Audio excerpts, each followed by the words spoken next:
and return to the evil that men do. Father God, I pray and ask that you help me to have mercy on others the same way I would want you to have mercy on me.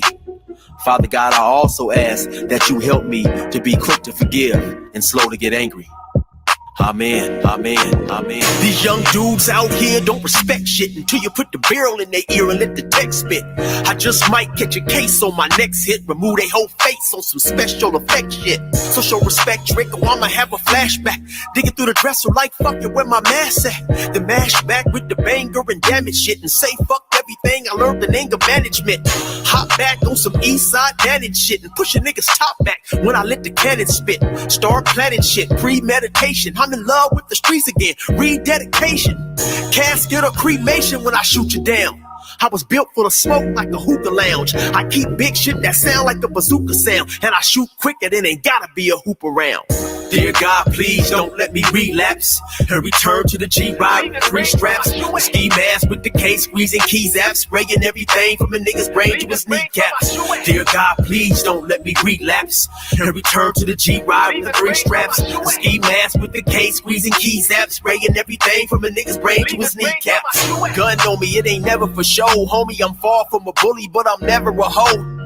Get out of line, my Beretta will blow. Real talk, we can take the beef wherever we go. I bring it to your front door like I'm Uber Eats. I guarantee you listen up when this Ruger speaks. Plus I maneuver through these streets like a ghost, and I'm handy with the heat, I cook a nigga like a roast. On me, homie, this is not a boast. I will still come through, boy, and stop a nigga's post. Play him close, man, air will ease it. Quickly off the waistband, man, and air will squeeze it. Leave you niggas laid out dead or paraplegic. Niggas playing in these streets while I'm very strategic. I come to your house dressed like the gas man. Shoot you 9 times, leave you stretched by the trash can. Dear God, please don't let me relapse and return to the G-Ride with 3 straps. A ski mask with the case, squeezing keys apps, spraying everything from a nigga's brain to his kneecaps. Dear God, please don't let me relapse and return to the G-Ride with 3 straps. A ski mask with the case, squeezing keys apps, spraying everything from a nigga's brain to his kneecaps. I don't put shit on Facebook, I just holler in person. Put the pistol in your mouth while you holler and cursing. All that shit you kept rehearsing and put on your live, got your clap with the big 4-5. You bitch nigga, if you tell me to pull up, I'ma do that. That nigga who was whooping, first nigga that I shoot at. Ski mask on my face, bystanders be like, who that? I ain't with the talking, bitch boy, I thought you knew that. Leave his brains where my shoe at and bounce like I'm on a trampoline. Leave you laid out, nigga, like you camping on the scene. If you want something sweet, grab a peach or tangerine. Niggas won't smoke, well fuck it, I'ma let them handle steam.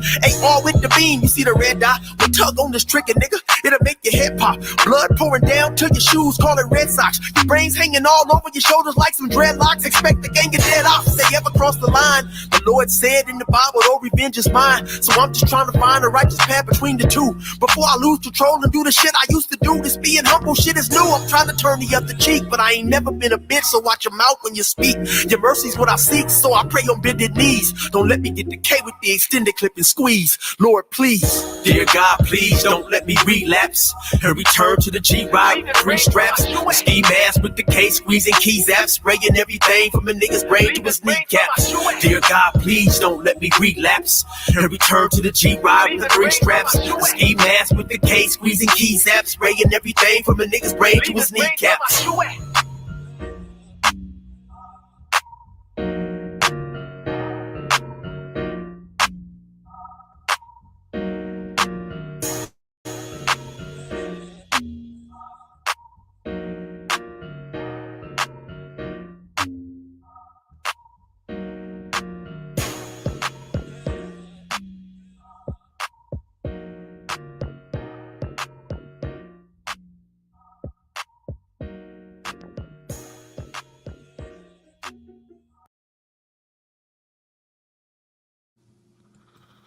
All right, family, good morning. Good morning. Good morning.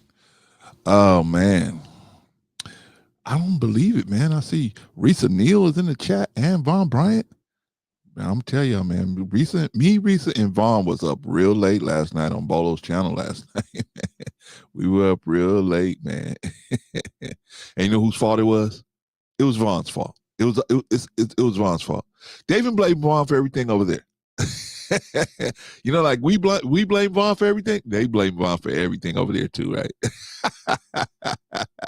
Vaughn wasn't even the one keeping the conversation going, right? But they blame Vaughn anyway, right? Shout out to Von Bryant, man. He's a good sport, dude. Von's a good dude. All right, man. Let's get right into it, man. First of all, let's thank that brother Eric, man. Better know 16 to Life, man. The YouTube page, man. Go over there, check him out, man. Good dude, man. Did 24 years over there in California penal system, man. But man, he finally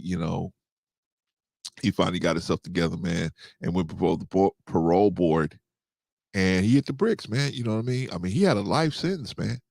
Dude had a life sentence, man. He wasn't supposed to go home, but the opportunity presented himself, and he had to say, okay, I can't do the gang stuff and walk up out of here.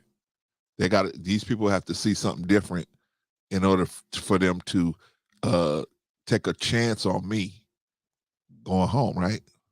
Because I think a lot of these parolees don't realize, man, that they're taking a chance on you, right? You could go nuts, hurt somebody, murk somebody, right? And you know it's gonna come back to the people that paroled you, right? People that gave you that chance, right? So they gotta see that you don't think the same as what got you in the front door, man. So, Brother Eric got a hold of some information, man, and he started reading it, started paying attention. Didn't make it on the first swing, but the second swing he made it. So shout out to Brother Eric, man. Good dude, man. And go over there and check his page out, 16 to Life, the YouTube page, man. I got to bring Eric back and just talk to him for a minute, man, to see where he's at now, man. His page is absolutely blowing up. Absolutely blowing up, man. This dude is on fire, dude. If you want to go over there and check out his page, check him out, man. Funny stories, music, comedy skits. He got a lot of stuff going on. A very talented cat, man. But we appreciate him for letting us use this music, man. Thank you, Brother Eric. Appreciate you, man.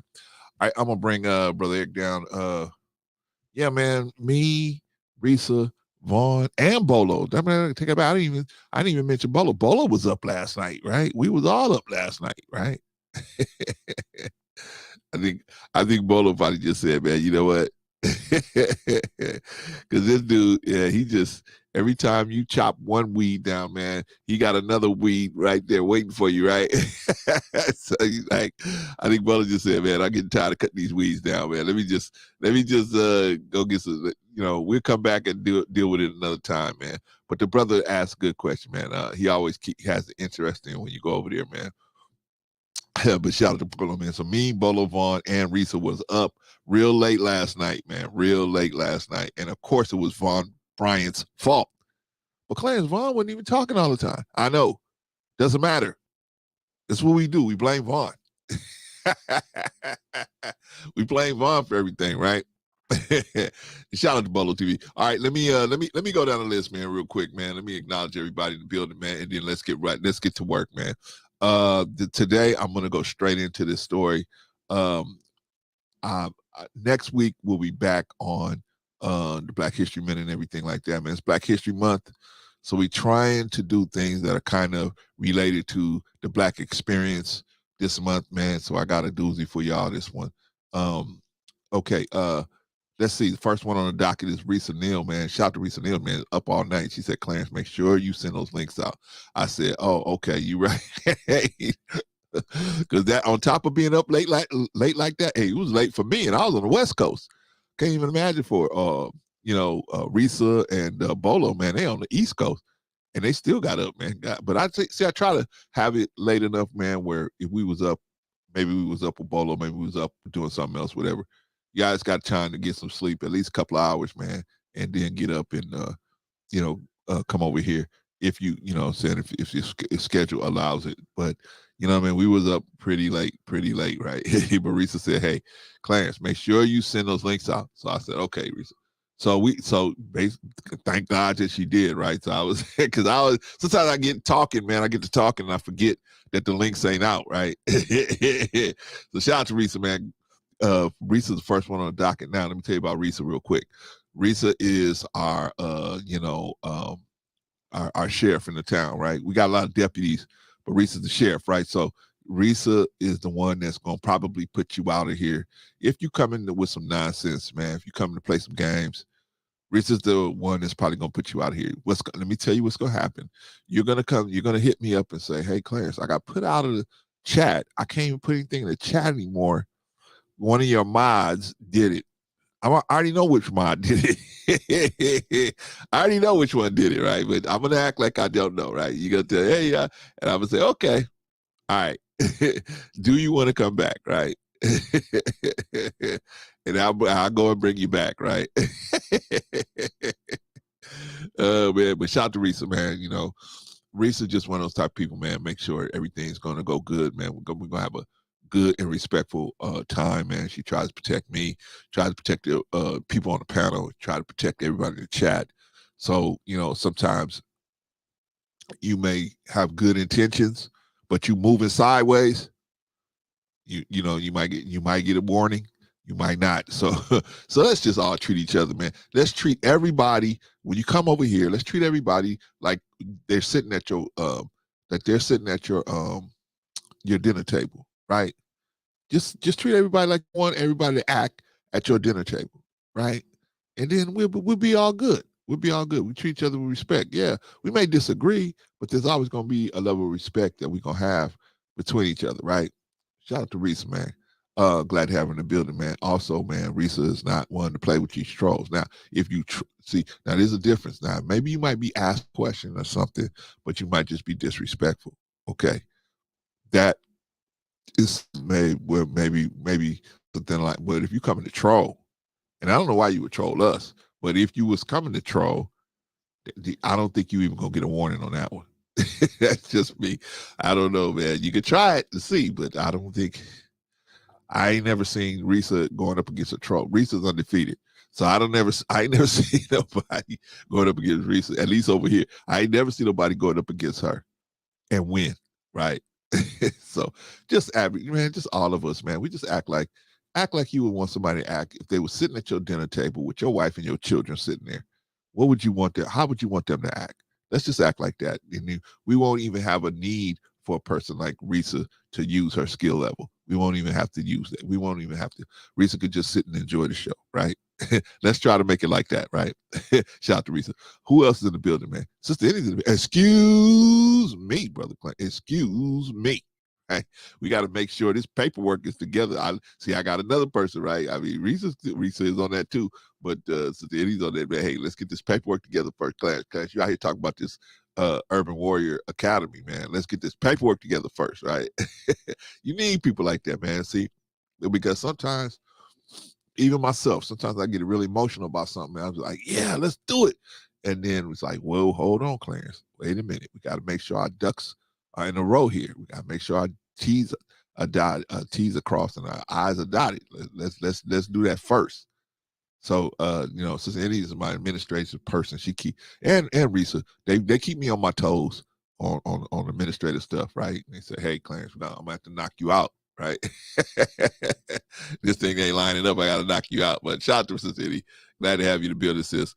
Good to see you. Who else is in the building, man? Brother Von Bryant's in the building. Another one, right? Another one that's like, hey, Clarence, what we doing? Hey, let's do it. Whatever we doing, let's make sure we doing it in the right spirit. Right, everything's right. So shout out to all my people that help me, man, because this is a team. You see, we got 1,000 subscribers. That's not just me. I'm just the person talking on the mic. We got the person in the chat. We got the other people in the chat. We got other people that come on and support the show. So we got the home team that they do a lot of stuff behind the scenes that y'all don't know about, right? So to help me guide me into presenting to you, all of us really presenting to you something that you could look at, and even if you want to look at it with your kids or your family. Or I had a lady tell me the other day, she said, I'm gonna put one of your videos over to your son, right? To her sons, right? That made me feel good, right? Because I was like, man, that's what I'm trying to do. That's what it's here for. That's what we're here for. We ain't here to be, I got more subs than you, and I got more this than you, and we ain't here to we ain't trying to compete with no other channel, man. We just trying to do with the best job Let's Talk to Better Black Life can do. That's it. You know what I'm saying? We know we could do a lot more. So I'm saying, when I look at the level of intelligence of the people that I got working with me, on this channel, man. I mean, it's just like any one of them could be a CEO at a major company. Any one of them, they are absolutely that intelligent and that forward thinking, right? So I just got lucky. I won't say lucky. I just was at the right place when God blessed me with these people that came around me: Annie Vaughn, Risa, Bolo, uh, Rico, all these people, man, Patrice, all these people, man, everybody in the chat that comes through. I just got blessed. So I thank y'all, man, for always being there. And if Bro C have an issue, y'all right there to try to help me get work through it. I appreciate all of y'all, man. But shout out to Sister Annie, man. Von Bryant. He's another one, man, that'll come through and kind of straighten out any of the wrinkles that I may run through here with just a wrinkle, and then Vaughn will say, slow down, Clint. Let's iron out some of these wrinkles, right? You need people like that, man. You need people like that that's gonna say, hey, wait a minute, let's sounds good, Clarence. That sounds good. Let's make sure we got all ducks in a row before we start moving out. But shout out to Vaughn. Good brother, man. Good brother. Who else is in the building, man? What's it? Bolo TV is another one, right? I went to this brother, man. I said, hey, brother, I need your help. I'm talking to these kids on this day and this time. What time? It wasn't like, oh, Clarence, I don't even, I haven't, and I don't know if the brother has done it. I know that he has counseled people. I know that, but I mean, as far as like a group of kids, young men, I didn't know if he had done that or not. But all he said was, "What time? When we doing it? What's going on?" He wasn't even questioning nothing else, man. And I appreciate that about the brother, man. Good brother, man. He had us up all night, man. But dang, man. But when it comes to, man, us trying to help the community, man, hey, man, well, Brother Bolo is one of the first ones that'll jump in, man, and done several talks with me with young men several times. So shout out to him. Shout out to Hink75. Shout out to Rico. All of them have done several talks with us and try to get these young men to get their minds right, man, because, man, they out here just freestyling, man. Who else in the building, man? Shout out to Bolo TV in the Village. By the way, if you haven't already subscribed to Bolo TV in the Village, get on over there, man, and check them out, man. Oh, Clarence, see, Bolo's on when I go to work. Nah, he definitely ain't on when you go to work, because we was on last night. I think it was 12 o'clock. My wife had woke me up. Hey, can you check your email to see if, these invitations for my granddaughter's birthday party it went out, right? She's like, but I was like, I was asleep. What you wake me up for? And so she said, hey, but I just want to see, if the links are working and everything like that. And so I woke up, man. I was hot, dude, but I woke up anyway. And I tested everything, and then we had to do it a different way, right? So we worked it out, right? So I couldn't go back to sleep for a minute. That's a minute I couldn't go back to sleep. So I said, hey, man, let me see who's on. And I saw Bolo was on. I said, okay, let me chime in with Bolo real quick. Ended up staying there for a couple of hours. Ended up staying there for a couple of hours, man. And I got mad at Bolo because I said, wait a minute, Bolo, wait. Only we supposed to be blaming Vaughn for everything. You can't be blaming Vaughn. That's our job. We supposed to be blaming Vaughn. Bolo said, we do it too.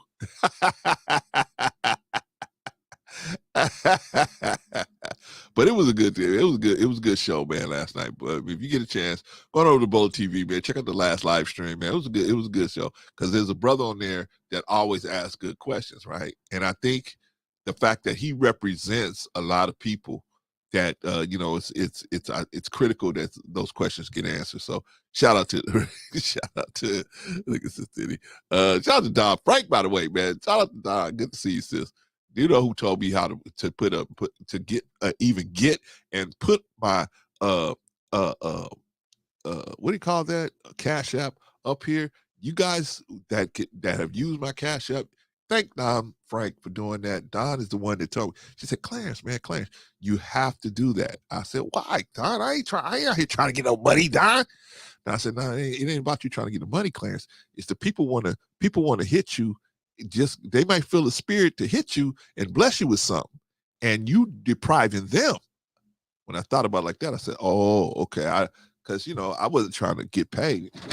I wasn't trying to get, get paid off the Cash App. It's nice. You can do some things, man, when people bless you. You know what I mean? You can pay a little bill here, there, or whatever, right? It's cool. You know what I'm saying? We ain't the lead attorney. We ain't out here getting $3,000-$4,000 a show. But I mean, people bless you, and then you got people like Sim Simmer, man. Sim would just drop some serious cash. Danique Anthony, serious cash. Everybody drops serious cash, but when these brothers go above and beyond, man. So I want to acknowledge them on that. But shout out to Don. Good to have you in the building, Don. Who else is in the building? Who else is in the building who I haven't acknowledged? Let's see. Who else? I think I got everybody that wants to get acknowledged at this point in the game, man. Risa said TLA is funny. TLA gave me my first Cash App. TLA gave me my first Cash App, man.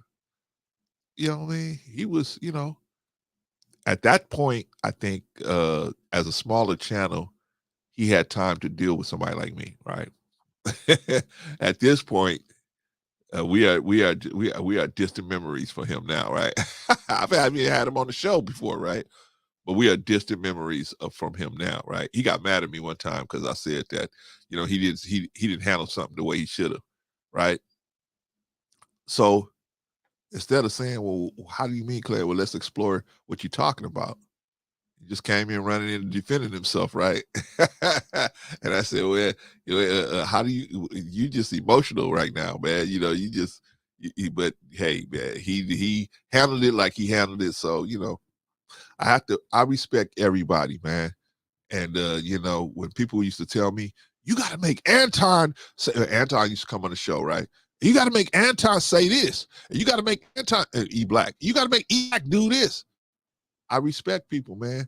Even if they don't say what I think they should say, I just respect the fact that that's what they're going to do, right? Some people just not going to acknowledge it. They don't see it. They so consumed with their own idea of themselves. They're just not going to see that they do anything wrong. They look over here and they say, you only got 500 subs and you trying to tell me I did something wrong and I got 150,000? How you going to tell me I did anything wrong? You beneath me. That's how they look at it, right? You beneath me. Okay. Okay. Long as God is with me, okay, we'll be beneath you. Okay, y'all. Get into it, man. Let's get into it, man. Thank you, everybody, for showing up. Let's get into it, man. We're gonna go straight to the story, right? Okay, so with this story, let's see, where is it? We're talking about racial bias, right? What is racial bias? What is racial bias? Well, racial bias is when one racial group thinks and acts and has the ability to utilize systematic things in the society based on their version or their understanding of another race, right? You black people, y'all all thieves, y'all all steal, right? White people, y'all all are slave drivers, right? And so we just have racial bias with each other, and then we end up doing stuff like what happened here, right? So I think that should be taught in school, man. Really, it should be a class on racial bias in school, right? You know what I'm saying? But they do it wrong, right? Right. So a lot of our, especially our black people, right? A lot of them go out of the school thinking just because they black, they should have some type of free ability to do different things, and then just say, oh, well, you doing this to me because I'm black, right? Hello, what about the crime you committed, right? You got to address that, right? It gives sometimes without that understanding, where it says, hey, we got to just look at everybody as equal. We got to just look at equally, right? That's the way we have to look at a society. Now, when you go into your house, you can say whatever you want.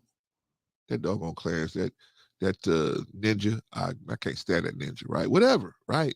But while we out here in the middle of while we out here in society outside your front door, we have to treat each other equally, man, so we can live in peace. We can move in a society because bias is wrong. Bias is wrong. It's only it's going to hurt the person you being biased to, and it's going to hurt you, right? That's like I've seen this happen so many times, man, with young brothers, right? They just say, I'm not going to be able to get this job. I'm not going to be able to do this. Why? Because I'm black. What you mean because you black? What does that got to do with anything? You know what I mean? People died and got bricks in the head, so you could have the opportunity to get a job just on your merit, right? I seen it work both ways, man. And they just say, I'm not even going to try to get this job because I know I'm black and they're not going to give it to me. That's not, I mean, we can't live there anymore, right? We have to, same thing I said on the other end, man. I have a very decent job, very decent job working for the city of Los Angeles, very decent. And I would see white people out, some of them, and they would say, oh, you got that job just because you're black. They don't know about the tests I had to take. I had to beat out 10,000 other people. I had to get a high enough score to get an interview. Then I had to do high enough in the interview to get for them to offer me the job. They don't. They never even, they discounted all that. And I saw it when I was going to Cal State Pomona. I saw that already. When some of the white students would look at things and they would say, oh, you getting money to go to school just because you're black. You know, their idea of EOP or minority assistance programs, their idea was, you black, as soon as you walk in the door, they just start throwing checks. Oh, Clarence, you here? Oh, here's more money. It's just like they start throwing checks over the counter, right? So these racial biases, man, it got us all messed up. Lady Navarre was over there at the party last night. Shout out to Lady Navarre. She was over there. She was over there with us too. Yeah, we blame Yvonne, Lady Navarre, for keeping us up all night. Yeah, but so it hurts. It hurts the people because they really start believing that. They start believing that. Or I've seen it with black people, right? Here, a white person coming to help you, to try to give you some information, right? To try to give you some information, some knowledge, try to help you do it. I had a white guy when I was at a restaurant one time, right? I was getting some food to go, and I was at a restaurant. I'm sitting down, and he had a old dusty hat on. He was sitting at the counter eating. He had a whole dusty hat on and some dusty jeans on, and everything. And you know what? He just, for whatever reason, he looked at me. He came into the lobby area after he was leaving, and he just started talking to me. He said, "How you doing?" You know, I said, "Hey, I'm all right. How you doing, sir?" He said, "Okay." He said, "Man, you know what? Let me give you some information." He said, He said, "You need to start buying you some properties around this particular area." This man didn't know me from Adam. White man didn't know me from Adam. He said, "You need to start buying you some properties from around this particular area here. It's about to go way up." I said, "Wow." At the time, I wasn't in a position to buy no properties, but the fact that he just shared that information with me, right? Now, if I'd have been like on some racial bias, I'm like, "Oh, why is he talking to me?" I would have been like curt with him, right? But for what? See, the man was giving me some good advice. It's still good to this day. I put enough pieces of money together on my own. I'm good. I may do that. You know what I mean? But I mean, he didn't have to give me that information. So, like I said, man, the racial bias, we hurting each other with the racial bias. We got to put that all away. You know what I'm saying? Because the blame game ain't really the thing. Man, the blame game ain't really the thing. The real thing is, what are you going to do now? What are you going to do now? What are we going to do now? Yes, slavery happened. Okay, that did happen. And it did cause some issues. But that doesn't mean everybody's going to respect that. So what are we going to do if they don't respect that? We just going to sit there and just constantly try to make them feel bad for it? No. We got to address it and try to move past it so that we can get something done here, right? Okay, so this is a video of a white guy, and I'm gonna tell you what, man. I don't care, man. If the Young Turks flag me, they flag me. But this is Dr. Richey, and he's going to explain the situation. I'll let Dr. Richey explain the situation, y'all. All right, here we go. Jordan, come over here. This is freaking crazy. You see this house right here? Yeah, I see it. Someone is making 50. Decides to call the cops on another coworker because he believes, well, there's theft of some major cops on another coworker because he believes, well, there's theft of some major items, but it never happened. I'm going to take you to the first video. Here it is. Saw him leave with the box. Saw him come back without the box. He didn't send it? No, it's still outstanding. Like the shipment still hasn't been scanned in. So he had no idea where it is, just he left when they came back without it. Correct. You know, if he just took it through the dumpster, maybe he shipped it somewhere else. We really have no idea. So it's just a BCM lower? Just a BCM lower. And what's his description? He said taller black male. 6'2" black male, or 230 pounds. Okay. We'll talk for a second and we'll be in there. So the owners want to address this with him first. Is there anything we do to slow roll this, or? Okay. So what we would do, so let me game plan with him. I want to make sure he's online with everything. But just chill right here. We're gonna talk. Okay, so this is what we're doing, y'all. Thank you, Reese. Any. All right, so what's going on is they work at some type of warehouse place where they receive and send out packages, right? Amazon-ish type of place, right? Distribution place, whatever. And so what happened is the white guy saw the black guy take a package, to a location, come out of that location without the package. That I guess he felt that package shouldn't have been in that he shouldn't have been walking around with that package. And so he saw the black dude take the package somewhere and then drop it off. And I guess he didn't see him drop it off, but he saw him walk into the room with the package and exit the room without the package. And so I guess the white guy felt that the black dude had some type of system for stealing the package, since it wasn't supposed to be in the location that he dropped it off at, right? So that's where we are. So he called the police. This white guy called the police on the black dude. Called him on the black dude. He didn't investigate. He didn't try to, go to his management or whatever. He just decided, hey, I'm going to call the cops on this dude. Okay. That's where we are right now. So now he's trying to explain this to the cops, what's actually going on, why he thinks that the guy stole the packages. All right, so let's continue. For a second, Okay. and then I don't want to put the owners in a pickle, right? yeah. So just get a second. So you see him saying that, hey, I don't want to put the owners in a bad situation because I did this all on my own. I didn't call the owners. I did this all on my own. All right. What's your game plan, buddy? So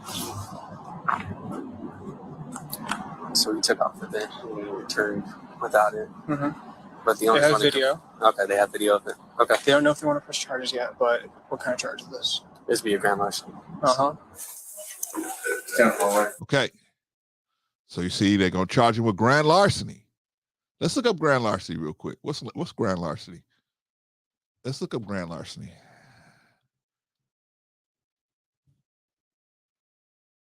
Okay, let's look it up. Grand larceny is a crime that involves the theft of property worth more than a state's statutory requirement. The minimum property value for grand larceny is often between $100 and $1,000. All right, they're gonna arrest this dude for that, right? For what they think is that, right? And they don't have any proof. They got this guy's word that it's caught on video. That's all they got.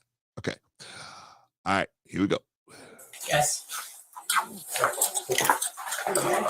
Okay. This is the black dude coming down the hall. All right.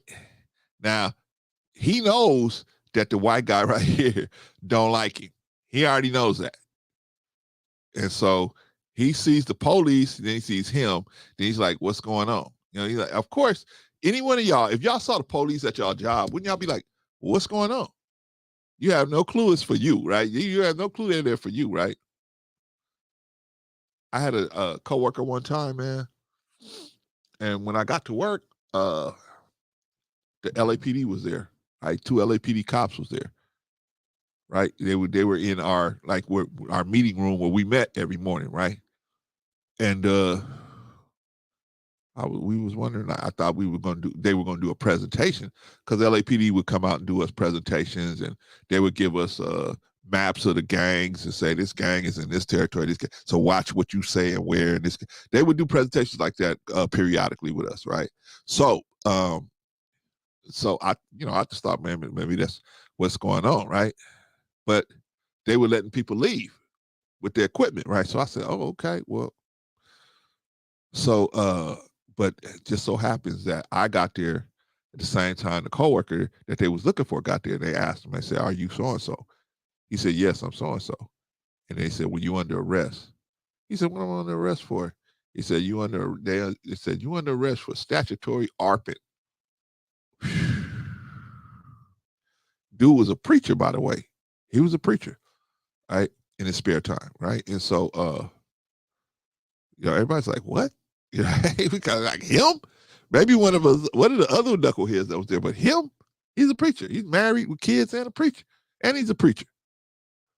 And so the story got back to us that he was, he was bopping this girl that had told him she was 16. She said she was 16. That's bad, right? That's bad enough. Because in California, you have to be 18. But 16, that's bad enough, right? But we come to find out she was really 12. She had told him she was 16, but she was actually 12 years old. 12 years old. How do you get mixed up with somebody 12 years old? That makes absolutely no sense to me. To me, that makes no sense. But see, it's easy to get caught up like that if you just so on it and you just looking for some sex when you ain't gonna take the time to. I mean, a 12-year-old girl, man, you should obviously, just talking to a 12-year-old, you'll see. You talk to a woman, she's big. Some of these girls are big, right? They eat these McDonald's hamburgers full of steroids, right? So they get big before time, right? Okay, I'll give you they look like a woman, but so you start talking to her, and she don't have no conversation like a normal woman, you should say, okay, wait a minute, something's wrong here. Something's not right here, right? And you got to just pull up. Say, wait a minute, I'm getting a bad feeling about this. Let me just pull up, right? Because anybody can get fooled today, right? Hell, some of y'all done dated men below the waist, right? You don't know, right? Today's world, these surgeons are so good. You could get caught. Anybody could get caught up out here, man, because the deception is so. This world teaches, unfortunately, women in particular, that deception is the way they should go. Right? Be deceptive. You don't want to show this person your real face. You don't want to show this person how you really look. So you got to. They got a whole place in the store called the beauty aisle, where deception is, the key, right?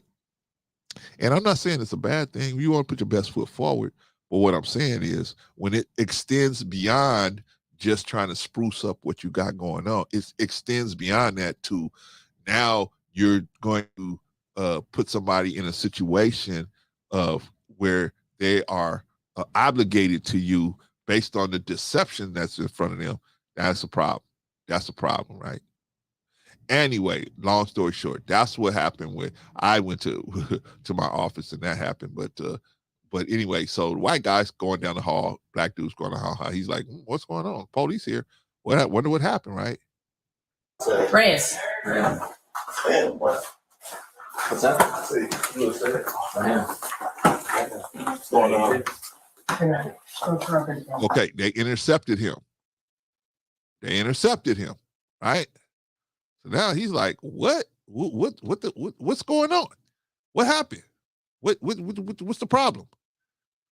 Right? They don't no questioning him, nothing. Watch this.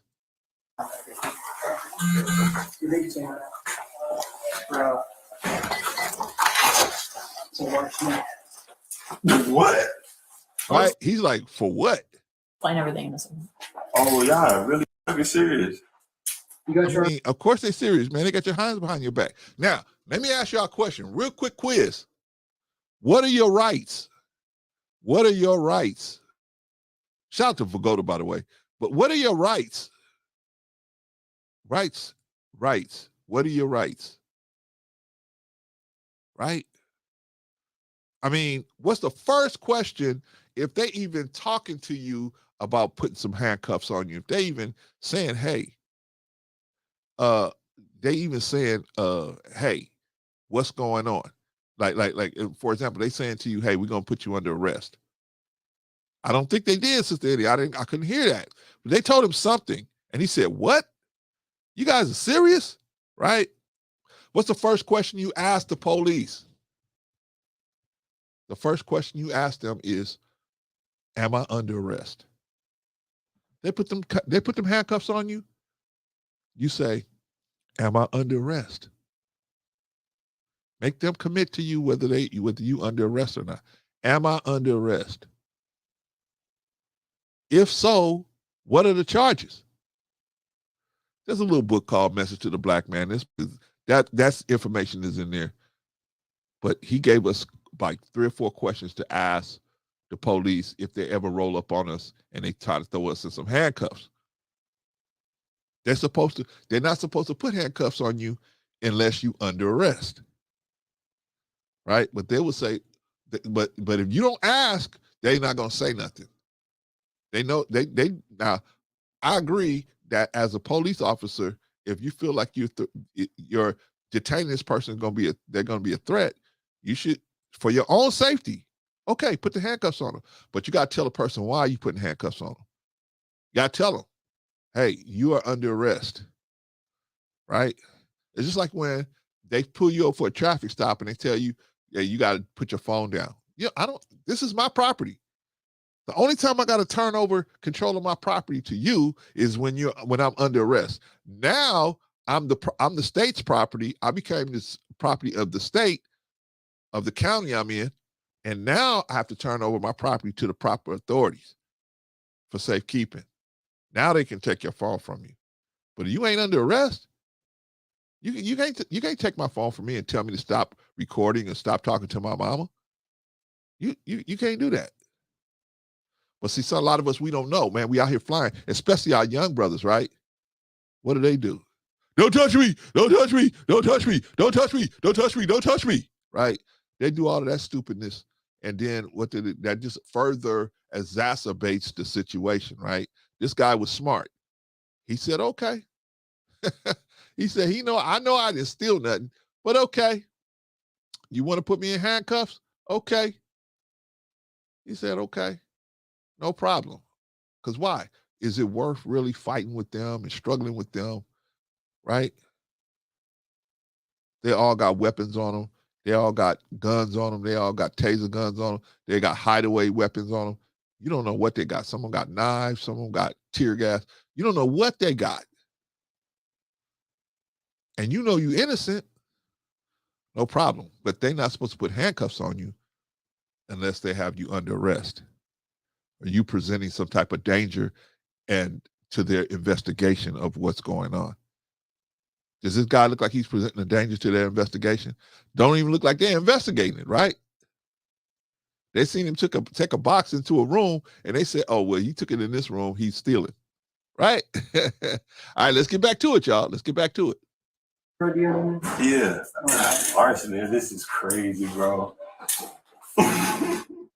Yeah, you see, he did not steal anything. They could have posed a question or two prior, but as soon as the police heard blackmail, theft, they said, okay, I understand what's happening here. But let's come up with a game plan. How do you want to run this?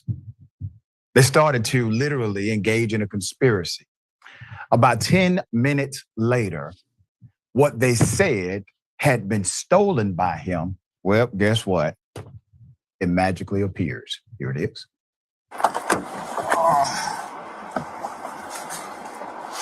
Whew. Saved by the freaking mailman. Hell yeah, appreciate you, sir. Thank you for being cool with me and cooperative with me. Because like my man, I knew like, ain't Yeah. like it And has that's- to get worked out. Yeah. That kind of thing. And like I said, if that Now, hold on. That's an unlawful detainment right there, right? Shout out to Trey. That's unlawful detainment, right? They can't just say something's missing and put you in a police car and handcuff you. That's an unlawful detainment. Ooh, this dude is, man. I hope he dig a hole so deep in this police department's pocket. The owners of the company's pocket. I hope he just keep digging holes in their pockets. Holy smokes, man. Holy smokes. All right, so now here they are with the what to call that the complimentary. Oh, we're so glad you cooperated, right? We're so glad you cooperated. You made this thing easy, even though we falsely arrested you and falsely imprisoned you, right? Oh, I'm glad you're so cool about it, right? I'm so cool about it. I would be cool too, because I know a lawsuit is coming. It's coming for your ass. A lawsuit is coming, and if you get one of them Benjamin Crumps on it, oh my God. Benjamin Crump is known to give somebody a new asshole. Holy smokes. If somebody like that gets on this situation, this dude's gonna be the richest dude in whatever city he's living in. But he's smart, man. He didn't trip. He said, okay, I'm gonna go through the whole charade. I'm gonna be cool. But we're gonna see what's gonna happen now. Now they mysteriously found the stolen merchandise, right? It's where it's supposed to be, right? They have mysteriously found it, right? Okay, so now what? Now what, right? They say, how do we get the shit back in the horse? How do we do it, right? Let's just be nice. Oh, thank you, young man.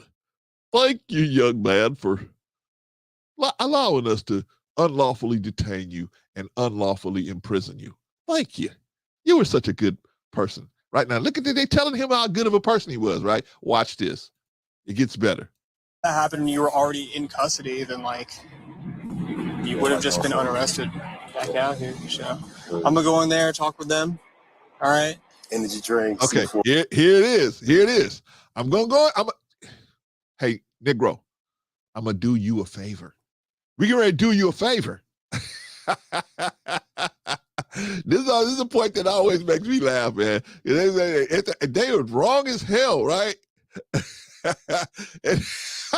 I know it, I can't help it because they try to act like they're gonna do you a favor. And we're gonna do you a favor, Negro. We're gonna do you a favor, right?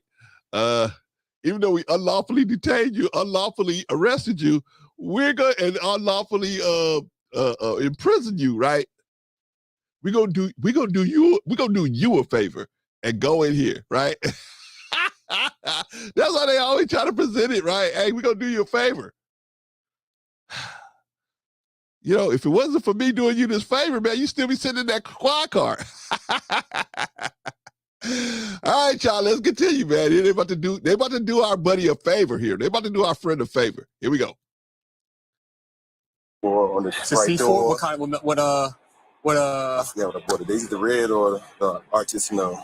Yeah, it's in the 7-Eleven door. Okay. So we got the box. Where's it at? Taylor, can you give us a break? Can you punch out here for a second? So 10 minutes after you guys left, this showed up. Can we open it and confirm it's in there? I know, but like. Nope. And this makes me wonder, did this dude did he orchestrate this whole situation? I mean, because now all of a sudden the box shows up. Okay. Did he orchestrate the situation just to have this big situation? I wonder. Let's continue, y'all. Let's continue. Or then he opened it. Oh, he did? He did. It's in there. I'm really happy that this happened. Yes. Yeah, me too. I don't know what y'all's policy on like THC is here and stuff. He had a weed pen on him. Okay. I was initially charging him with that, but they didn't grant it for me. Wonderful. Correct serial, everything? Okay. Can you show me to his office? He wants me to get his car keys. All the stuff's right there. His car keys are right there. Okay. So they was called out because he stole these packages, right? But now they know they don't have nothing, right? This is the same, oh, buddy, I'm going to go in there and talk to them for you. I'm going to see if I can work this out. But now he's like, hey, I was going to charge him with the THC. I was going to charge him with the weed, but I can't charge him with that, right? Why? Because everything you did was unlawful. The fact that you found the weed on an unlawful search of this man and his property, that they know it's gonna get thrown out. That's why if they call the DA say, man, get rid of that dude.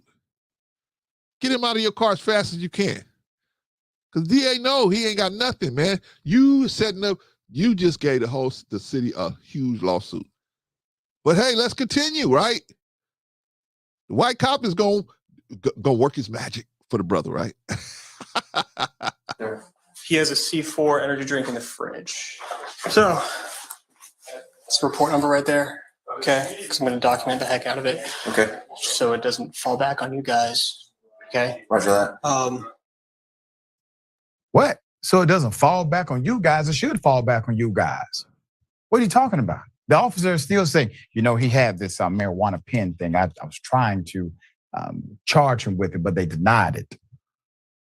They're still trying to bang this guy up. He's completely innocent, did nothing wrong. All he did was show up for work and do the job he was told he was supposed to do. He gets arrested. I don't see one individual inside of that workplace running outside and saying to the dear brother, saying, James, we're sorry, James. We apologize, James. We were wrong. We want to make this up to you, James. No. James, however, in a TikTok, provided more context to the story. Here it is. So a package had went out. 2 weeks go by, no tracking is on the package, so it's missing. They asked about it. I'm like, I really don't know. Check the cameras. It's 2 weeks ago. I deal with hundreds of packages a day. I'm a shipping manager. Package didn't have no tracking. Okay, he's a shipping manager. Is he above? Is he above stealing? No, he ain't above stealing. But he does know, he does do his job, right? Obviously, he's still there. He was doing his job. So he was, you know what I'm saying? And he knows they got cameras everywhere. He looks like a pretty intelligent guy. Why would he steal? All right, let's continue. They asked me and another associate about it. I'm just telling them check the cameras. I can't remember. So they had checked the cameras over the weekend, and just me walking out with the box, leaving for like 6 minutes, then coming back without the box. In my mind, I dropped it off somewhere, FedEx or UPS. So after the weekend, Monday come, that's the video that y'all see. Yeah, took me downtown, took me to the interrogation room, trying to explain to him my job. You know, I walk take packages out the front door all the time, just going to FedEx. I guess they didn't believe that because at the end they was charging me that. Wow. Let's put it full mass. You see, there's more to this story, especially concerning the THC pen he had. But let me get into the details about the alleged theft, all right? So according to James Humphrey, the Black employee, he was fired because he was accused of larceny of a firearm by his employer, GBRS Group Gear in Virginia Beach, Virginia, all right? His GoFundMe states, falsely accused, terminated from my job, and unjustly arrested under false allegations of larceny of a firearm by my employer. Okay, y'all, let's look up larceny. Crime involves theft. So he was supposed to have stolen a gun. That's what he had supposed to be stolen. That was supposed to be what was in that package, some type of firearm, right? And of course, the guy found it all in there, right? But then he tried to say, remember the white guy was saying, hey, he opened the package. How could he open it when it was closed? But whatever, all right? Whatever, right? They was just taking his word for it. All right, so let's continue. My world has been turned upside down. The absurdity of the situation was compounded when the missing item was found a mere 10 minutes after the police took me into custody. In the wake of this ordeal, I have endured immense emotional distress and financial strain.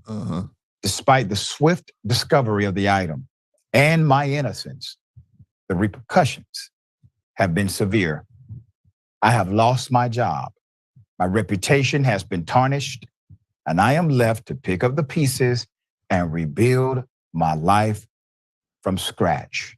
Adding insult to injury, the police officer involved in the case assured my employer that he would document the heck out of the report to absolve them from any potential repercussions, further exacerbating the injustice I have faced. Sounds like a cover-up, okay?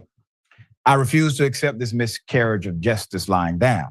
I am committed to fighting for my rights, clearing my name, and seeking restitution for the wrongful termination and the damage done to my reputation and livelihood. So he has a GoFundMe. Let's put up that GoFundMe. I'm asking anyone. Oh, by the way, I gave $20 to this GoFundMe. If you guys, you got a couple bucks, $5, whatever. The guy raised way more than his goal. His goal was 10,000. At the time I gave for it, I think he had 26,000, right? I put a little 20 on it, right? Hey, I felt like, hey, man, the guy, the least he should do is be able to retain a lawyer that will be able to look into this situation, man. But, I'm not saying you all got to do it. I'm just saying, if you want to do it and you're capable of doing it, some of us ain't got it, right? But if you got it, hey, put a little something on it. You know what I mean? If you got it. But yeah, this is GoFundMe, right? Now, the question is, what happens now, right? So what happens with the police? The police was trying to make it out to be like it was more than what it was, right? They knew they didn't have nothing on the larceny. That was dead. So now they try to go back to the DA and they say, hey, look, we found this THC pen on his property, right? We want to get him for that. But of course, the DA, being a lawyer, is going to say, it doesn't matter that you found it. You found it on an unlawful search. It's worthless. That is worthless, right? Because they want to push that. But if they something, let's say you got 10 bags of weed, right? And they stop you, pull you over, they stop you, and they say, hey, get out the car, and you get out the car, and they just start rummaging through your car without getting your permission. They find the weed or a weapon or whatever. They say, oh, we're going to charge you with this. man, by the time that gets to the district attorney gonna say, hey, you did an unlawful search. So everything you found after you started that unlawful search cannot be used in the court. Uh-oh. Uh-oh. So that's what they're at the uh-oh moment now. And now what they're trying to say is, okay, it's either him or us. We got to make him look way worse than he actually is. Because if we leave, this guy has treated everybody nice.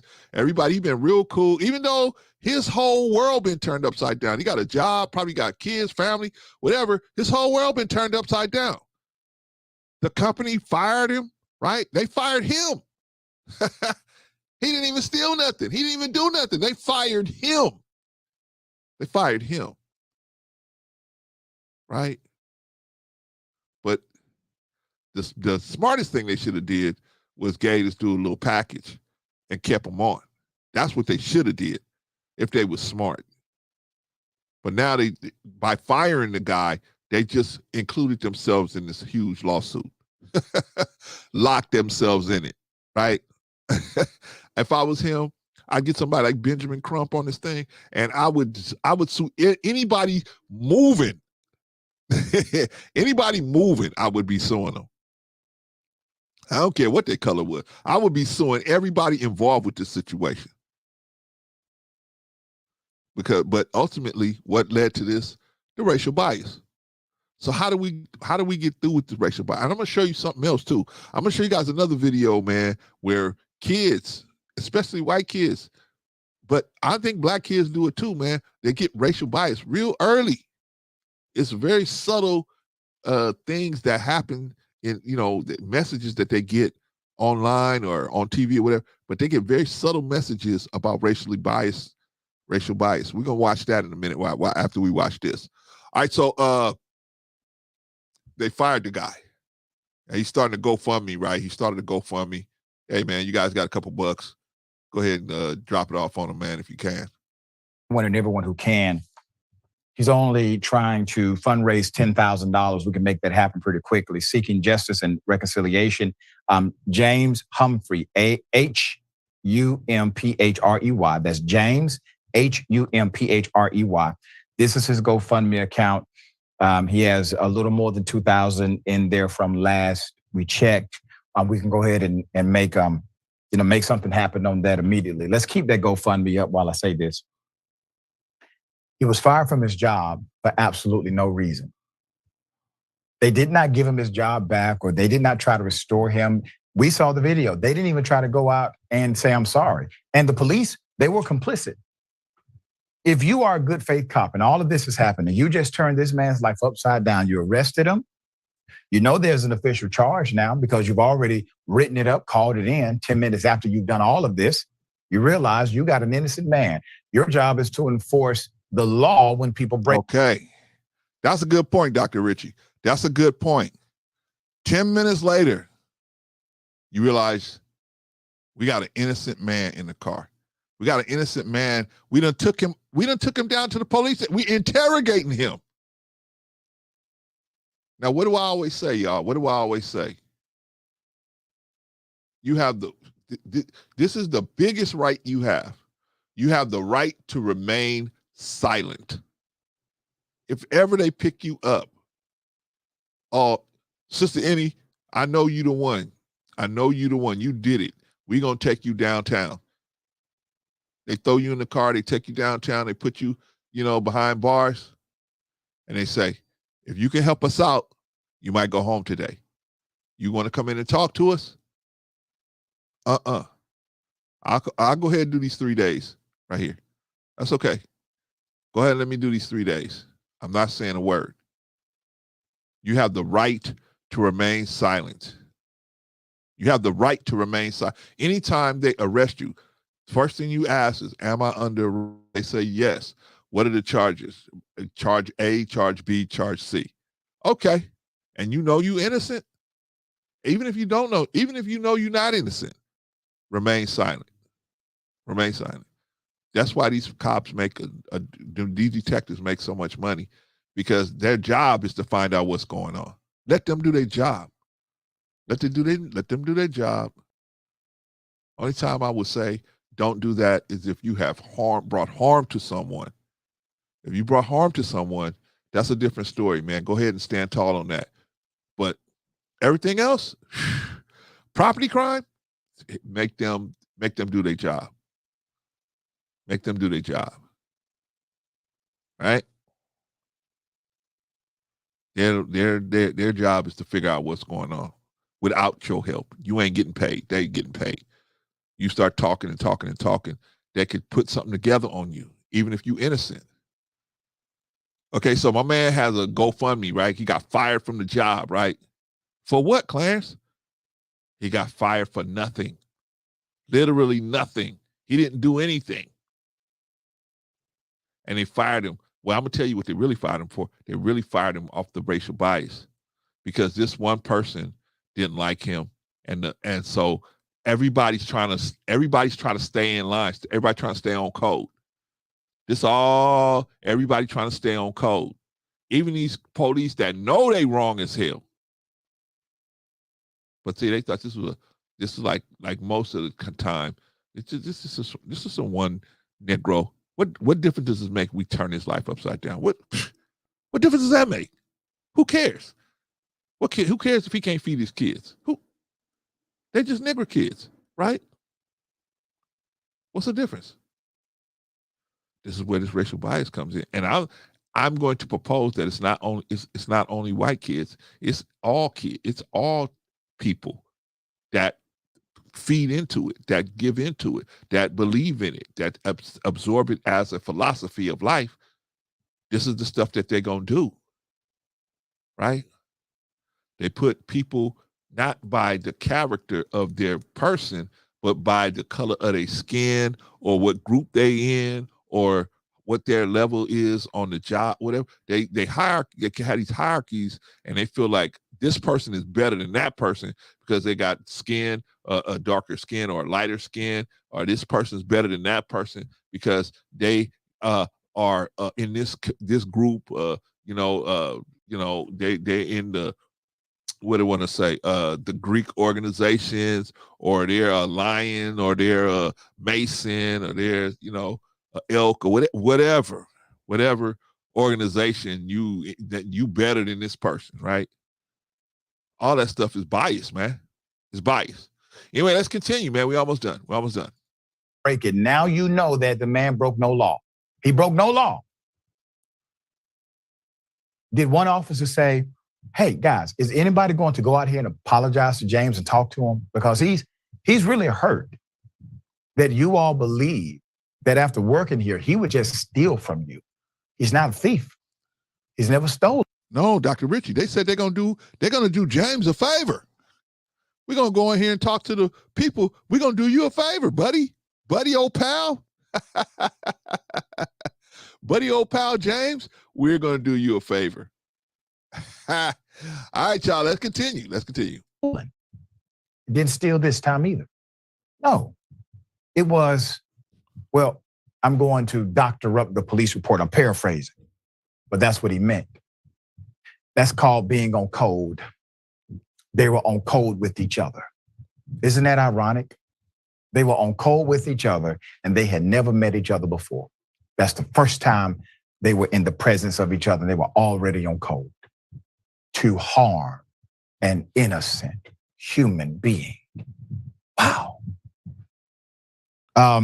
Ravana, I come from a particular place. It's called Glenwood Road. I'm talking about in my immature years, we never acted like that.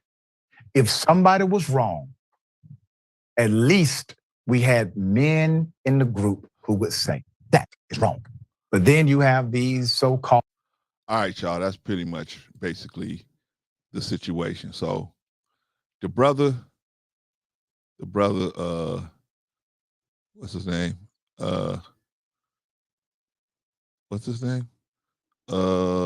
James Humphrey. This guy here was falsely arrested for theft, for larceny, grand larceny. they realized that they got an innocent man in the car. Instead of going to the man and say, man, we apologize for doing this. Hey, that's no problem. And the guy was real, what do you call it? What's the word? Cooperative.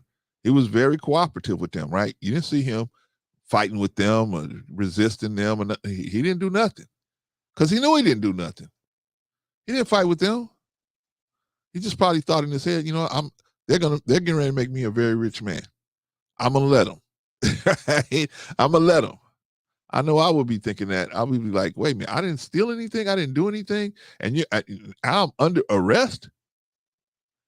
Oh boy, oh boy. And I'm sure the white guy was trying to find every kind of way to make it. It's over 33,000 now. Sister Any cool. I donated 20 to it yesterday, and it was at 26. So yeah, man, good for him, man. Hope that's enough to get somebody like Crumper on his team. Somebody, a real assassin on his team, right? To get out there and get, man. And they fired him too. They fired the guy, right? So anyway, they arrest the guy. Now, you cannot be arrested unless a crime has been committed, right?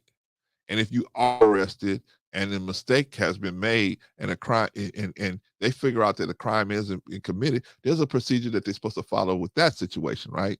At least you should get an apology. Hey man, we are sorry. We were wrong. They never said that to him, right? At least not where we saw it. They never said, hey, we were wrong. You were right. We should never have arrested you. They did never say that, right? I mean, they just keep digging the ditch deeper and deeper and deeper. So now the city of Virginia Beach, I think you're going to be a couple mil lighter. I think you're going to be a couple mil lighter. And that's if a regular attorney gets on. If a person like Crump gets on it, forget it, man. Forget it. You're going to be tens of mils lighter, right? Because this guy, man, you just affected this dude's whole life, right? He probably was looking to spend the rest of his career there at this job, right? Guy looks like he's in his mid-30s, right?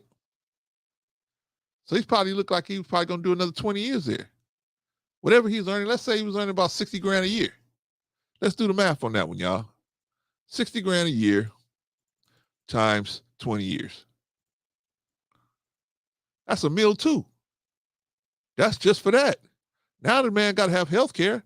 Let's say they was paying $1,000 a month for his health care.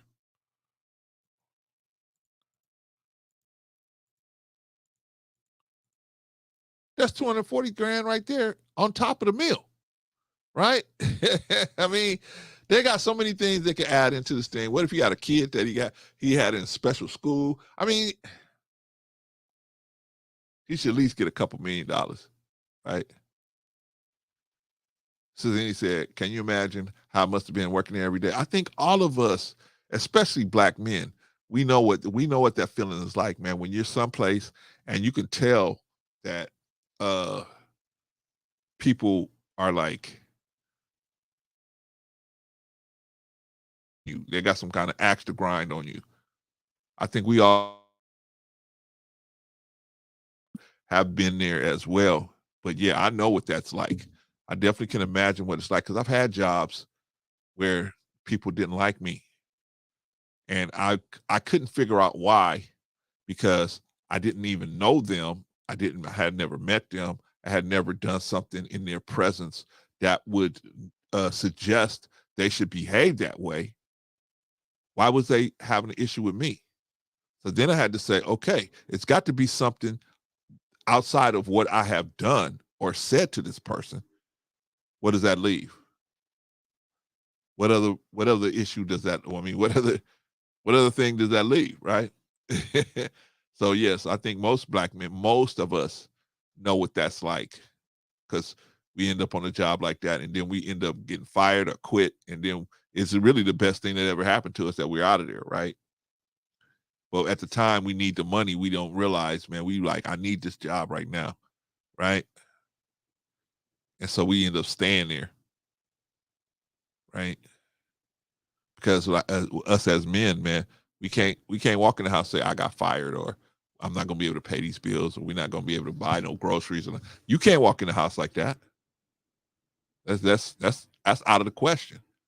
You got to be the rock of the situation. So we will put up with a little bit more. I think we put up with a lot more than a female will. Well, female, especially, I'm talking about a female that has a man that's working with a man. You know, my wife, and she never came home and said, I don't like this job. Do you foresee a time where I could just walk away from it? I would always tell my wife, hey, just leave, just quit. I mean, she never really had jobs like that, but she had maybe one or two. And she just said, because my wife really didn't work after we got together, married. She really didn't work that much. She worked here and there, maybe a couple of years here and a couple of years there. And then when our children came, and she was like, that was what she was doing. And then when they got a little older, and she could get part-time work doing stuff, but it was mostly stuff that she wanted to do. It wasn't like, she had to work hard to do this, and you know what I mean? But but she had a couple gigs where she was like, I don't like this situation, man. This situation is bad. I say, quit. You know what I mean? Just quit. You don't have to. That's the position we need to be in as men. As men, if we got a woman that we're supposedly taking care of, right? I remember when me and my wife got married in my little apartment in Pomona, California. We got married. Her mom was there. Her parents was there. My mom was there, right? And so, thank you, Sister Annie. So when I saw him signing that witness part, her father signing that witness part, I knew after he signed that and he put the date on that, that was it. She was no longer his responsibility. No longer. She was 100% my responsibility. We don't understand that, right? We don't think about that when we marry somebody, man. We don't think, hey, man. And I'm telling you, I done took care of her longer than her father took care of her. At this point, right? He only got 18 years in. I got 34. No, 36. Married 34, but two of those years, we was living in sin. We was living in sin.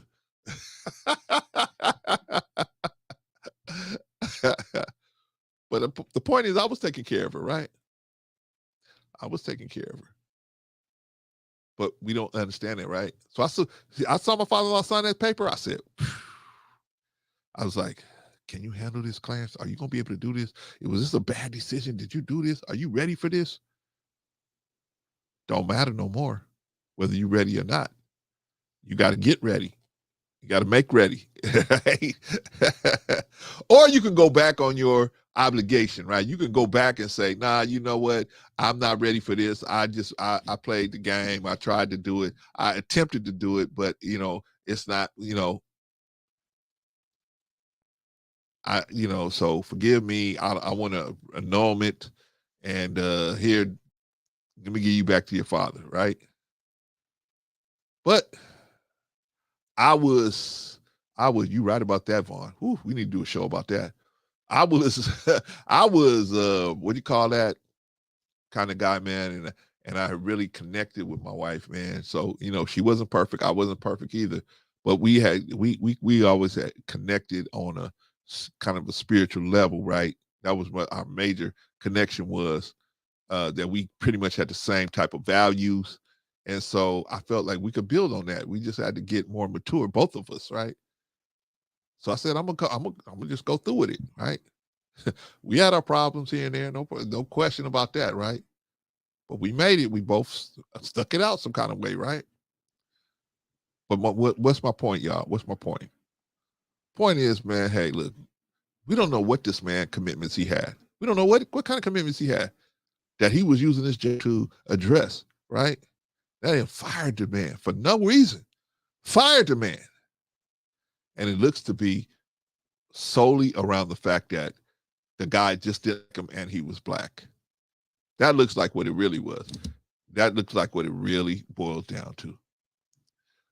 Sister Annie said, I saw this father tell his son-in-law at the altar, you ever stop wanting to take care of my daughter, bring her back to me. Yeah. Oh, if you ever want to stop taking care of my daughter, bring her back to me. Yeah, that's what they should say. That's what they should say, right? That's what they should say. It's just, but some of these dads are like, hey, thank God, right? Thank God, right? And they turn this crazy lady over to you, right? Hey, yeah, like, hey, Pops, you got any advice for me? Or you got anything? Nope. Stick in it. Hang in there, son. Shout out to Quantum, by the way. Shout out to Quantum in the building. But hey, man, they just tell you, hey, just hang in there. Hang in there, son. Just don't bring her back. No returns, right? That's how most of these fathers are. Hey, man, you signed up. You got to stick it out, right?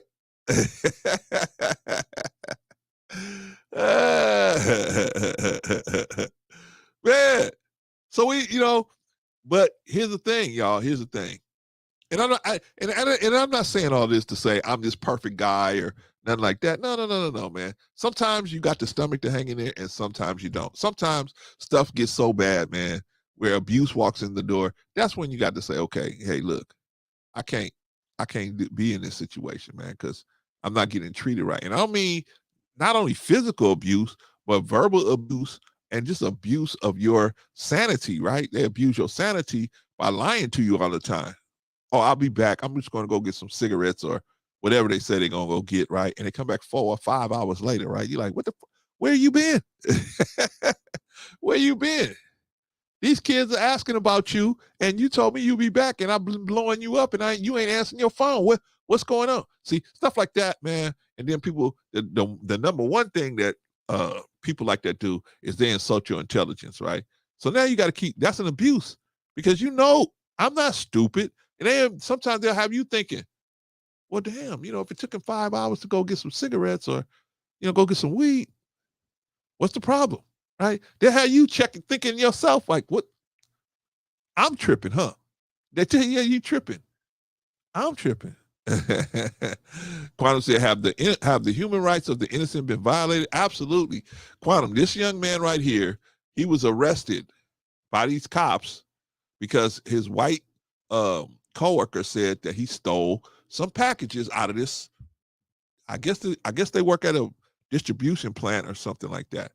And so the black man took the package that was unmarked and took it somewhere, and I guess dropped it off so it could go where it was supposed to go.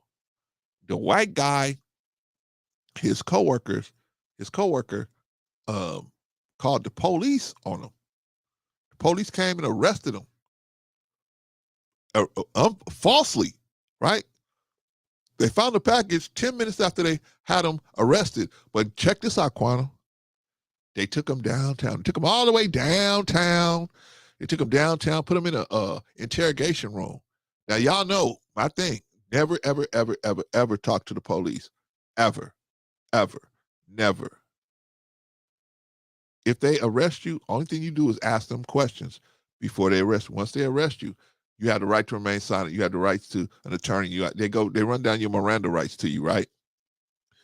Once they do that, you don't say nothing else. Stay quiet. Because what they're going to do, they're going to take you to jail, and then they're going to say, guess what? What? Clarence, we can help you. We can help you. If you help us, we can help you. If you tell us what all happened, you can go to home right now. Right? We'll let you go home. We'll tell the DA that you want to go home. They'll give you a bond, and then you can go home. They do this with our young black men all the time. A lot, rather. They do this a lot with them, right? Just tell us who was the shooter. Just tell us who was this. Just tell us, your role in the situation. Just tell us, And so you end up telling, and then guess what? Sometime it works, sometime it don't. Well, guess what? Based on the information you told us, we can't release you right now. What? You told me I could go home. Right? So it's better just to get a lawyer. Let a lawyer, just to get a lawyer. But some of our people, man, we We think, hey man, going home today is better than, being exonerated later, right? Hey, nah, just don't say nothing. Cause they gotta let you go. At some point, if they don't have no charge, they have to let you go. And they don't have no charges on you, hey, they gotta let you go. But the good news is, even if they don't let you go, you get a lawyer. You get to talk to a lawyer. And what you want is a competent lawyer, right? But they have to let you go. They can, man. They make you stay 3 days. We're gonna give you a bail. We gonna get they're gonna try to give you a bail in 3 days, right? They try to scare you into talking. But man, these DAs, man, they could reject you. You get a DA reject, man. DA reject means, hey, the DA looked at the case and said it's unwinnable, or it's very difficult. We're in the wrong position on this situation, so they reject the situation, right? Quantum said that's true. Never talk to them. Never understand why them when they ask you questions. Never. No, you have to answer them. Where you going? Where you coming from? That's outside of their authority. That doesn't have anything to do with why they stopped you or whatever, right? You had to stop me because you thought it was a charge, right? I was speeding or whatever. Okay, that don't have nothing to do with where I was going or why I was. No. Now you could say, hey, look, I only got 15 minutes in this air thing, so I need to go. That might be something that you could say. So they could call the ambulance. But as far as telling them where you're going, you have to tell them where I'm going. I was on my way to the hospital. I was on my way to this. I was on my way to my mother-in-law's house. I was on my way to my girl's house. I heard some dude talking in the background. They don't care anyway. So I tell them, all right? Quantum said they get away with a lot due to the lack of knowledge. Yeah. That's our point, Quantum. We trying to put this thing together, man, so we can get these young men knowledge, man, so they can have knowledge so police can't just run up on them, right? At least even if they did wrong, they can get a lawyer and help them to, get the thing straight as they can get it, right? Right? But they go out so bad, man. And they just don't say nothing to the police, man. Just say your name and your driver's license number, and that's it, man. You don't have to say anything else to them. Let them, they let them, you ask them the question, am I under arrest? If so, what are the charges? And then after that, if they say you under arrest, then, you just be quiet. We want to talk to you. We want to ask you some questions. I don't want to talk unless I got a lawyer. Just keep telling them I want my lawyer. See, when you start talking like that, man, I'm telling you, man, them handcuffs won't even go on you. I've talked to so many different police, man, so many different ways, man. And you know what? When you talk like you have an understanding of your rights, man, they will just leave you alone. I've had police just walk away, man, just say, you know what, don't do that no more. Or don't, I had one police who was so mad. He was so mad that there was nothing going on with me. He said, oh, you got warrants out after you. I said, I got warrants? What you talking about? I got warrants. I ain't never been no trouble. What you talking about? I got warrants on me. So you got warrants on you. So I thought it was traffic warrants. I was like, well, maybe it's a traffic, because I had that situation happen before, right? I had a failure to appear. I went in and paid the ticket after I had a failure to appear, right? So I didn't know about the failure to appear. I didn't know about that was also a charge that was racking up and accruing. I didn't know that. It was like years. I didn't know because I never got stopped by the police that much. Not really. Especially when I got into my mid-20s and up, I wasn't getting stopped by the police all the time like I was when I was younger. Anyway, this failure to appear had blew up to like 12 grand. I was like, what? So, but this was before the cop that stopped me, like in my 30s. He stopped me talking about, you got warrants, right? I had a friend that was working over in the police department over here in Inglewood. I said, hey, man, I went over there. I said, hey, man, this dude tell me I got warrants, man. Can you check my stuff? He said, Clarence, we ain't supposed to do that. I said, I know, but I mean, this dude told me I got warrants, man. I need to make sure that I'm good. He said, all right, I'm going to do it for you, but man, I ain't really supposed to do this. I said, okay, I appreciate that. Thank you so much. You go and check, man. Ain't got no warrants. I was like, what? Yeah, ain't got no warrants. I said, okay. And then I thought about it. I said, if I had a warrant, why didn't you take me in then? Right? I said, man, if I really had a warrant, why wouldn't this cop just have taken me in?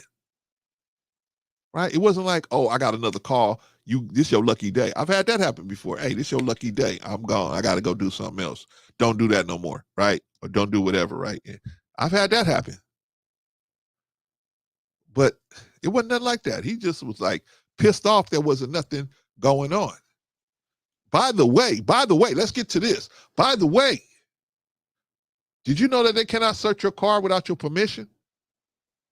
They cannot do that. If they search your car and they find a little some, and you did not give them permission to do it, they can't use it. They can't do nothing. That is, it's outside the scope of their authority. They can't do anything unless you're under arrest. Then they can search your car. But if you ain't under arrest, they just detaining you or they just giving you a ticket. They can't search your car. They can't.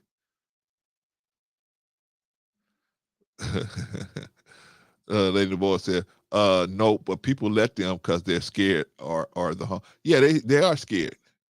They are scared. That's the point, lady. They're scared and they don't know what to do. So we got to see, this is what we do, man. We take these 18-year-old men, young men, and we just throw them out here, right? And we say, don't break the law. But I don't know what the law is. I don't know the limitations of the law. I mean, basic limitations. You know you ain't supposed to just hit somebody. Shout out to Big Riggs, by the way.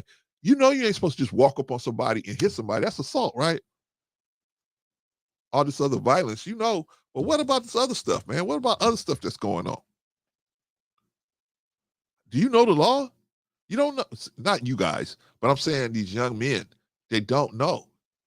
They don't know. And they don't know that they don't know. They don't know how powerful what they don't know can have them in trouble.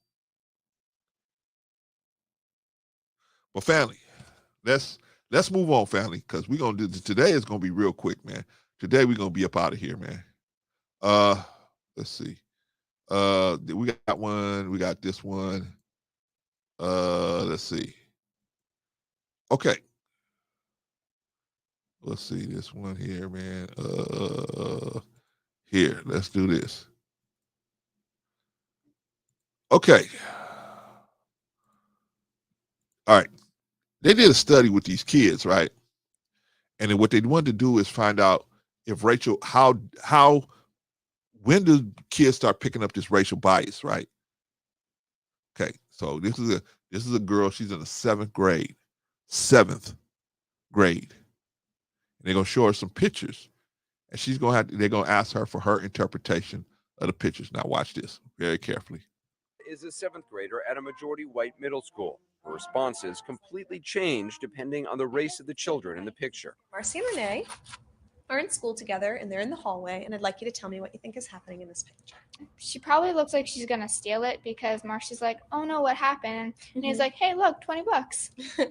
And so do you think that Renee is doing something good, bad, or just neutral? I think she's gonna take the money. Do you think that Renee and Marcy are likely to be friends or not? Not really. And what do you think about Marcy's parents? Do you think they'd be comfortable with her being friends with Renee or not? Well, if they find out the situation that happened, they might be a little concerned about if Renee's a thief. Mm-hmm. Okay. So Renee's a thief and Marcy's A-okay. Right? Right?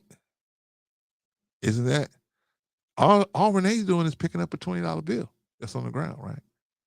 But she's stealing it. Now watch when the situation gets reversed. Watch this. In this one we have Erica and Allison, and they're also in the hallway at school. Can you tell me what it seems is happening in this picture? Allison, like a sweet girl. Mm-hmm. So I think that she would pick up Erica's money and give it back to her. Okay. So then. Now, did y'all catch that? Did you catch that? So they switched the position of the black girl and the white girl, and all of a sudden, the white girl's not a thief. The white girl's just gonna pick the money up and give it back, right? And this is automatic. This is automatic. But I'm telling you, our society is feeding these biases. It's feeding these biases. That's why these kids this young would say something like that, right? Because what does a kid know about stealing and who's right or wrong? Unless it's something they learning at home or out in the street, right?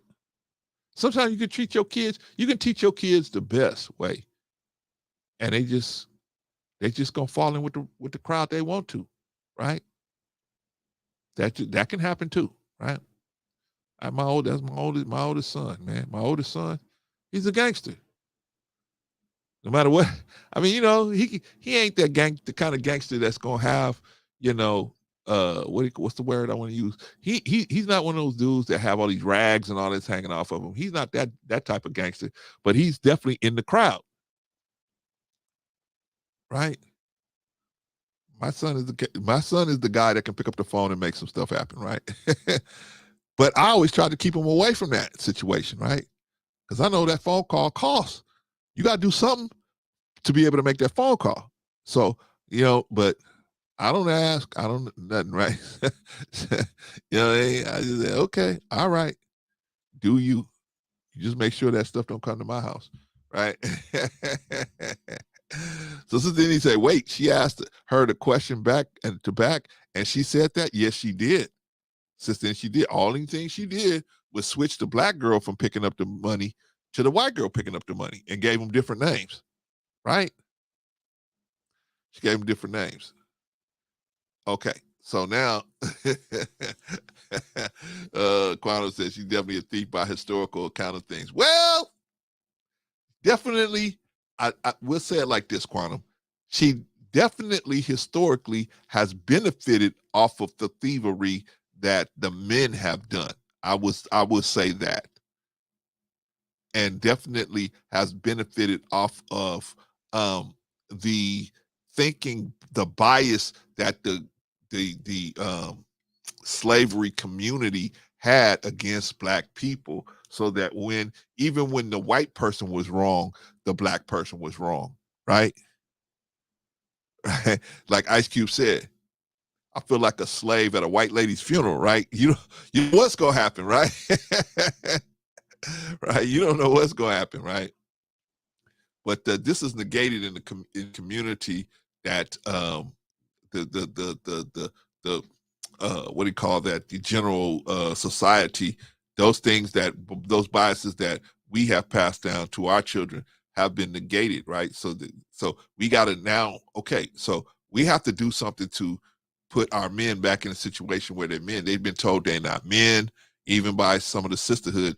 They're not men. They're not carrying their weight, this and that. And some of that's true, right?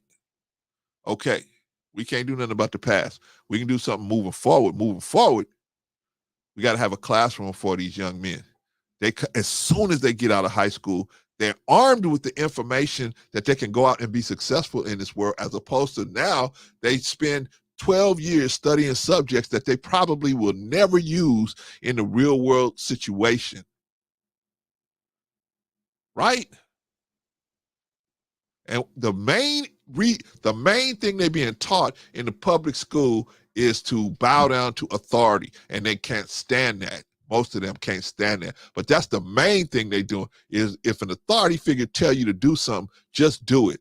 You don't check why? Because you in high school, you can't go check your Spanish teachers. Hey, bring all your documents here so we can check and make sure you qualified. You can't do that.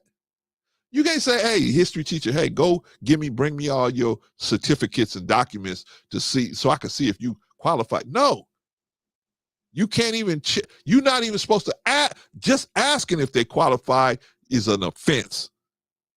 So that's what these schools teaching that's the main lesson they teaching. We got to teach our children to dig through the crap they're giving them and get the best that they can out of the school, right? We don't even understand, man. Our children don't even understand. Quantum said their women were more masterful at their deceit as well. I agree with you on that. I agree with you on that. You know what I mean? But that's where the bias comes in at, right? That's where the bias comes in, where, you know, if everybody has the same mentality, then it's easy to, and everybody doesn't look at you as a human being, then it's easy to deprive you of rights that you don't even have these rights because you're not even a human being. You don't have the right to a fair trial because you're not even a human being. You don't have the right to mutual respect. Why? Because you're a slave. No one respects a slave, except another slave respects a slave in the house. Because a slave in the house could potentially cause havoc to people in the field, right? So most of the time it's hatred and jealousy and envy, right? I want to live in the house. I want the master to look at me a certain way. I want the master to, you know, right? We've been doing this to ourselves since we've been here, right? Competing with trying to get white people to like us. White people in power to like us, right? Now that we got a little bit of power, we trying to get ourselves to like each other. It's crazy. It's crazy. Anyway, Quantum said it's them that lied on black boys and men and programmed by society to believe them. Yes, this is what I'm talking about, Quantum. That's why we want to open our academy, man, so we can teach these young men. And then we can show the world that black men are not just crazy, sex-crazed, violent, abusive people. Not all of us. Most of us are not. That is a very small percentage of black men that are out there doing this kind of stuff. But the world, because of the way it's portrayed out here in the society makes it look like our black men, just like our women, right? Just like our women. Society portrays black women as these sex-crazed women that have a constant thirst for abusive sexual violations. Like they're just waiting to be violated by somebody. That's why you see, I'm going to tell y'all something. I'm going to tell y'all a secret. Gather up, cuddle up. This is something you ain't going to learn on nobody else's channel. This is why men are so mad with women that they feel like, hey, the TV told me that all black women are just waiting to be sexually violated. Why are you telling me no? That's why they get so mad. They don't even realize they've been conditioned to be that way. They've been programmed. They don't even understand they've been programmed. Okay, any black woman you run into, if you got enough money and you waiting to violate them, especially sexually, they're going to be open to you. All you got to do is show them how wicked you can be, and their legs gonna fly up like this, psh, right? That's what the world is showing our, especially black men, but all men, really. Per capita, the black woman is the most violated woman per capita in America, all over the world, in my opinion. Per capita. Clarence, how's that? When there's way more white women in America than black women? I said per capita. Per capita. Per person, per group. This woman is violated the most, in my opinion, especially sexually, right? Why is that? We went over this last week, right? Patrice fussed at me about this last week. Why? Because all the lessons that we get about black women publicly is that she is waiting to be violated.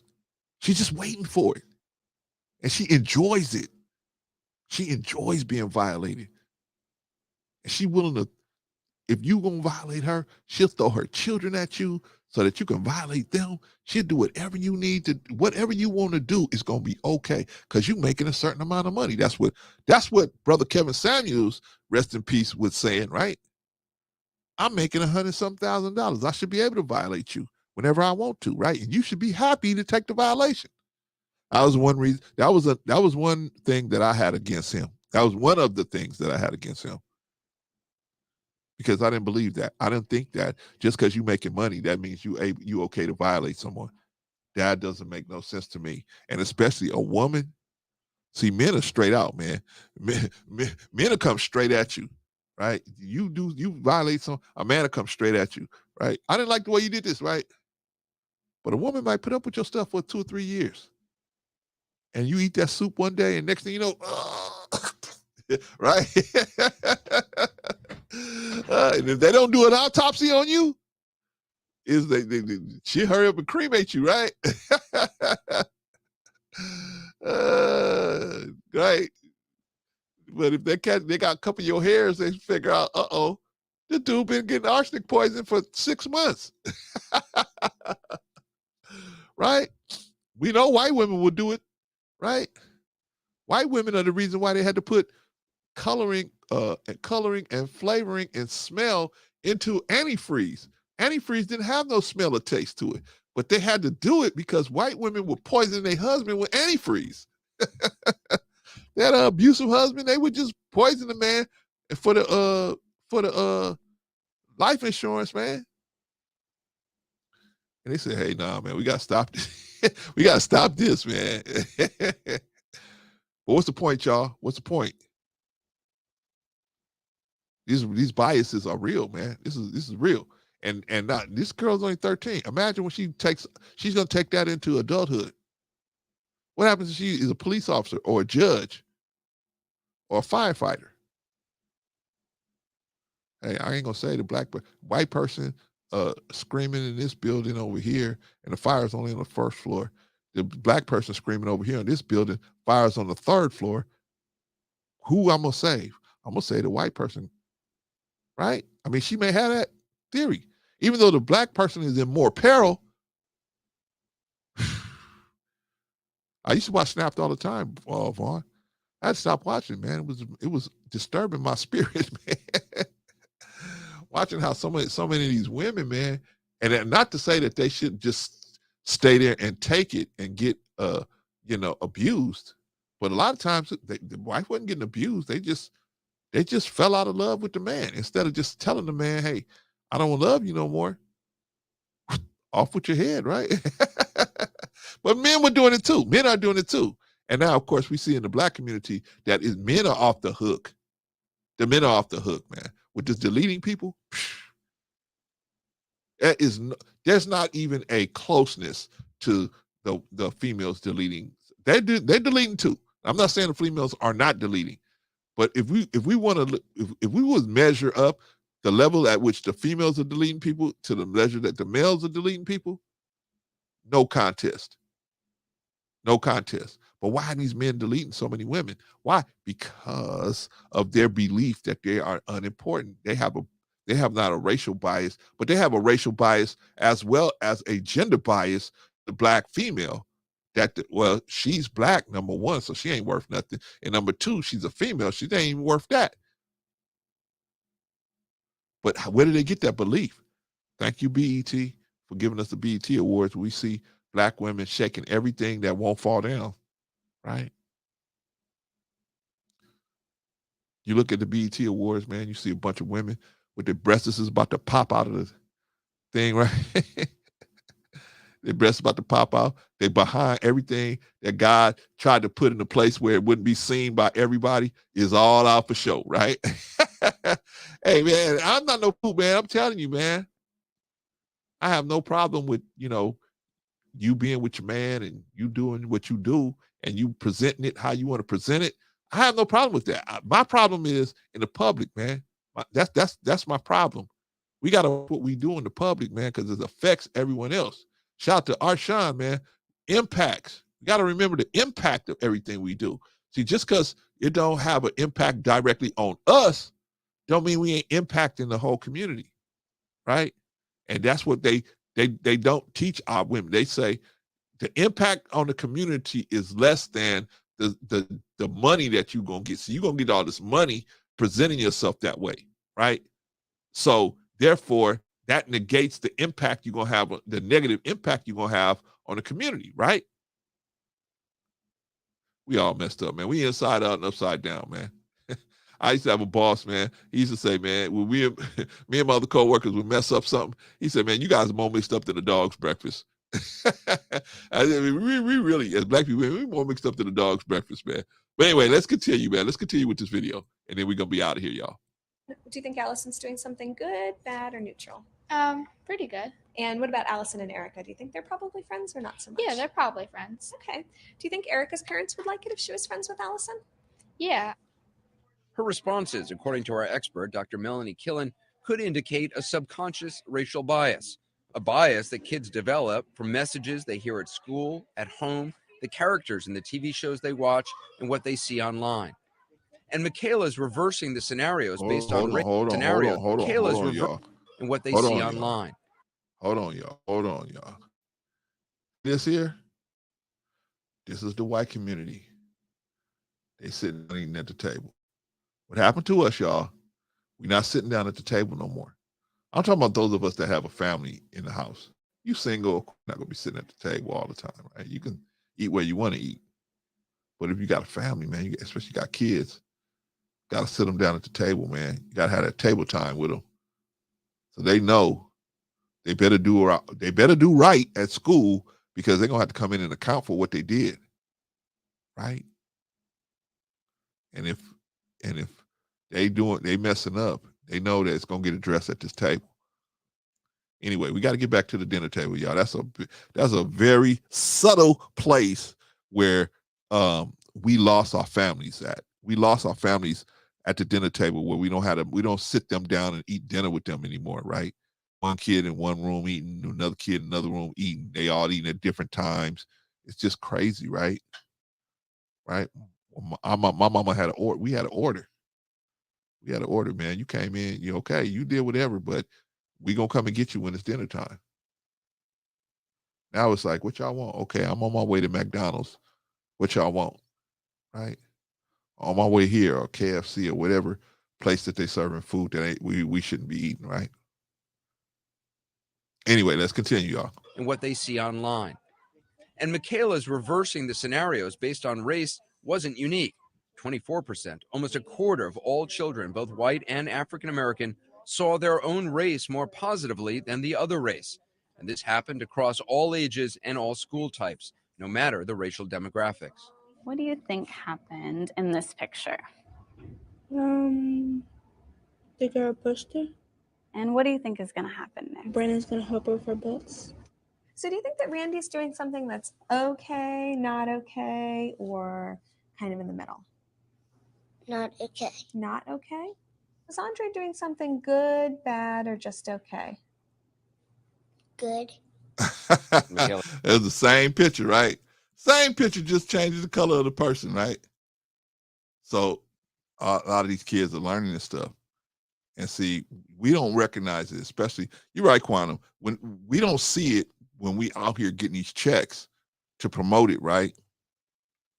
You get these checks to promote it, right? So a lot of these female rappers and female entertainers, man, they promote the idea and philosophy that women, especially Black women, are looking for this constant sexual deviancy in men, and they are willing to submit to that, and that's what they're looking for, right?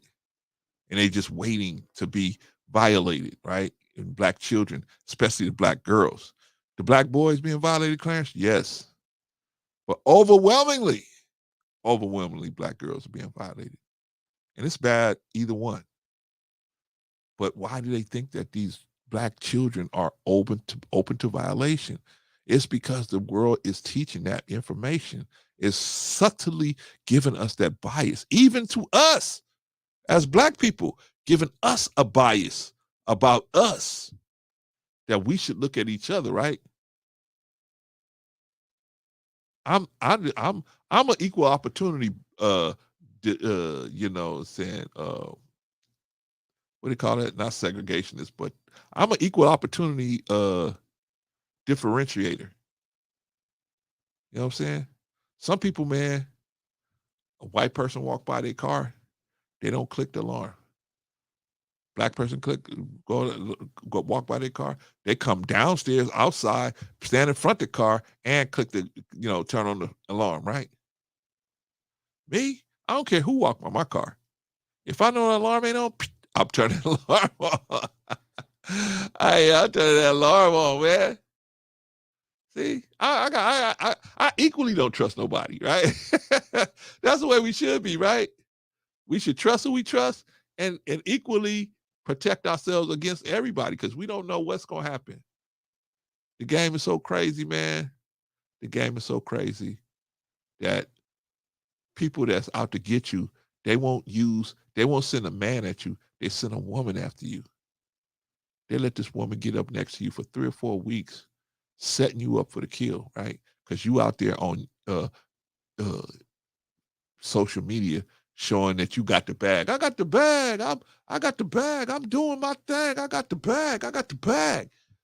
You talk about the bag, and they send somebody to you, man.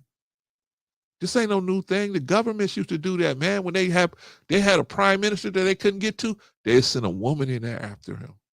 They send a woman into the country, let her get a job, let her live there for 2 or 3 years, and then send that person to the ruler of the country and just destroy the country. Get that ruler to agree to all kind of stupid stuff, right?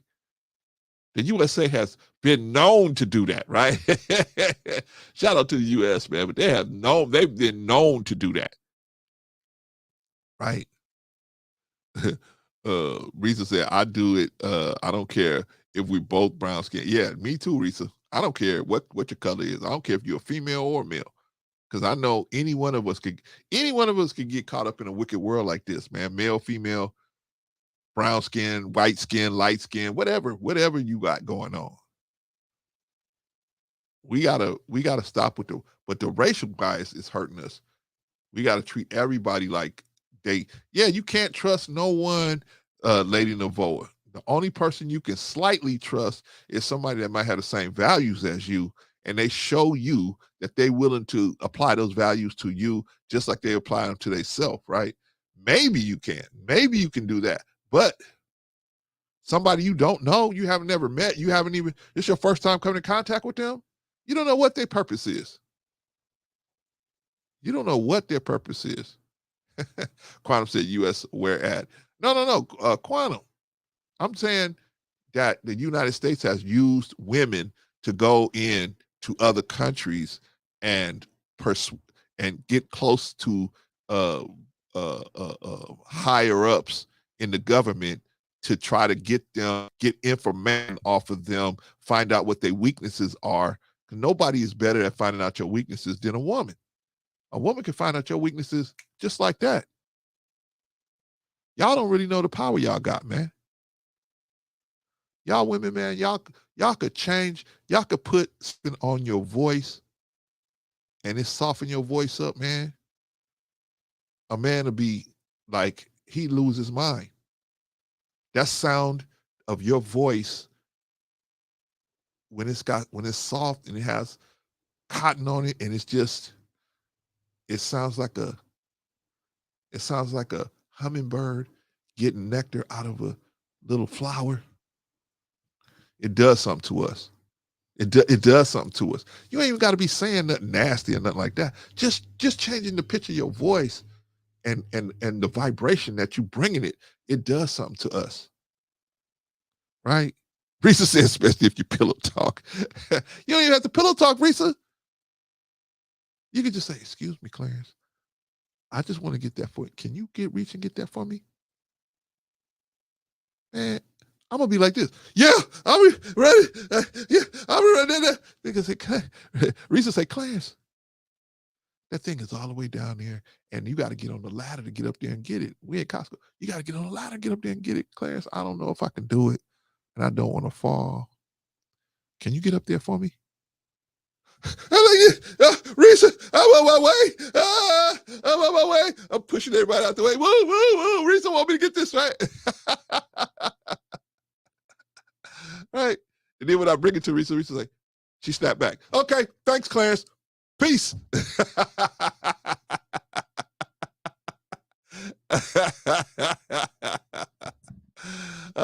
Any? Will she get all the information? Oh my God. Oh my gosh. The government don't know the kind of, they have a secret weapon right here. They don't even want to use it. Right? But I think Risa wouldn't be good only because, Any wouldn't be good because Any got some standards, right? To do some of that kind of work, you gotta kind of have no standards, right? You gotta kind of say, even when one of these dudes want to take it farther than just taking you out to dinner, you're gonna have to be willing to do all of that. And I know Any has higher standards than that, so that's where they would go. Man, we want to hire you, but you ain't willing to do this. And he'd be like, nope. They'd say, well, thanks a lot for stopping by, right? But y'all just don't know your power, man. Y'all just don't know the power y'all got, right? Y'all got amazing powers, how y'all can handle us. I don't care how, even you, Risa, even everybody, I don't care, all of y'all. Y'all think, oh, no, I talk this way because of the... No. There's a pitch in your voice that you could change, just like us as men. There's some things we could do as men in front of you, or we could talk, right? There's a way you could talk to a woman and you could just see her melting right there, right? We don't know our own power as men, right? We don't know our own power. We think we got to be violent to get things to happen, right? We got to be aggressive. Well, you really don't have to be aggressive. We don't have to be aggressive with each other. All we got to do is learn each other, right? Quantum said women are naturally seductive. I think we all are naturally seductive, Quantum. The difference is men are socialized to be more sensitive to women's movements, right? I think we have been more trained to look for things in a woman that might get us sexually aroused. Does that make sense? Quam said the voice and walk and the way you speak, we know the game. Yeah, most of y'all do. A lot of y'all do know the game. But I'm talking about the ones that's not happy with the type of men in their lives. They're attracting these type of men and having men in their lives, and they don't know what to do, how to get rid of that type of man and you don't want to offer a man that's not willing to, that doesn't want to be a man and act as a man and move as a man.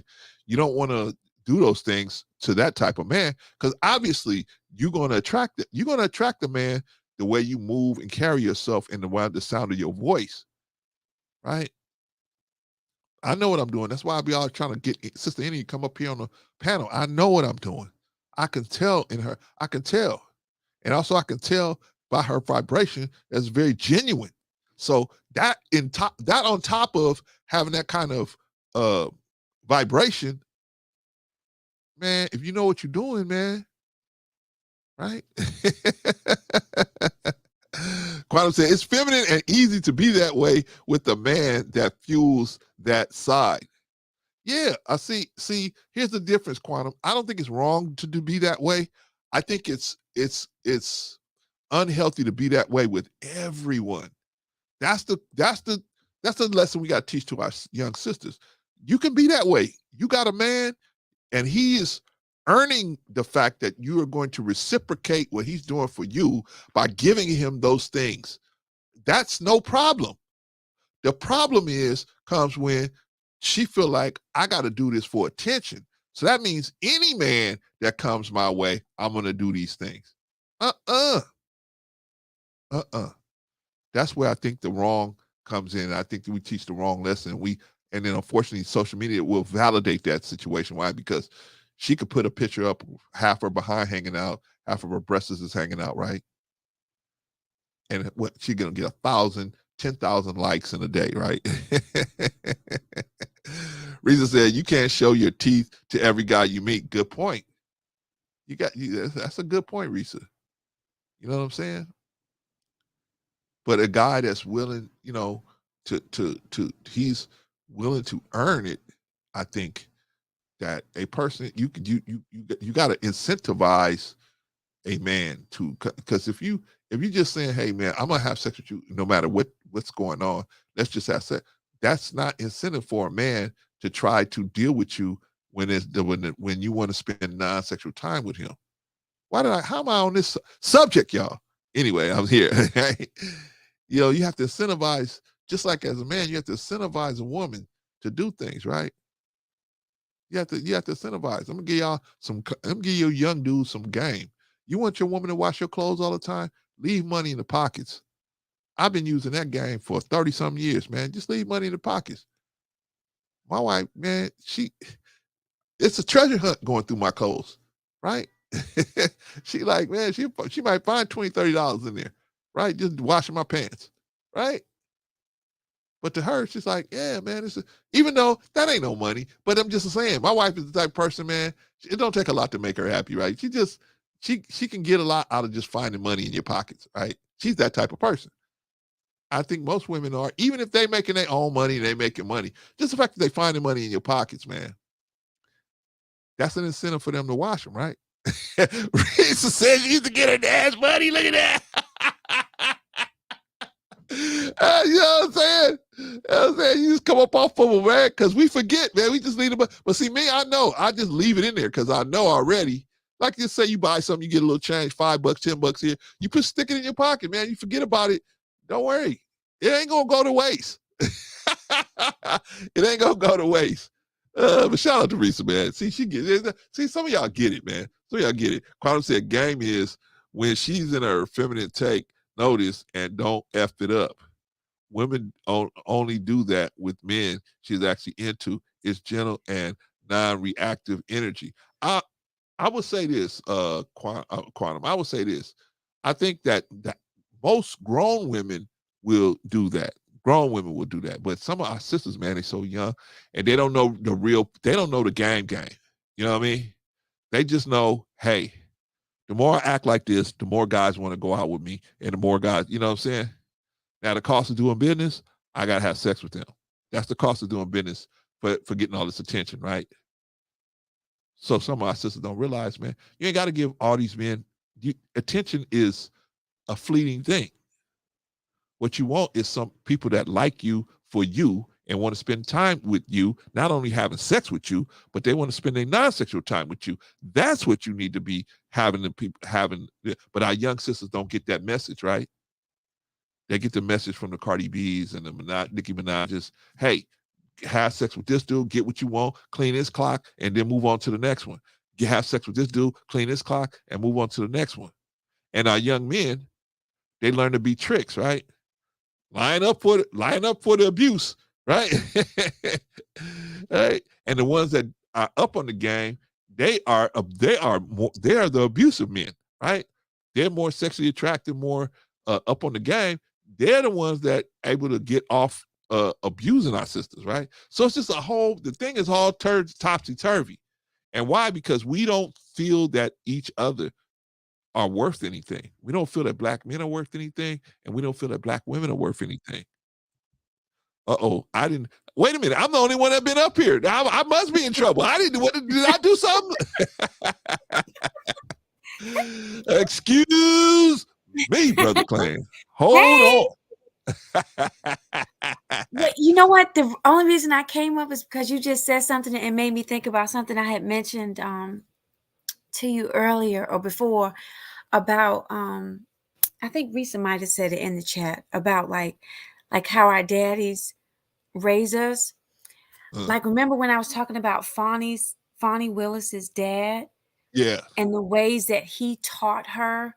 One, and I was taught this too. Like, when you go out, you always keep some money in your pocket. Keep money in your house, keep money in your car, and stuff like that. Yeah. And we have, like, I know as women, I'm really thankful for my dad. He's no longer here, but his teachings still live with me. You know, Right but I on. just was really fortunate to have a father that, one, let me know that he loved me and I didn't have to do anything for him to love me. Correct. You know, I didn't, one of the things he said, he was like, you don't need makeup. He allowed me to speak and ask questions, I mean, he definitely know when I was asking a lot, but I mean, it didn't stop him from allowing me to ask him questions. He wasn't stingy with the way that he loved me. You know what I'm saying? So like, I'm sorry, it just made me think of that, Fonnie. It's like there are some fathers out there that are really instilling some great principles in their daughters. Yeah. And I pray for men like you that even when it's not your child, even when it's not your sister, it's not your wife, that you instill and you help promote women, letting them know their rights, how valuable they are. So sorry, I just wanted to come up and say that because it's so rare, and it felt really good hearing Fonnie. First of all, she calls him daddy, which is sweet within itself. But the way that he spoke about his daughter, that she's in so much, because of what she does, she, prosecutes or bring charges up against, things with like gangs and now with with Trump. But he was more concerned with his daughter's safety, that he was like, I got to get you out of here, but he didn't want to leave her house that she had paid for and, that she had got on her own. So it's something about like a father's love and a man instilling in a woman healthy encouragement and upliftment. So that's all I wanted to say. Thank you for bringing that up, sis. Appreciate you. Well, I think see, here's the thing is that we got to get a lot of these young you know what, Scam, I don't have an IG, man. I'm not on IG, so we trying to get this thing together first, and then when we get this together, maybe we go over to IG. But the thing is, what we got to do now, this is a problem that I see, Sister Annie, and you tell me if you see this problem, especially with the younger sisters. Okay. I think that, okay, like you had a beautiful father, man, did a lot, and you could see it in you. You could see, you can see women that have had experiences with good men. You can see that, right? Okay, so the problem is, I think that a lot of these young women, they haven't seen that, and so how do we fix that problem? Because then they think that, okay, anybody is worthy of them. Like, for example, your father, right? There's things about you that your father would put up with that a guy that's going to date you may have a question about. But your father, just like me, I got a granddaughter. She act up. She's 6 years old. God bless her, but she may do some stuff that a 6-year-old do, right? I'm gonna look right past that because I love her so much, right? She may get on my nerves, but I love her, right? But the problem I think that some of these young sisters have is that they expect men that they're dating, or all the men that they're dating, to view them as their father viewed them initially, right? Initially, to view them like that. And that's not how men are going to view you initially. They got to get to know you. And if they see value in you, then they may. Do you see that? Do you see that out there? I mean, that's my opinion. But what is your opinion of how that goes? Well, yeah, I definitely agree with you with that. I think that, and first, let me just say this. I don't shy away or am ashamed of my blessing that my dad instilled in me, those principles and that love, gave me that love. I also know that everybody does not have that benefit. I also know that because my father has not been here, because he's with God, for so long, there's some things that some women have that I don't have the benefit of because he's not here. I do believe that even women whose fathers have been there, sometimes we do, because we desire it so much, we're just needing it sometimes in that moment. So even though my dad instilled certain things in me, it doesn't mean that I haven't had some moments where I was just like, maybe what life was presenting to me, I was just needing to be held, and I was being held with not a lot of discernment from who I was allowing to hold me. So I do agree with that. I think that we, they say Wiccan Panub and all the wrong places. We yeah, definitely. we definitely being able to assess the times when it's our need and we need to disconnect from places that could potentially fill that need. I think just individually, we have to do better with that. I'm saying all of us. But I think there is a level of expectation I think that women should have with any man that they meet. Not saying that Agreed. you're going to get it, but recognizing that you deserve it. And when you don't see it, that you're able to pull back and say, well, wait a second. You ain't even calling me right. You whistling at me and telling me to come to you when you trying to have a conversation with me. So I think that we should have a level of expectation of respect, of like base Agreed. respect, regardless if you have had a dad or a man in your life that has treated you well. But sometimes when all you have seen is negative, you'll take what you can get. Right? Because and I think I had mentioned to this before on the panel, when I had that, I was a big sister and big brothers and big sister. And my little, because she yearned for attention, it didn't matter that it was negative. She would act up in class and stuff. She just needed attention. So sometimes you just want it.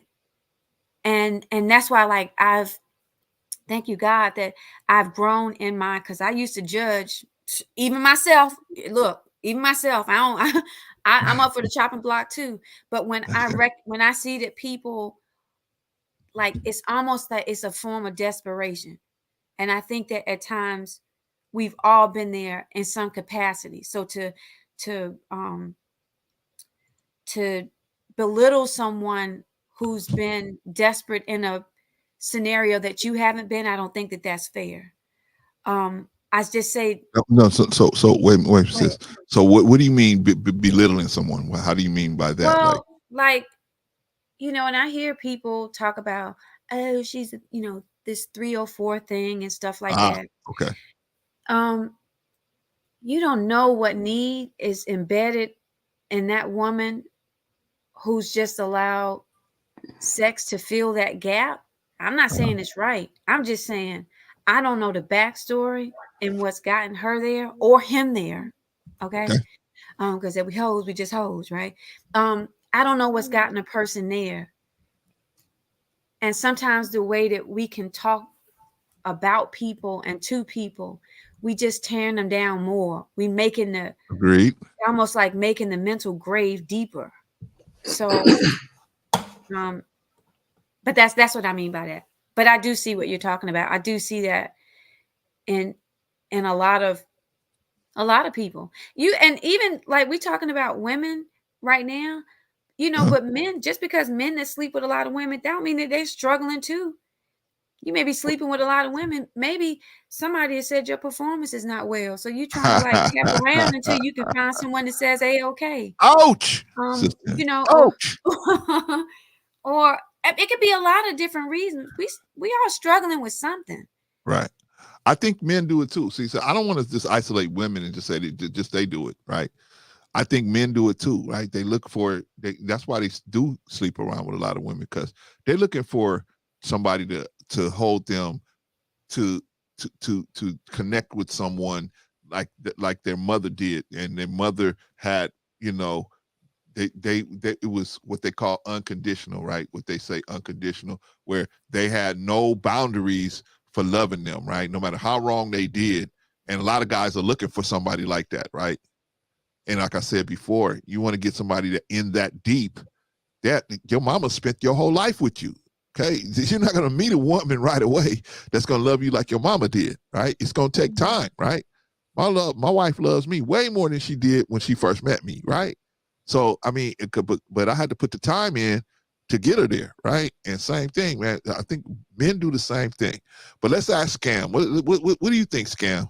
What's going on, man? What do you think about what we've been talking about? Hey, Scam. What's good, Inye? I'm late to the conversation, but go back to the original question, so I don't want to take it off track. Okay. Which I'm known for doing. We initially were talking about racial bias, and I started moving it into, we were talking about the racial bias that white people have against black people and black people have against white people. But now I brought it down to the racial bias that black people have against Black people, not only the racial bias, but also the gender bias as well. And then from there, we got into how men are so capable of doing so much harm to Black women and children is kind of stemming off of the fact that the understanding that most Black men have about Black women is based on social media, the general media, and how the worst of the worst that they see out there on the street, and they have some type of sick, demented thinking process that Black women are just walking around waiting to be sexually assaulted, done wrong, done all these different things. They're just waiting to be violated in some type of way, and Black children aren't worth protecting, so they're just waiting to be violated, right? So then I got into we almost there, Scam. Then I got into the fact that sometimes our women will allow certain things to happen to them because they're looking for somebody to connect to, like their father did. Their father may have, accepted a lot of their flaws because he's going to love them no matter what. And sometimes our women, and the men do it too, so I don't want to just say the women, but we talk about women right now, but they are looking for a man to, as soon as they meet them, fall in, like be all the way in, instead of giving them small little incentives to continue with the relationship, to continue with the investigation that's going for. Really, dating is an investigation. You're just doing an investigation on somebody, right? So you're going to continue the investigation, so you get deeper and deeper and deeper, and finally you get to a point where you decide that this person is worth a commitment, they're worth an obligating myself to. Now, my question was, do you see it that way? Do you see that women are out here, a lot of our sisters are out here looking for a father figure, not a father figure, but somebody to accept them like their father did initially, as opposed to letting that grow over time? Is that what you've seen out here? How can I beat this up with a sledgehammer? Okay, here's the deal. Most of the people you're listening to and looking at, number one, 99% of people are not taught how to be husbands and wives, therefore seek husbands and wives, communicate. And there's this mythical lie that back in 1868, 1942, the Black people knew everything and the community was all together, and it's young people who screwed it up. It's a lie. Men and women never knew how to work together and communicate with each other, maybe 20%. And they had to figure it out on their own. Sometimes in the cases of survival, and they might have scored 6 out of 10, 8 out of 10 for some of the best. That's the truth. Most people don't like themselves. About 70 to 80% of people have low self-esteem. Okay. They don't believe in themselves. How do you think they're going to treat other people? Mm-hmm. Okay. What would you expect from a person who's had children and their children are like them and they don't like themselves? How are they going to treat their children and their spouse? And where are they going to direct their anger towards what it is that they don't believe in their own selves? Okay. Where are they going to go and find resources and an outlet to go and make things better when they don't qualify to attract the best people in their environment? So there's 5 negators hanging out at the bar. Then they go home to the environment. And when the narratives, which is easy to feed, programs, when there's nothing there, it's easy to put anything in. My pushback on social media is this. People keep talking about, man, social media is killing the kids. Whoa, gloom, doom, doom, social media. But the people who keep saying it, I hear them on YouTube. That means they're on social media. That means they bought the cell phone for the kids. They're paying the bill. Uh-huh. Attitude reflects leadership. Mm-hmm. So if it's such a devil, why are they in Satan's playground? That's 2 hours on social media that they could be spent with a John C. Maxwell book, instilling leadership, instilling confidence, correcting and redirecting the very behavior they're complaining about. Scam. Let me throw something in there real quick. You said, why are they putting them on the phone? Why are they giving them a phone, right? No, meaning you get where I'm going. meaning they're doing they know so much about the behavior because they participated in it, and they're doing it right now. They're on spending 2 hours bashing. Look at them black women. Look at them black women. If we was white, if he was black, if he was white. So they're creating the narratives. And when you say the biases against white and black people, I wasn't taught this stuff when I grew up in a black neighborhood. My school was mixed black and white, then some Asian. I just always knew people as people, and I got to see it. White people can beat you up. Black people, some of them are broke. Some white people can play basketball. You get to know people for who they are, and you'll see what they are. When I was 18, I was in the Army. All races. Who simps? All races. Who dusts? All races. Who does drugs? Who wins and makes money? All races. Every person is an individual. Give them an opportunity to be who they are. You'll see who they are. I've been greased by all races. I've been benefited, supported, loved, respected, and treated good by all races. Everyone. And if you really get to the individuals, the biggest issue I have with a lot of the narratives, or they see people feel one thing, they don't like it, and they go push a button and push a narrative button. These people, bad. This person, wrong. The biggest question, why? Why is this person doing what they're doing? How are they doing what they're doing? What were they taught to do? Did they even get a shot? Or if you ask enough questions, do they want to be doing that? Some of the most foul people in the spaces, I'm real cool with. Some of the coolest people don't listen to me. It's just what it is. But everything is more different than just a narrative. It goes deeper to the how and the why. Who are you? What do you think? What do you believe? What do you understand? What do you know? Why do you know this? Why do you think this? A lot of people are really looking for answers and have never been taught. And with no confidence, no family structure, no nothing, expect what you see. What's good, Bolo? Good evening, Bolo. What's good, my G, Vagoda? Hey, Vagoda. Hey, Good, Vagoda. First time meeting you. Okay, we got Bolo nice to see that I'm not the only one that was in 18 in the army. 18 in, 20 out. Vagoda, hold on. was we up got in Bolo 21. TV and Vagoda in the building, but Vagoda came in first. You know how we do it, first come, first serve. So we're gonna let Vagoda get his opening remarks, then we're gonna go over to Bolo and then get his opening remarks. Okay, Vagoda. Okay, I want to say hello first of all.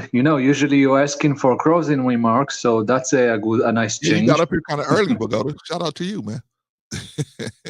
Hey, it's midnight here, so it's right now midnight here, so not early.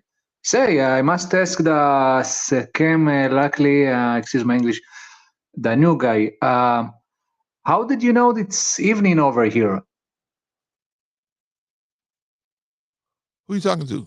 Huh? The new guy, the what's his name? Scam Luckily. Scam Likely. Scam ain't new.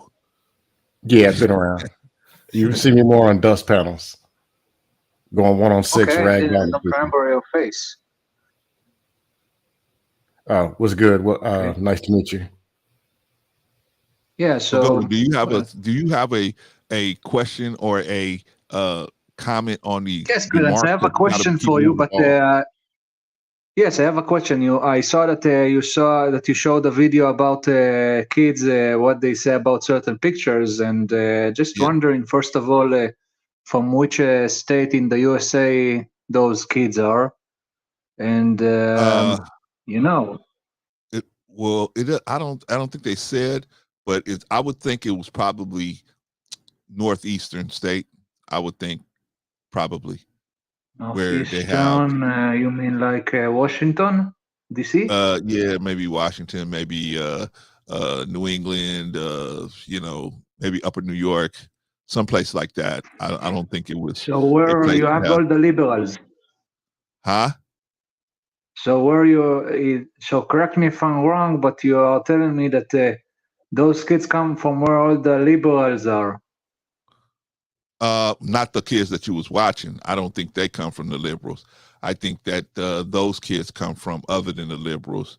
I think the liberals are more like where Scam was talking about, where he you know, you're forced to deal with other people. So you don't have to think about, you come up with a bias in your head. You can, because everybody's together, white, black, Asian, whatever, Jew, Gentile, whatever, everybody's all together. So you're forced to be, that proximity is going to help you see, oh, this dude just like me. He got a problem with his parents. Yeah, you said Asian. Like, what Asian did you mean? You mean Japanese, Chinese, Korean? Who you are talking about when you say Asian, if I may ask? What are we talking about? I'm talking about Asian, period. No, when you said Asian, who do you specifically talked about? Who did you mean when you said Asian? Listen to what I'm saying. Listen to the words coming out of my mouth, Pagoda. I'm not talking about any specific Asian, just like I'm not talking about any specific white person. I'm not talking about any specific black person. I'm talking about blacks from the Sudan, and we're talking about blacks from South Africa. I'm not talking about no type of where they come from in particular. I'm just talking about people that have the bias based on what they see and based on what they think, based on what they heard. Right? It's not about actually being up next to that person and getting a chance to see them. Right? I did a video in the beginning of the broadcast that showed the racial bias, and all the police got on the same page with the Yeah, I hope he will get sued, those policemen. Well, of course he's going to sue them, but I'm just saying that this How stuff much really you think that he's going to gain from that, if I may ask? Huh? How much money that you think he's going to get if he's going to sue them? At least a couple of million, but that's beside the point. Couple of millions? I know that the guy would probably, he would rather have his job back and just back to his regular life than have to deal with a couple of million dollars. The job people. It's true the people from his job, if you ask me. It's not only he was falsely arrested, falsely imprisoned. I mean, he was falsely interrogated. So I mean, this guy's got so many different lawsuits coming that they're gonna obviously settle out of court for an undisclosed number. Yeah. So that's but I'm sure this guy would prefer to have just been left alone, as opposed to in the situation he's in now, right? He doesn't. I don't think that he said, "Well, that was worth it." He's just looking for some type of what do you call that, to make him whole after going through that situation, and he should, right? All right. Let's see. Let us, Pagoda, if that's your last word, I'm gonna move on to Bolo.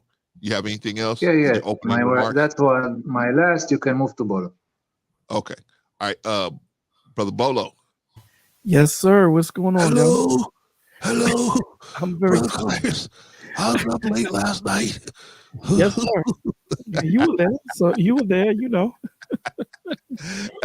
Man, shout out to Brother Bolo, man. Brother Bolo was up real late last night, man. Then he said he stayed up even longer last night, man. I mean, golly, man. Shout out to this brother, man. He's doing good work out there, man. All right, Brother Bolo, what do you think, man? What do you think about anything that we've been talking about, man? Wow. Well, yeah, I believe that my dude he got a good lawsuit going on. But what's more, paramount to it is the effect that it's going to have on him, psychologically. We look at, okay, well, he's going to get this and he's going to get that, but how does it affect him? How is he going to look at white people? How is he going to look at the police? How does it affect him moving forward? And these are the things that, a lot of the times we just put to the side because he might win a big windfall. Excuse me. Towards the other things that you guys were talking about, how we feel affects how we see. Our experiences without context can make making decisions a lot harder. So, having a father in the home, good father in the home is very important, man, not only to the little girls and experiences in someone's life affects how you see and how you make your decisions, moving forward. It just does, and again, trauma is so prevalent in our community, and getting help and going to therapy is so looked down on, right? You're looked at as weak, punks, all these different things. that come with it. And I don't, we need help, man. And I'm glad that we have places like this where we can come to have these conversations and kind of open up these doors and say that there's nothing wrong with you if you go seek help. If you have a broken leg, you go get a cast, right? Your teeth are messed up, you go to the dentist to get them fixed. Yep. So there's nothing wrong, when it comes to men specifically. This was the conversation that I was going to have last night, but it got deterred. Questions that were being asked last night. Good questions, though. That were being asked. Man. That dude always asks good questions. Yeah. Oh man, him and Sweatbread, man. The questions that they ask, you got to sit at least 3 or 4 hours. These especially with us as men, man.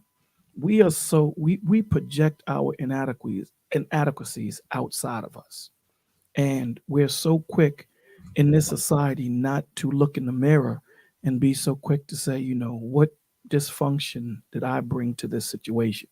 It's easy to point the blame. And when you hear these platforms like Scam was talking about, these platforms that you go to, they don't teach, self-introspection. They don't tell you look in the mirror first. They don't tell you that, that 304 that we're talking about, you went and found her. She didn't find you. You knew what she was, but you in your infinite wisdom thought you can change her, or you thought you can do whatever, and you found out that you can't. So now you have to deal with the repercussions of the decisions that you made. And also often, because we don't do the self-introspection, we don't learn. That learning curve is lost.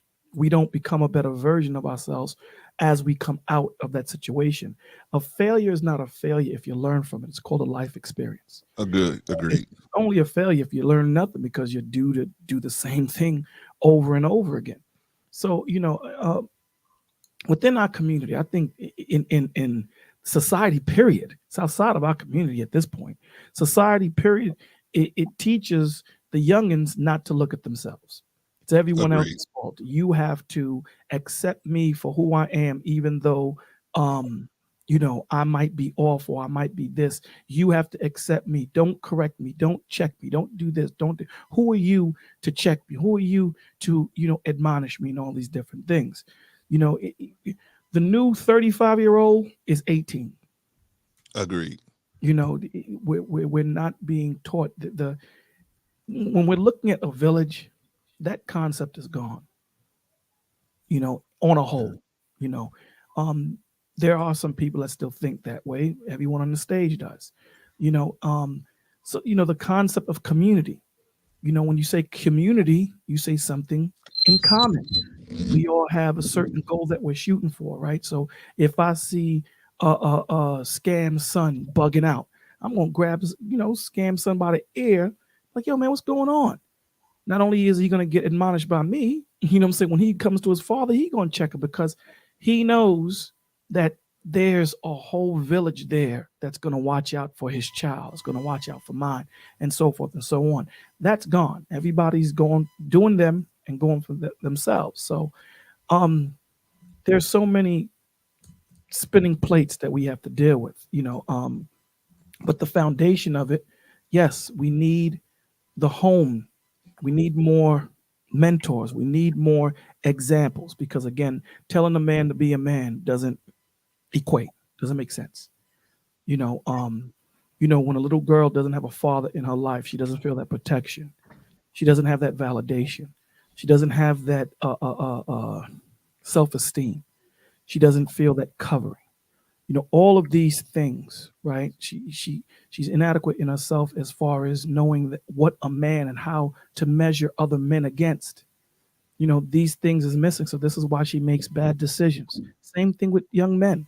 When they don't have that example, they need to see it work. They need to see how this man deals, this father deals with issues, getting up to go to work, coming home late at night, making time for his children, making time for the wife, making time for himself, seeing hard times, seeing him deal with it, seeing how he, interaction. All of these things are experience, it's knowledge. Right. But knowledge means nothing if I don't have experience to quantify it by. So Appreciate you, brother. Thank you so much. Okay. I think everybody got. Oh no, I got to get Risa Neal in here, man. Risa Neal. Risa, are you there? Yes. Keep going though. You know, you got to do what Risa say, man. You know, Risa. Hey, Risa. And Good afternoon, everyone. That's the Good first afternoon. time I hear your voice, my dear. Same here. It's my first time seeing Reese on the panel.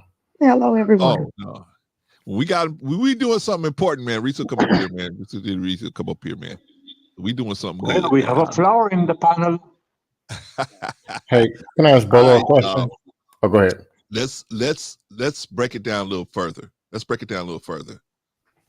Okay, a lot of our sisters, man, they don't understand that. Like Bolo was saying, I agree with you that if they haven't seen the example of what a good man is, where we heard Sister Annie and Risa talking about how they had good men in their lives, man, kind of helped them shape them into who they are, right? Of course, obviously, right? I'm trying to be there for my granddaughter now, right? Some of you guys got daughters. You're trying to be there for your daughters as well. Do the same thing for your daughter, right? They can see a man and they can at least they can know what a man is supposed to look like to them, right? But some of our young men are in the same situation where they don't see women, or they don't see women that are, what's the word I want to use, man? Cooperative enough to make things work, right? Unfortunately, their mother wasn't in a cooperative situation with the father or whatever, so they never got to see that cooperation together. Excuse me. So, what do you guys think? Is that an issue? Do you guys think that that's an issue that's going on today that's keeping our community in particular away from each other and having us have this high unmarried rate among not only women but men as well? I think it's a fraction of part, maybe 15%. How so? There are people who do see it, but they got bad discipline. So they say, let me find some good women so I can run through them, knock them down, and pimp them out. You got some people who see it, but they look in the mirror and say, I don't deserve that. Yeah. I ain't getting that. I got to go to the Wiggosauruses, or I got to go to Marquavius and Darquan and Big Low. Or they see it and they don't know what to do. I'll be honest, I had some great women. I didn't know what to do. I didn't screw them over and do crazy stuff, but I was good friend, good boyfriend, but I didn't have the relationship skills to be able to push all the way to husband. Okay. So luckily I didn't do crazy stuff and leave them on the side of the road or trauma them up. So a couple of them went on to get married. So I was able to have a positive impact, but I wasn't able to go. I didn't know enough to communicate on a level that a husband should. So I ended up back single. I didn't even know what the problem was. And one of them, that's even worse. We got a problem later. But 2 words: relationship skills. No one even talks about it. All they talk about the bag, the money, single mom, father's in the house. Okay, what's the father doing when he's in the house? What is he teaching? What is he doing? Like in the house for what? Protect and provide. What else? Is he having conversations? Is he listening? Is he building emotional intelligence, confidence, active quality time? They make a lot of the conversations about these cavemen who's just a strong man, does all the alpha hardcore stuff, doesn't talk, just beats his chest, drinks milk and goes to sleep. It's a lot more to it than this. You're talking about a whole person and a whole nother person and putting them together. All their trauma, their life, their experience, their natural personality, their wants, desires, needs, beliefs. It's a lot. But I agree. We need better examples. We need better people at any cost. We'll take anything. Well, not anything. Anything good, we'll take it. Good. Agreed. Yeah, agreed. I appreciate that. Anybody else? What was the question again? The question was, we see that our women, in particular, because I mean, I'm saying men do it too, but I think it's more costly for our sisters, man, because our sisters are getting caught up with men that are, they're not, for the most part, not, we got sisters like Annie and Risa. They're kind of they kind of know what to look out for. But I'm talking about them sisters that don't know what to look for, man, and they're getting caught up with men that are very violent, right? And some of them are losing their lives. A lot of them are losing their lives. What is that an issue? Is that contributing? The fact that they don't know what to look for in good men, is that a contributing factor to the marriage, the abysmal marriage numbers in the Black community in particular? I would say. Okay. No, go ahead, Annette. Go ahead. Okay. Go ahead.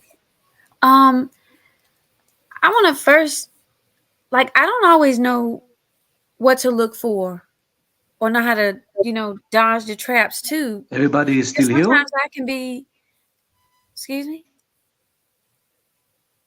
Oh. Sometimes No, I I may be just looking. didn't hear. Sorry. Hold on, we'll let you go next, but hold on. Sometimes I can be focusing on, I have a good understanding and I'm solid in this thing, and then get sideswiped by another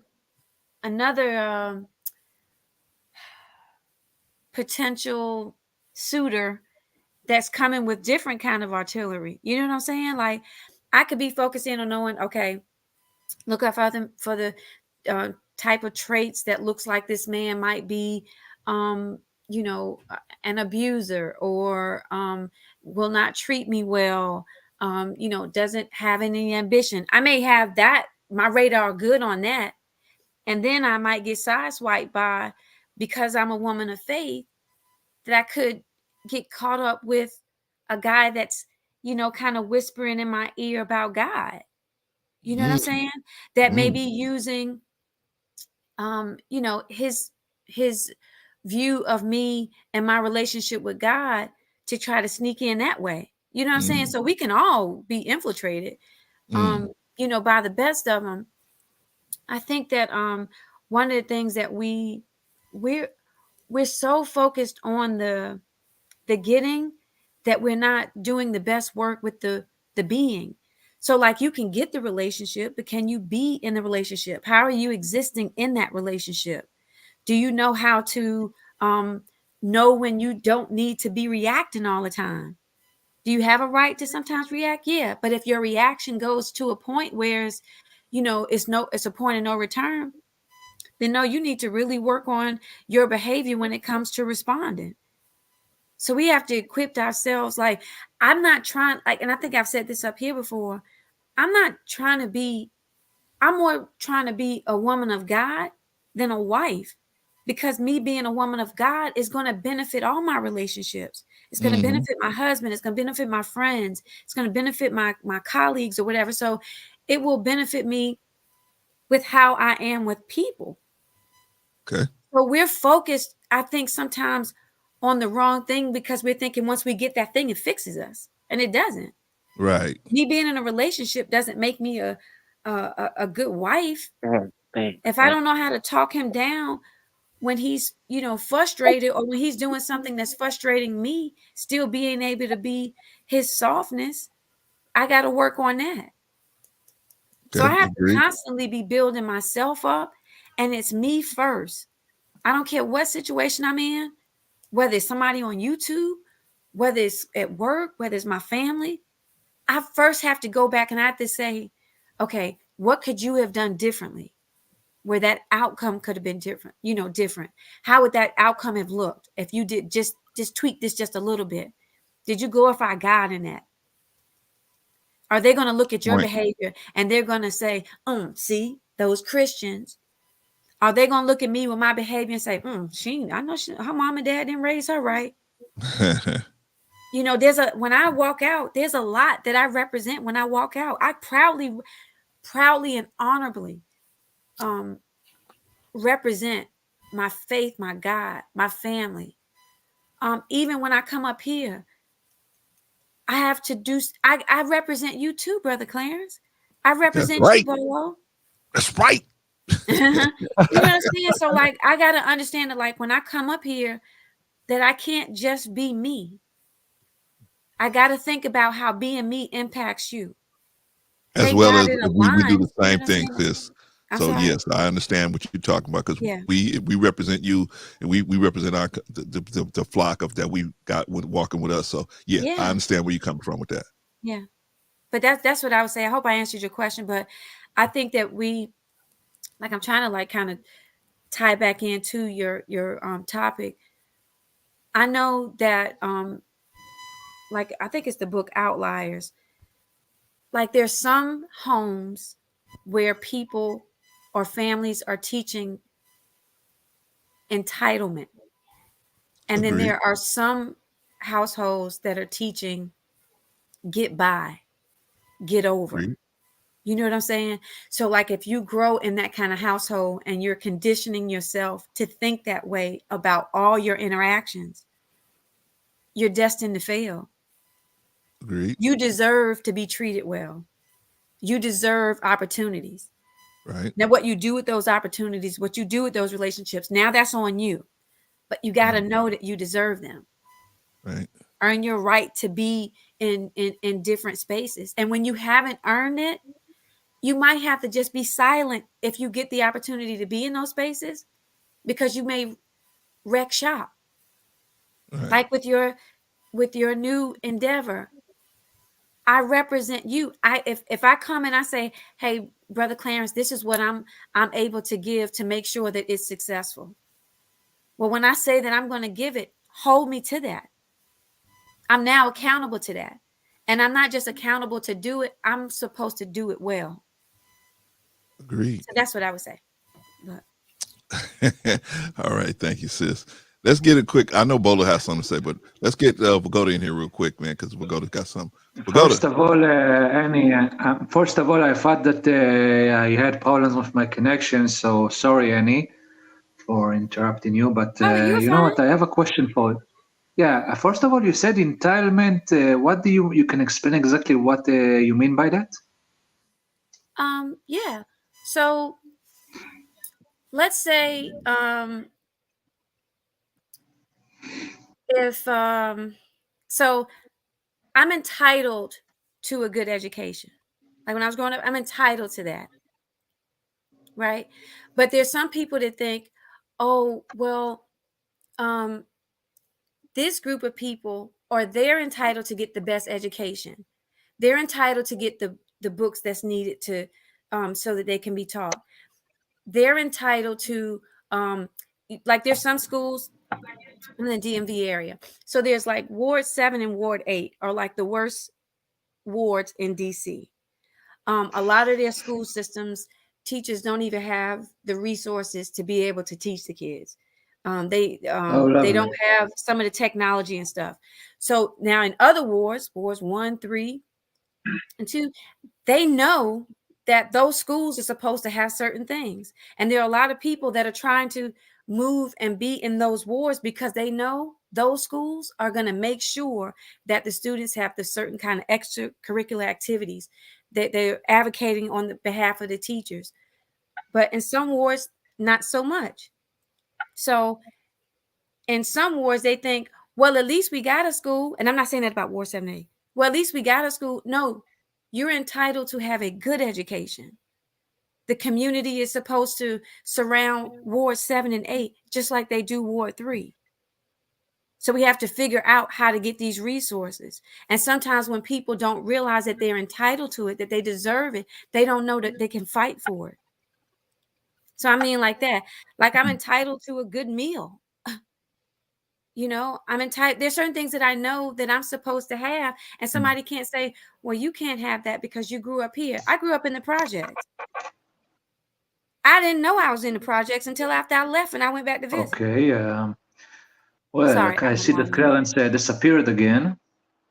What I do? Here he What came I back. do? I'm But still right here. any case, what?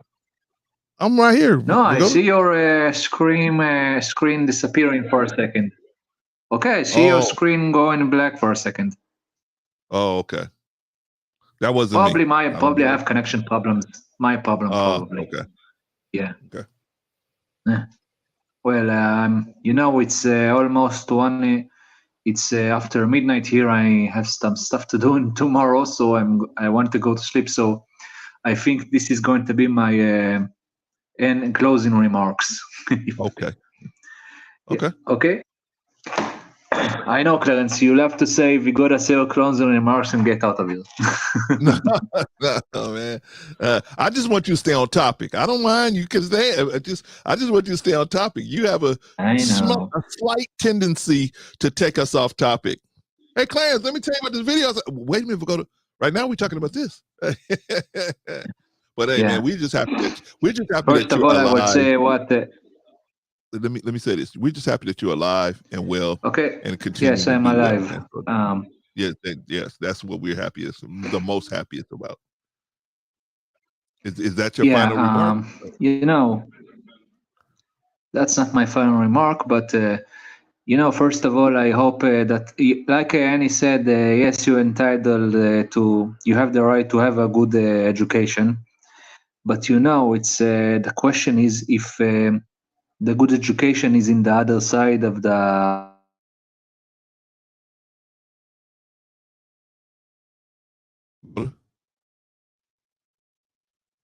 Oh man, it's right in the middle of it. Oh. Okay, this is what we're gonna do, man. We're gonna move to Bolo, and if Vagoda comes back, Bolo, I would love it if you'd be so kind to let him finish his remarks, man. But let's go to Bolo. Bolo. Absolutely. I know he has connections. Yeah, of course.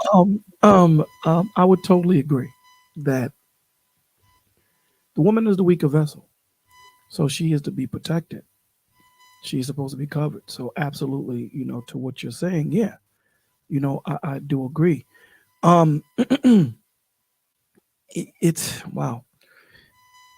We definitely have to, you were there, and we had some young men over at Security Boss's channel, and these young dudes. These young lions are very, very hurt.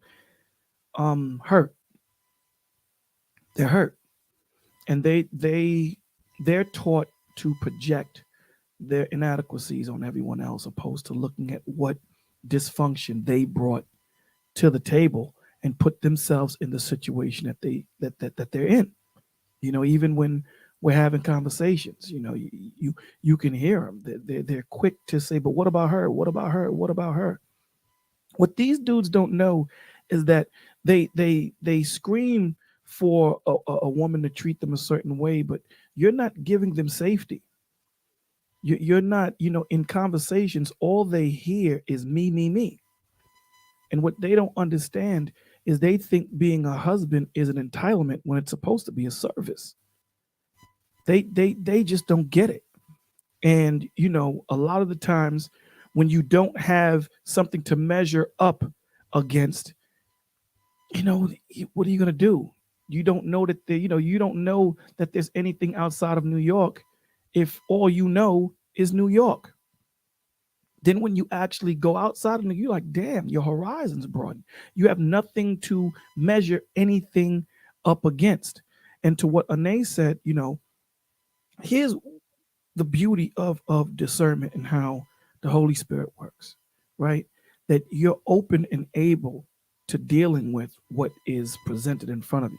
So like she said, right, she might have her radar, faced right, and something left might come. But see, when we're dealing with discernment, something is going to alert you in most situations. You might sometimes get caught up, it happens. But you have to understand that when you are tapped into the Spirit, you understand what's going on around you, and you're able to pivot in live time in situations that you have to. We don't have the conversations for being trustworthy, sharing core values, relationships, emotional maturity.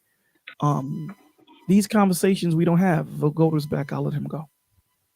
Okay, Vagoda. Oh, I showed my face accidentally. Oh. Okay. All right, man. You want to finish your remarks? Yeah. I just okay. First of all, where I've been, I don't know what you didn't hear, but what I said is, you know what, Bolo, you want to finish and then I will go after you? Okay. All right. Huh? Oh, he's Bolo. got. Oh, He's I letting you said, go. I asked if you want to finish and then I will go after. I don't want to cut you off. No, go ahead, because I know that you're signal and it's late over by. Oh yeah, that's right, man. We might lose you again. So go ahead. Yes, just want to say that I'm okay, and Clarence, like I said, it's the big question is if we are everybody is entitled has the right to have a good education, but if your education is in the other side of the state or the other side of the town, and it's very far from you, and you don't have something good next to you, then if it's in the other side of the country, then you need if you don't have something good next to you, then option A is to get what you can get next to you, or go to where it is. Okay. In terms of education and about my ending room stuff, I want to say, first of all, Clarence, you can do for me a little favor after this show? Uh-huh. You can do for me a small favor? Depends on what it is. We'll go. It's not about giving you $1 million. Relaxed. No, it's just what it is. Van Brian told me that you didn't give him my email. So I thought I did. If it's okay, you didn't receive it. So if you can after this show give him my email or something. Okay. So okay. Yeah, I don't want to bug you about it, but still. No, that's no problem. In any case, also, what I want to say also, tell me, I must ask you, Clarence, forgive me, but there is a video there's a movie right now I saw on the that is running right now in the USA that has your name on it. Seriously, it's called The Book of Clarence. Yes. Yeah, what do you think about this? Also, Bolo, what do you think about that movie? I haven't seen that yet.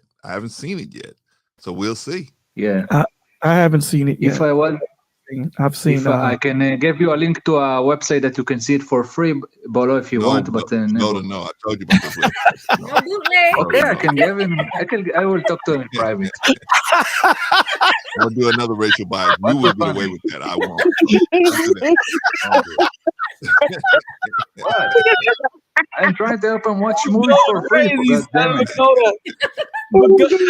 I tell you what we will do, Vagoda. We're gonna do like Vaughn said. We're gonna all watch it and then we'll be able to come back and talk about it. Oh my God! Don't watch that racist video. I want to strangle the person that made that video.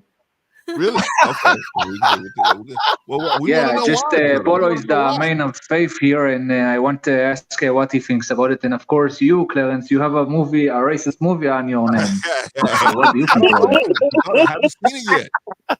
If you're saying it's that bad, I want to see it because I may agree with you. So we're gonna all that take a look. Movie is racist, but never mind that. Okay, well we're gonna take a look at it and we can see for ourselves. It's more racist than the documentary of Cleopatra, but never mind that. Oh boy.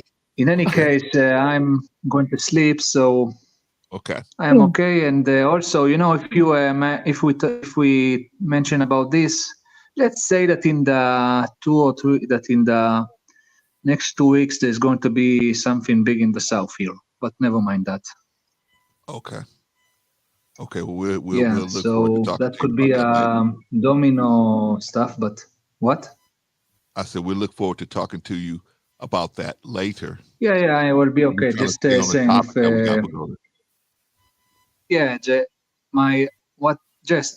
going to stay on the topic. Just that's what I want to say. And also, if I may ask, what you said that you are a woman of faith, no? Yeah. This is your last one, Vagoda. This is your last one. Okay. What is your faith? What is your faith? Are you Muslim like Christians? A Christian like other people here, or what? What do you consider a Christian? I don't know if you're that's you know what, I don't know. I'm going to sleep. Okay. So Because I didn't in any want. case, Oh no, about I the just didn't want topic. to use. I love God. I believe that Jesus Christ is my Lord and Savior. I believe in the Holy Word. I believe in the Holy Spirit, and that's my faith. Okay, good for you. Yeah, I'm going to sleep now. So, but in any case, Clarence, about the topic. No. I want to tell you something before you go. What? In the United States, it is very it's kind of almost rude to ask somebody what their political beliefs are and what their faith is direct. Now, if they tell you, like somebody like me, get up here and just tell you, then now you know. Somebody like you get up here and you tell us, hey, I'm Jewish. Okay, that's different. But That's in my the US, nationality, first of all, but never mind that. well, by blood. What? How about that? What's so Okay, funny? so By genetics. listen. But listen, I'm trying to educate you on something, man, so you don't be having a conversation with somebody in the US and say, hey, what's your dress size? Pow, smack, right? I'm trying to tell you. I didn't ask her what her dress size. I know, but it's a similar question by asking her what her faith is. Not only her, but I'm just saying in the United States, that's what they call a faux pas. That's something you're not supposed to ask. If somebody gives you that information, then you can, then now you got the ability to start talking about it because they initially gave you that information. But like, for example, here, we don't ask somebody what's your faith. We just talk about God. If they want to interject how they perceive God, how they connect to God, then that's on them to interject that. So I'm just giving you some advice, and you talk to some other Americans, not the great Americans that you have here, but the other great Americans that you might talk to. You might want to watch that conversation.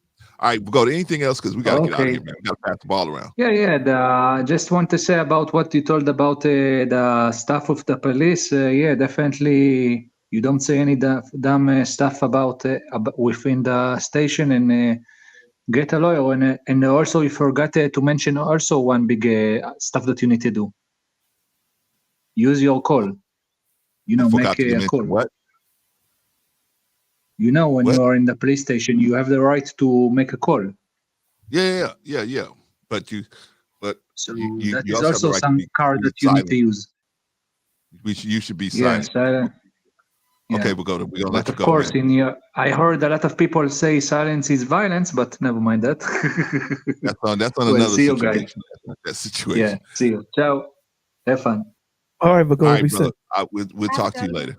Bye, Vagoda. All right, that's Vagoda. That's our brother from Israel. Vagoda. Shout out to him, man. He's still walking around out there, man. Shout out to him. All right, let me bring up a diamond as well. Okay, we got about 15 more minutes, y'all, and then we're gonna start getting out of here, start wrapping up because I don't know what I did. I might be in trouble. My team wants to talk to me, so I'm in trouble. All right, so anyway, all right, so I got Vaughn back here too. All right, so now Bolo was talking, and then anybody else who wants to address anything after that, we'll let you guys address it.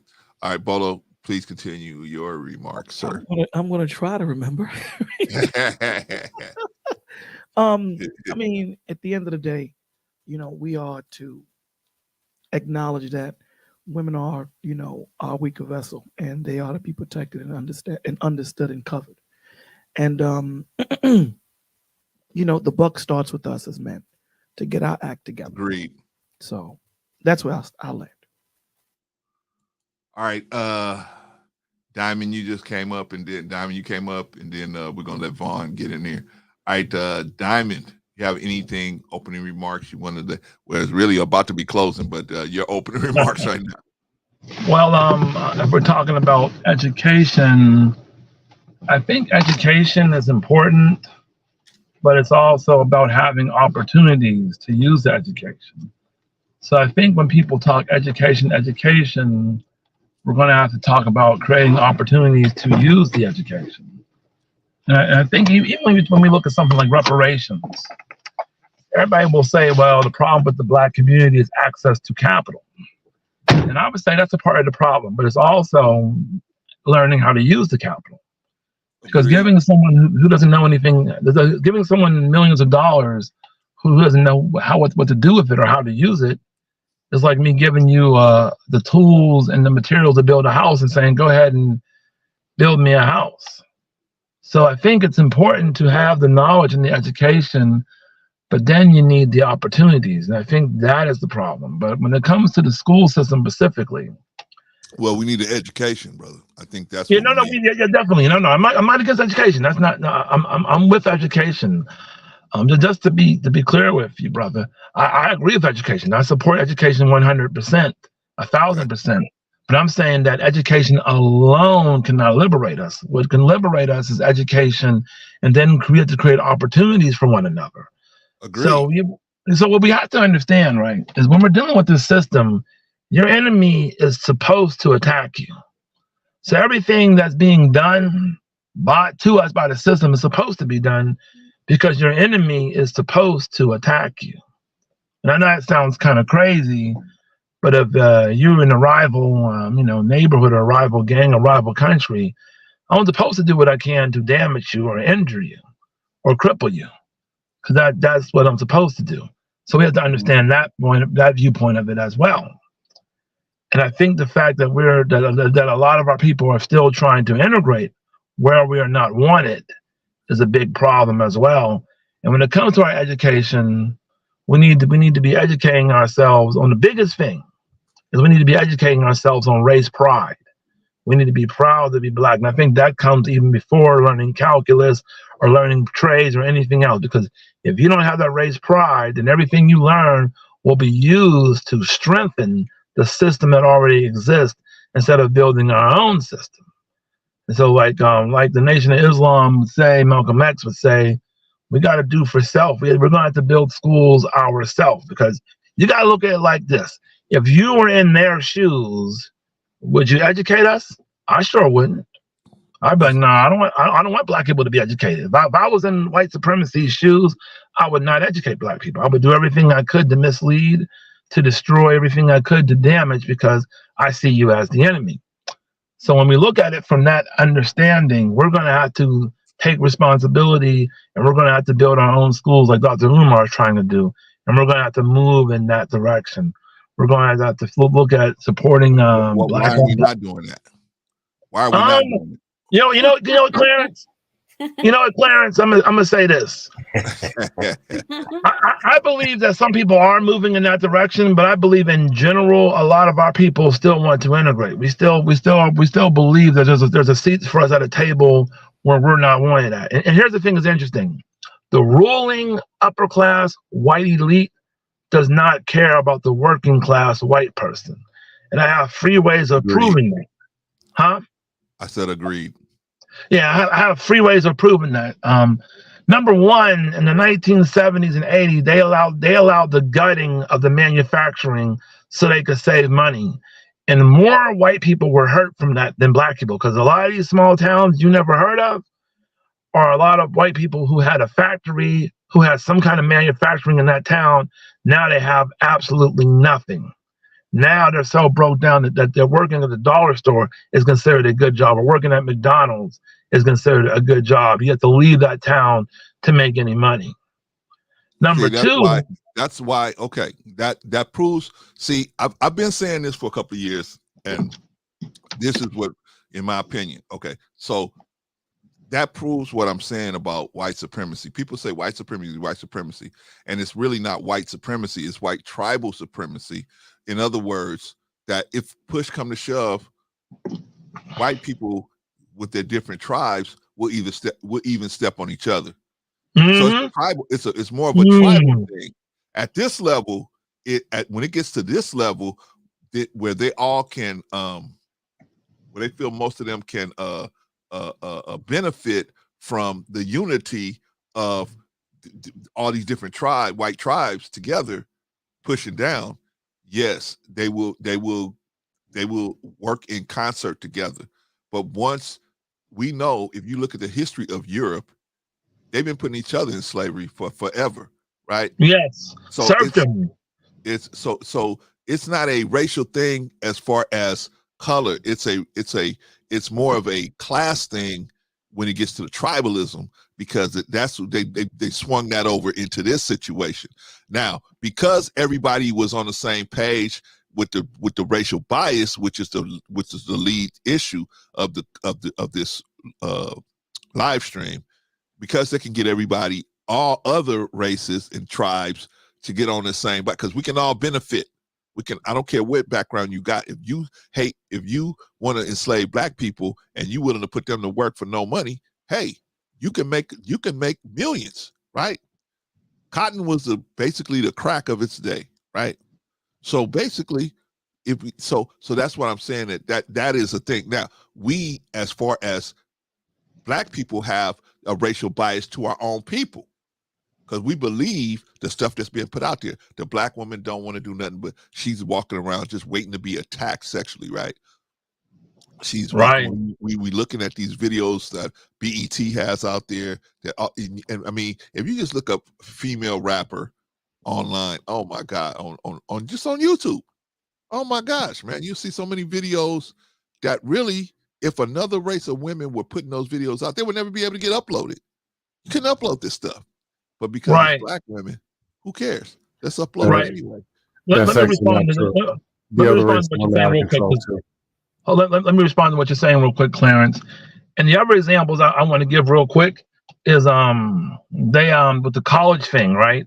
They had a lot of Caucasians go to college. And they promised that, oh, you're gonna be making all this money when you get out.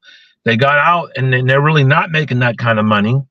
They've done the inflation thing where they're being overcharged for rent, and they got the student debt. So they lied to them and they scammed their own people when it came to college. Of course. Because now, and then what's crazy is when you run into the average white person now, they're like, college is a scam. They're like, man, it's a bunch of BS. And that's white folks saying this, not us saying this. But then the third thing, which is the biggest one, saying it too. Right? Yeah, there is. But I'm saying I heard them say more. I want Scam to chime in. Then the third thing, which is the biggest one, that lets you know they don't care about working class white person, was the opioid crisis. They allowed that to happen, and they knew that those opioids were dangerous and very addictive. And most of the people who got hooked on them were white people. And the thing that's crazy is racism worked out in black people's favor for one time, because they wouldn't prescribe those opioids to black people. So we didn't get hit with it nearly as bad as they got hit with it, because due to the racial bias, the one time it worked out in our favor, they refused to prescribe those opioids to black people. So I'm saying all of that. I don't know if it's in our favor, but I guess. No. Well, I'm saying I'm looking like this, Clarence. If all of us got injured and they didn't prescribe us opioids, but they described all the white people opioids and they got hooked and we didn't. I'm looking at it from that perspective. I mean, I get what you're saying. I get what you're saying. Yeah. So real quick to end everything. The viewpoint of it is, I believe that we should not try to integrate to where we're not wanted. And I believe the working class white people don't want to live with us either. They want to do their own thing. We need to let them do their own thing. We need to let the Latinos do their own thing. We need to let the Asians do their own thing. We need to do our own thing. But see, the problem that I see. Let me explain that one. Yes, sir. A European society is built on competition, competing for resources, competing for women, competing for bloodlines, is built on competition. Our society, where we come from, that part of the world, it generally, before they came in contact with Europeans, it was communal. Everything was communal. You don't put you don't put older people out of the community just because they can't work anymore. We take care of them. We feed them anyway. So they lived among us for 50, 100 years or whatever, and they were productive members. But now they ain't productive because they old. And in the European society, they just put you out. They put you somewhere, right? But in our community, where we come from, that part of the world, that just because a person was older didn't mean to get pushed out. We still gonna feed you anyway. We still gonna all sit at the table, sit around that fire, and we all gonna eat. right? We don't have nobody that we push out unless they are offenders. If they're offenders, then we're gonna get rid of them. But if they just their only offenses, they can't go out into the field anymore. They can't milk cows anymore. They can't, raise cattle or whatever. Then we're not gonna hold that against them. We're gonna communally feed them. So when you don't have to compete for resources, you got a whole different mindset than people that competing with each other. Right. I agree with you on that level, too. But I believe at the end of the day, us as Blacks, we have to get rid of that multicultural attitude that we got. Because you say, you say to some Black folk, let's just do something for our people. Well, what about everybody else? It's like, no, that's the wrong way to go about it. We need to take care of ourselves first. And like Malcolm X said, you worry about someone drowning in the bathtub while you drowning in the ocean. So we'll continue to stay in last place as long as we think about everybody else before ourselves. And my whole thing is, there's a lot of people that have a lot of problems, and I hope they figure their problems out. I hope the people in Israel and Palestine can work it out. I hope the cartels in Mexico can get it together. But that's not my priority problem. My priority problem is what's going on with our people. And I think that we need to take that mantle up, and we need to get rid of this multicultural attitude, because a lot of us talking about, well, what about this person? We need to love everybody, and so I don't agree with that. I agree we need to take care of ourselves first. So I land there. All right, I think Scam Likely. I think you said a bad word to Scam Likely. I think it was Dr. Umar or something like that, right? I think Yeah. Scam Likely said. Oh, wait! Before I let it go over to Scam, I'm glad you laughed, Vaughn, because I didn't hear. I need to hear your voice. Before I let Scam address that, I want to let Vaughn get his opening remarks in here. Vaughn, what do you got to say, brother? Well, listen, greetings, everybody. Glad to be up here with you all. What's up, brother? I'm a little hoarse. I was over there at Elder Bolo's church last night, and they just hold service so long over there. Yeah. You know what I'm saying? I'm thinking about finding another virtual congregation that I could, where they get out of service a little earlier. That way I can get a little bit of I'm surprised the three of y'all are still awake.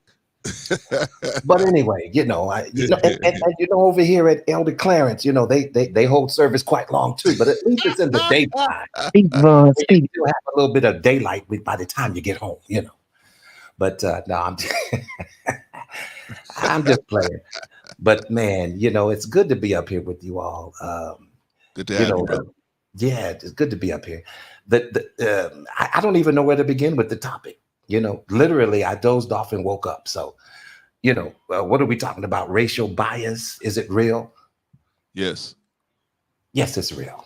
I mean, you can see it in so many different things, Vaughn. So that's what we're trying to figure out. Is it real? Because some people say, oh, it's not real. You just making that up in your head. But do we see so many different evidence of it? What's going on? What do you think, Vaughn? Well, a lot of our biases and especially when it comes to this topic, it's kind of like a learned behavior too. Agreed. You see, sometimes it could become a cultural thing of what we're learning in our own culture. You see what I'm saying? And I would be remiss if I would sit up here and just not acknowledge the fact that I do have some racial biases. Exactly. I pray about them. But I don't trust white people unless I actually know them. You see what I'm saying? I don't know if that's a bad thing to actually say on air. Sounds like intelligence to me, brother. Sounds like intelligence to me. And so I'm just being honest about it, because listen, if we were to be truthful, they don't trust us, even when they know us. You see? So and just growing up, seeing different things taking place, understanding the history of it all. You know what I'm saying? I have definitely become biased in different areas. You know what I'm saying? Now, is that a good thing? Is that a bad thing? Maybe not. Some biases are good. Yeah, so I'll just leave it there, bro. All right, man. Okay, I would say this, man. We all have biases. We all have racial bias. We got racial biases for white people, for and against them. We got racial biases for Black people, for and against them. We got racial biases on everybody. So for us to say that doesn't happen. Now, here's the difference. we got to be aware that we got that bias, and we got to say, I'm not going to let that bias stop me from doing the good that God put in my heart to do. I'm not going to let that stop me from doing what God wants me to do. So I'm going to help this person. I don't care what their color is. If they need help and I can help them, I'm going to do it. If I can do this or this person, and hopefully that person would do it for me. But I'm not doing it so that I can get a return on that. I'm doing it because that's the right thing to do. And that's what we got to get to, that mentality that it's the right thing to do. But I also agree with you, Diamond, that if we would look at the whole world as a triage center, Black people should be the first ones getting seen for treatment. So I definitely agree with you on that. But Scam, did you hear Diamond mention our beloved brother, Dr. Umar?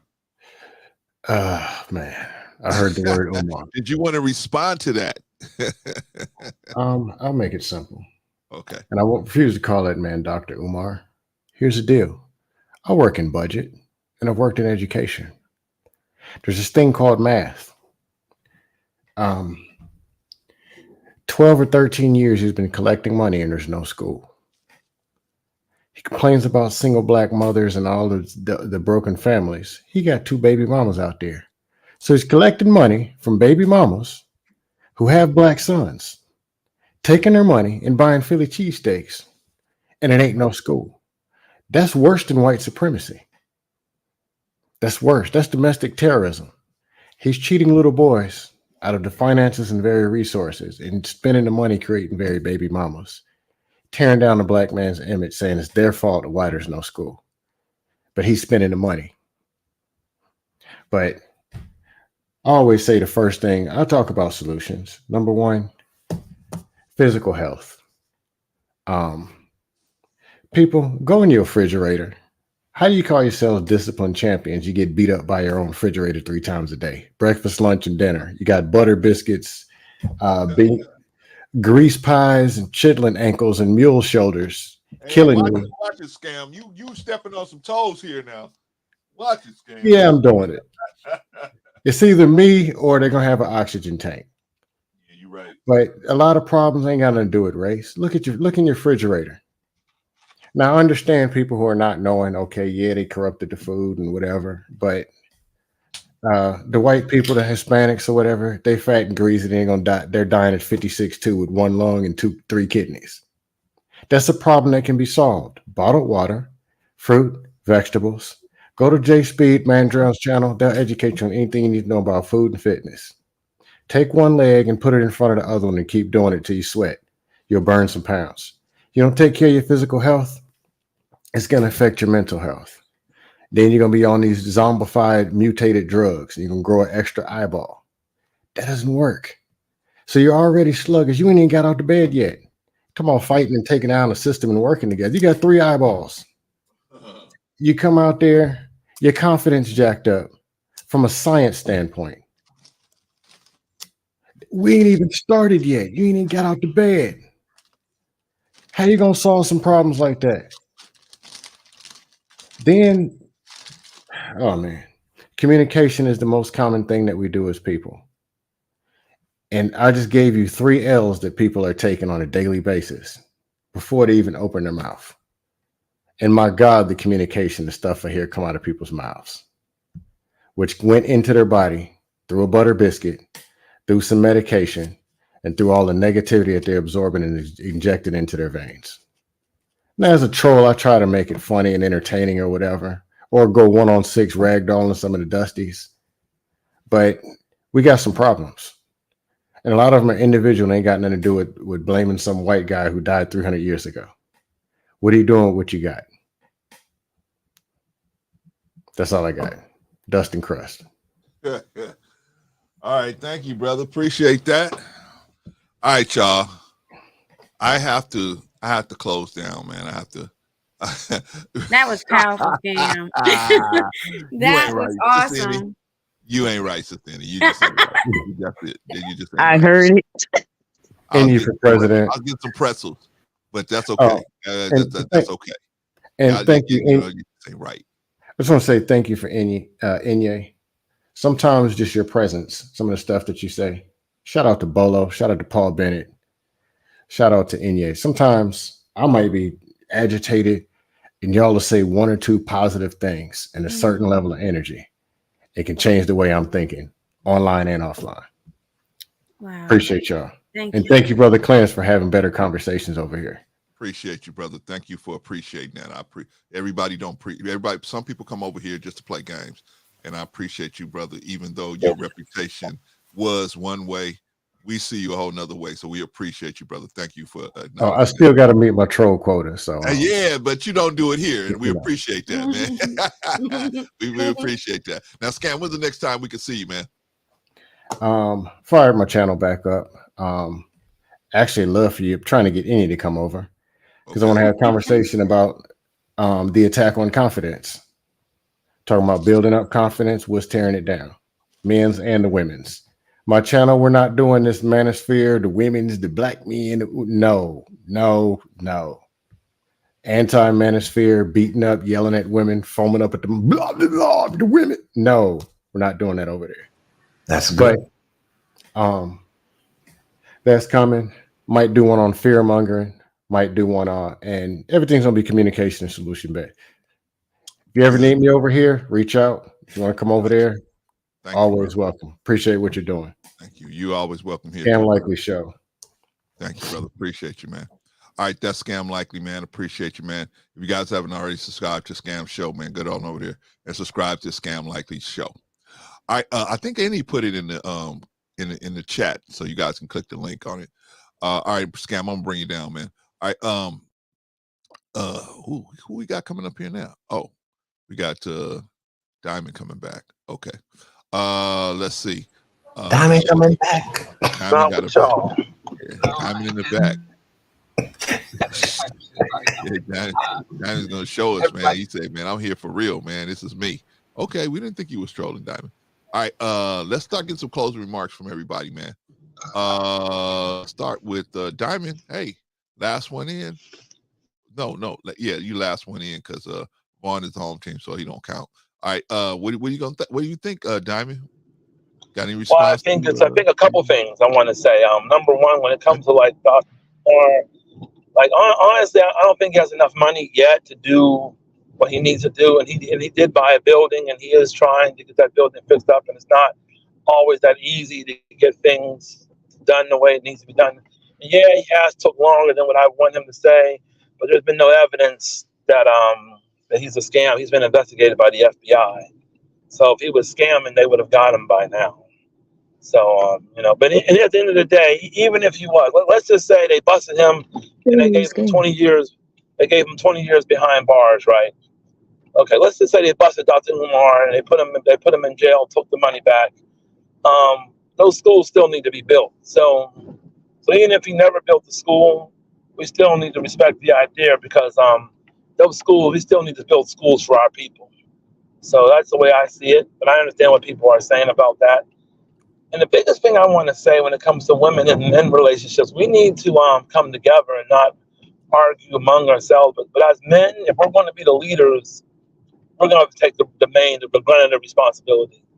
And in my marriage, if something goes wrong, it still falls on me. Because if I'm supposed to be the man, I'm supposed to claim the leader, that means I have to take accountability and responsibility, even for things that you didn't do personally. And something else I'll say, when it comes to women, being loose and being fast, if men don't participate, then women can't do it. So the point that I'm saying, if you're talking about a 304, a woman cannot be a 304 unless men are dealing with her. So if you don't deal with those women, then they can't be a 304. So we can change. The black man can decide what he wants to happen, and he can make that happen. If he said, every woman should be a virgin before she gets married, don't sleep with anybody until you get married. That problem solved. Hold on, Diamond. Let me add this to what you're saying. Yes, sir. Yes, we can do what we want to do, but we got to be willing to make the sacrifice. So we got a lot of people that say, this is what the black community should be doing. This is what the black community, that's a shame, right? We got a lot of people that say that. But then when it's time to get your hands dirty and your knees muddy and get down on your hands and knees and start making something happen, they go, oh, I wasn't talking about me. doing it. I was talking about y'all, right? So we got to get more people. We got to get more, what do you call that? Laborers in the vineyard instead of people waiting to get the wine, right? We got everybody sitting around waiting to get the wine, but we ain't got no laborers out there. We got to get some more laborers out there. Well, you know, the Black Manosphere is nothing but a bunch of Negroes complaining, and they want to be. Here's the truth about the Black Manosphere. See, the Black man doesn't have any real power. Okay, everywhere he goes in this country, someone else is calling the shots, and he doesn't like it, but he doesn't want to get off of his behind and do something about it. He wants to whine and complain. He tries to punch down on his woman and control his woman because he wants to have control over something so he can feel powerful and validate his ego. So that's what the problem with the Black Manosphere is. They don't want to take responsibility. They want to have the authority, but they don't want to take the responsibility for making something happen. I'm not even talking about the Black Manosphere. I'm talking about the regular rank and file Black man. I'm not talking about the Black Manosphere. I'm making no distinction from who wants to work. Either you ready to do the work or you not. All of us could say true. This is bad. That's bad, right? Yeah, but you're right. You got to put the work in, and you know, yeah, you're right. You got to definitely put the work in, and you know, I'm slowly edging my way back into putting some work in, but I've put a lot of work in the past. But I understand you definitely have to put your money where your mouth is. That's why I have my savings in the Black bank. You know, I shop Black, so I'm doing my part, but I can always do more. So so I'm not one to not want to get his hands dirty. I've always gotten my hands dirty with. I'm not talking about you. I know, but I'm still putting myself out. I'm still holding myself accountable. That's generally how our men look at things. Is well, I'm gonna wait and see if white people get involved, and when they get involved with it, then I'm gonna get involved with it. Or sometimes we're just not in the position to do it, and we're spending our money on other issues that are not as critical, but because we just trying to have pleasure all the time. Pleasure, and pleasure was meant to be a reward for hard work. That's what pleasure was supposed to be. But unfortunately, this society has taught us that pleasure is, you can have pleasure anytime you want it without doing no work. All you got to do is trade pieces of paper for it, and you can have pleasure. But that distorts the mind. The mind of the man is not supposed to work like that. The mind of the man is, oh, I want to marry this woman. She's a good woman. Okay, I need to get my situation straight so that I can be in a position when I jump on my knee and offer her to walk with me through life, I'll be prepared at least financially, and we can grow together the rest of the way. But our men are not. This is the last thing I'm gonna say. I'm gonna let you finish, Diamond. Yes, sir. Our Black men in particular have agreed to follow the philosophy of the European people that's here, right? For the most part, most of the European people here come from Europe, and there's always competition. There's always competition for everything. Competition for food, competition for resources, and then eventually, because they didn't do like we did in a certain part of the world where we come from, you could be betrothed, right? You have a baby that's a son. There's other people, they're a good family. They have a baby that's a daughter. You just betroth those young people. So once they get to a certain age, they already know they were betrothed to each other. There's no competition for, well, and people, human beings are the only people that have competition for sex, right? They compete for sex. No other animal would do that, right? One lion see another lion, they ain't go, oh, well, there's other lions look better than you. Well, that's not necessarily. Well, it's a little bit. Well, Clarence, that's a little bit murky, and I'll say this: that lambs do. No, what I mean by that is other animals do compete for mating rights. No. They compete for mating rights, but they don't. It's not. It has nothing to do with the beauty appearance of the animal. See, yeah. Yeah, I get what you're saying. The appearance of the animal is injected into the selection process, whereas no other animal does that. No other species of animal does that. We're the only ones that do that. And we didn't even do it before we came in contact with the European. belief system, way they did things, where competition, there's always a sense of scarcity. Yeah, that's true. There's not enough good food. There's not enough this. So we got to overtake them before they try to take it all over, right? And so that's the mentality. Whereas we're more communal. What, you guys ain't got enough? Come sit with us. You know, come sit with us. We'll feed you, right? So that's a whole different thing that goes into it. But let me let you finish so I can go around the room. Okay.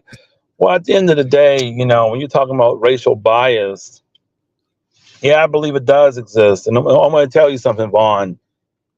To have racial biases against certain people is not dumb, it's smart, because you're looking at the history. See, if the people have done you wrong over and over again, then why wouldn't you have a racial bias? There's nothing wrong with that, Vaughn. I just want you to know that, my brother. You know, you shouldn't feel bad about that at all, because if someone's done something to you or done something to your people over and over again, it would be goofy not to have a racial bias. I'm biased against a whole bunch of people because I see how they treat our people. So there's nothing wrong with that. And I think there is a racial bias against our people. Listen, it's nothing wrong with being, let me say this, there's nothing wrong with having a sense of suspicion, right? But I would not limit it to race. I would not do that, because I think I wouldn't do it either. No. I'm just using that as an example. But I know. But I'm just saying there's nothing wrong with him having that, because it's due to the history. It's not based upon something that you haven't seen, or you never met somebody like that before, or you never met someone that was white. You met plenty of white folks and you've seen what they've done. We look at the history. So yeah, we should be biased. Very much so. The problem is we're not biased enough. That's the problem. But at the end of the day, you know, my whole thing is I don't care what anybody else thinks about our people. I only care about improving ourselves. So I'm not here to impress anybody else of any other race. I don't care what anybody thinks about us, and how dare anybody talk about us. Yeah, I talk about black people because I am black, but I would never let an outsider talk about our people, because I'm gonna start talking about they people. Because I know a lot about a lot of people around the world. Everybody got problems. Nobody's perfect. So that's the thing, man. Like the way that I see this whole thing is, we don't need to worry about the racial bias. We need to worry about making sure we have our own stuff and we have our own ish. So we got some place to go to, so we don't have to depend on people who don't want us. Because the problem with integration is we become so dependent upon other people to do everything for us that we don't want to do anything for ourselves. So we're gonna have to figure out how to cook for ourselves, how to build restaurants, build schools, hospitals, banking institutions, and we already have some of those things.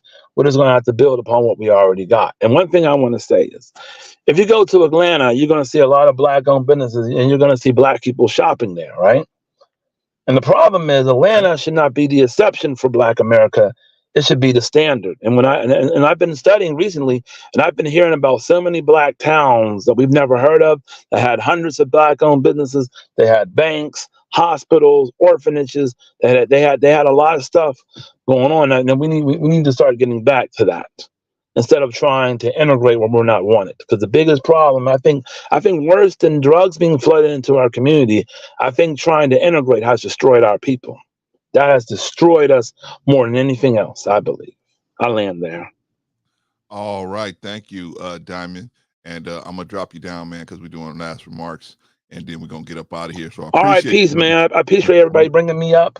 I appreciate y'all having me. And I love all of y'all. Bolo, Vaughn, Emmy, if I'm saying your name correctly, sister. And well, Clarence, I don't know about you, man. I don't know about that. I don't know about you, Clarence, man. I don't know if I like you too much. I ain't got you figured out yet.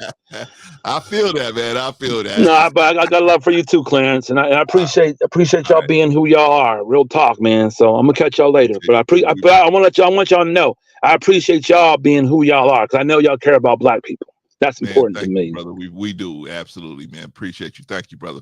All right, that was Diamond, man. That's our brother Diamond. All right, let's see. We got the home team here now, man. So anybody could run. Risa, you gonna say something? I could just pull you down, put you in the back. Risa, I just want to say, people, just like the dope dealers educate themselves when the cops be out and what time is good to do their thing, educate yourself. It doesn't matter if a teacher tell you, hey, yo, get your little tar baby behind out of here. Go to the park. Watch birds. Write down every bird that you see. Educate yourself, because education will give you stuff that you don't think it will give you, like such as being able to organize something. Because 9 times out of 10, the school's not built because the money is gone. So he was not organized. He has all the schooling and education he could get or whatever, but he was not organized. It's good to give to Black people and Black businesses. Yes, it's great. But educate yourself on what you're doing with your money, because a scam is a scam. It doesn't matter if it's by the pastor, if it's by me, if it's by anybody on this panel. A scam is a scam. And don't ever let anybody tell you that you need to stop learning. Just like, I know people gonna think I'm crazy when I say this. People tell their kids, hey, reach for the stars. If a person tell you don't reach for the stars, you tell them, hey, I grew up, my parents was telling me to reach for the stars. So no matter what I do, if I'm gonna be the best at whatever I do, you don't let nobody kill your confidence. You don't let anybody take the little hope that you got, because I know it is hard to realize, hey, I might have gave a couple $1,000s to a scam artist. And then I hear a lot of people saying and giving excuses about why it's not done and he's not a scammer and this. So I'm not going to say he's a scammer. But what I am going to say is, instead of giving excuses, where are the people that say, hey, I got the budget, or it's 30 of us that has the budget to go ahead and finish this? You don't hear that. You hear a lot of excuses where he don't have to take accountability or whatever. But I'm just saying, just be careful with what you do with your money, because I hate for somebody to end it all because of money. And a lot of people, you know what they say, the love of money. So you have to be careful and always educate yourself, just make better decisions is what I'm saying. And, make better decisions, stay dangerous, and, y'all have a good week. Risa, don't go nowhere. I'm gonna put you back in the back. Don't Good, go nowhere, Risa. okay? That was wonderful. She actually said something good. All right. See how I dropped it down real fast. Tighten up, brother Clarence. Don't go nowhere. Don't go nowhere, because we need you. We're gonna have a little meeting. Okay. Who else, man? Let's get this thing off to the races. I can go since I talked a lot already. All right. I know I'm gonna bring this Fonnie Willis thing back up, but I think it ties into a few things that we talked about. Okay. One of the things that I kept hearing from people where they were talking about her demeanor when she went up on the witness stand. She came in with her hands on her hips, and she sat down and she was frustrated. Here was this woman that had worked so hard to get to be probably one of the most powerful women in Atlanta, definitely Fulton County. And she has threats coming from all over the place. And here they have this group of people of a different color trying to say that she, slept with somebody on the first night and trying to be all up in her business. Now, whatever your opinion is of whether she should or she should not have, the reality is that she was frustrated and she had just right to feel that way. But nobody talked about how that Caucasian lawyer was all over the place too. She may not have had her hands on her hip, but she was doing the same kind of mannerisms and being frustrated and all of that. But see, people didn't point out her. They didn't point out her behavior. That's racial bias. Agreed. Both of them were emotional. Some of those men that came up there, Trump's lawyer, when he came up, he was emotional. He was reactive. But they pointed out this Black woman who has earned the right to be in the position that she's in. So what I would say is, like, we got to judge people on their merit. Like to what Risa was just saying, you got to hold people and organizations accountable for what they say and who they say they are. Brother Clarence, if you didn't do what you say that you're going to do for your organization, I'm not supporting that. Agreed. I can love you from a distance. I ain't co-signing none of no craziness. Right? So Right. we got to say, okay, this is what this person says that they are accountable for. Or 2, this is where the bar is for them. And when they don't reach it, you decide, do I still stand by and stick by this person, even though they haven't shown up? You get to decide that. But once you decide that and you stay there, don't be complaining about it. So I do believe that there's bias. Vaughn, I will tell you, I have some biases also. Not just of the opposite race, my race too. Yeah. You know, some behaviors. So I think for any of us to, you know, pretend like it's not there, I confront it. I acknowledge it. I ain't gonna, you know, not saying that you did, Vaughn, but like I don't broadcast it to everybody, but I do in safe spaces, and this is one of them. You know, so we just have to understand what it is, why our feelings are what they are about whoever it is. So I think that we can be better by equipping the spaces that we can. If you can impact, like Scam Likely, y'all, I just have so much respect for him. I really do. I feel like he's such a powerful man. So I'm appreciative of like with his channel. So I hope that y'all do support him. But he is so uplifting. Like I know that people may discount some things. I think it's so funny when he does like when he talks like that. But he really is a powerful man, and he really is trying to uplift where he can, and just like I believe that y'all are. So that's why I support, and I just absolutely love y'all. So do what you can with the level of influence that you're able to reach. So I'll just say that, and I love y'all. I love you too, sis. Don't go nowhere, okay? I'm gonna pull you down. Okay. Don't go nowhere. All right. Okay, that's Sister Annie. Gentlemen. Yes, sir. Either one of y'all. Well, I guess Bolo is sleeping, and it's a sleep well deserved.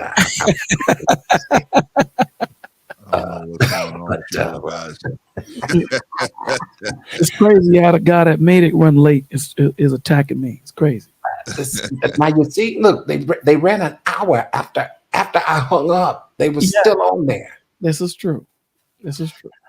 And I should have been a fly on the wall, man. But I missed. Should have been there. I thought you were gonna hang out. I didn't know that you were just gonna drop because I said that. Did Joseph finally concede and accept everything, or what happened? I have a better clarity and a better understanding of where he's at. Yeah. And we had a conversation pertaining to that, which was a great conversation. That's and good. Inches, man. Inches. And you know what? That's what it's about. Draw nigh means, steps at a time. Absolutely. Sometimes you can only take one step, and then once you're done with that, God will take a step toward you. Then you take 2 steps, and then God takes 2 more steps toward you. So, we've all been there. You know what I'm saying? Absolutely. But you guys hold service a bit long, man. I felt like I was in a shut-in back in the day. We used to shut in the church. It's crazy. And we wouldn't leave till the next day. You see what I'm saying? Yeah, 6:30. But it's a good thing though, because I don't mind spending time with God like that. I don't mind at all. You know what I'm saying? Absolutely. I'm a better person, afterwards. So, but yeah, I'm just joking. I'm always trying to joke. Of course. But in closing, Brother Clarence, I appreciate what you do, brother. Appreciate you as well, brother. Yeah, you're very diligent in your efforts, and you've definitely had longevity. So, we can see that you have longevity, and that you're diligent. And I believe you have the longevity because of your diligence. And Bolo the same thing. And so I gravitate to that type of energy. You see what I'm saying? Because it makes me a better person, and I learn. Oftentimes I just get up here, for the free food. Because you're never too old to learn something. Sometimes we get a certain chronological age, and and all of a sudden we've arrived and we know everything. No, Yeah. there's still something to learn. There's still something, you see, that we can understand, you know. Always. Yeah, there's still something that we can make better about ourselves. So appreciate the show today. Thank you for having me up. And I'm interested in hearing Bolo explain why that show was so long. All right. Anyway, thank you. All right, Vaughn. Vaughn, don't go nowhere, okay? I'm gonna put you down, man. Don't go nowhere. All right, we got that Vaughn back there. Okay, brother, then it's just the two of us. Yes, sir. Now you like to stay up late, man, and I'm trying to figure out.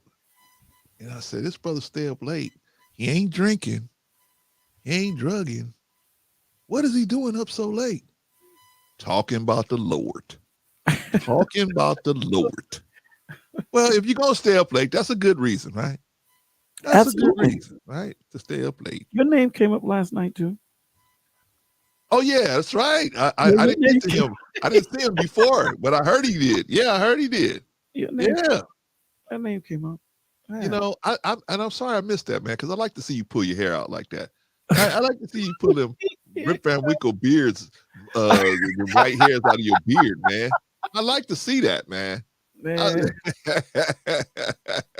You know, it's just, you know, cats is where they are. You know, they're where they are. And again, you know, when, you know, sometimes you have to have a lot of the times you have to have the conversation to get to where you need to be. Sometimes you're just spitting on the wall, you know, spitballs on the wall until one stick, and then you have some type of direction, and, you know, and you can go there, you know, and the conversation was awesome, you know. Yeah, you know, at times it ran to about an 8, but, you know, it's just conversations that, you know, men and women are having to gain clarity and to get to where they need to be in the Father. That's all. Yeah. So, yeah. Yeah. And me, I'm the kind of person, man, I like to see the chess match of everybody trying to lay their point out at the same time, not trying to step over everybody, but at the same time, laying the game down. So I like to see that, even as he's trying to put his question together, you trying to answer it, and then You see how he's leading me, right? Huh? You see how he was leading me, right? When I was asking, man. you know, I like, think brother, don't jump ahead of me, man. Stay with me. Stay with me. Again, you in trouble now, brother. I think you done. I was like, you unlocked the dragon here, or the lion. You're like a lion on your behind now, man. So you might want to back up. But hey, man, you got to give a brother credit, man. He was just he was doing what he thought. You know, he's trying to get some answers to his real questions. Well, you know what I mean? Again, how you feel affects how you see. And, you know, late in the conversation, we kind of got some clarity, and we talked about it for the last hour when we finally got to it, when he said, you know, before, you know, I read the Bible, my relationship with God was awesome. It was good. When I started reading that book, things didn't add up to the way, you know, it was supposed to add up. And that's exactly why I said we were given the creature more than the creator, you know.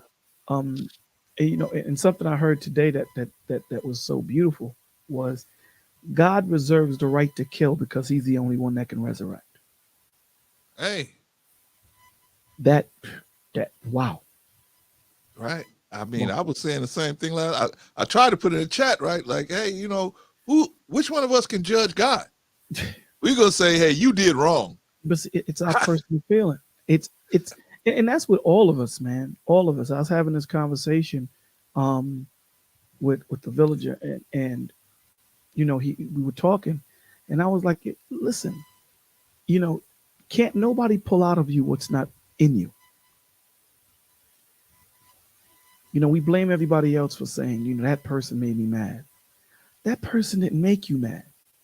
You already were mad and they pulled it out of you. It was already in you.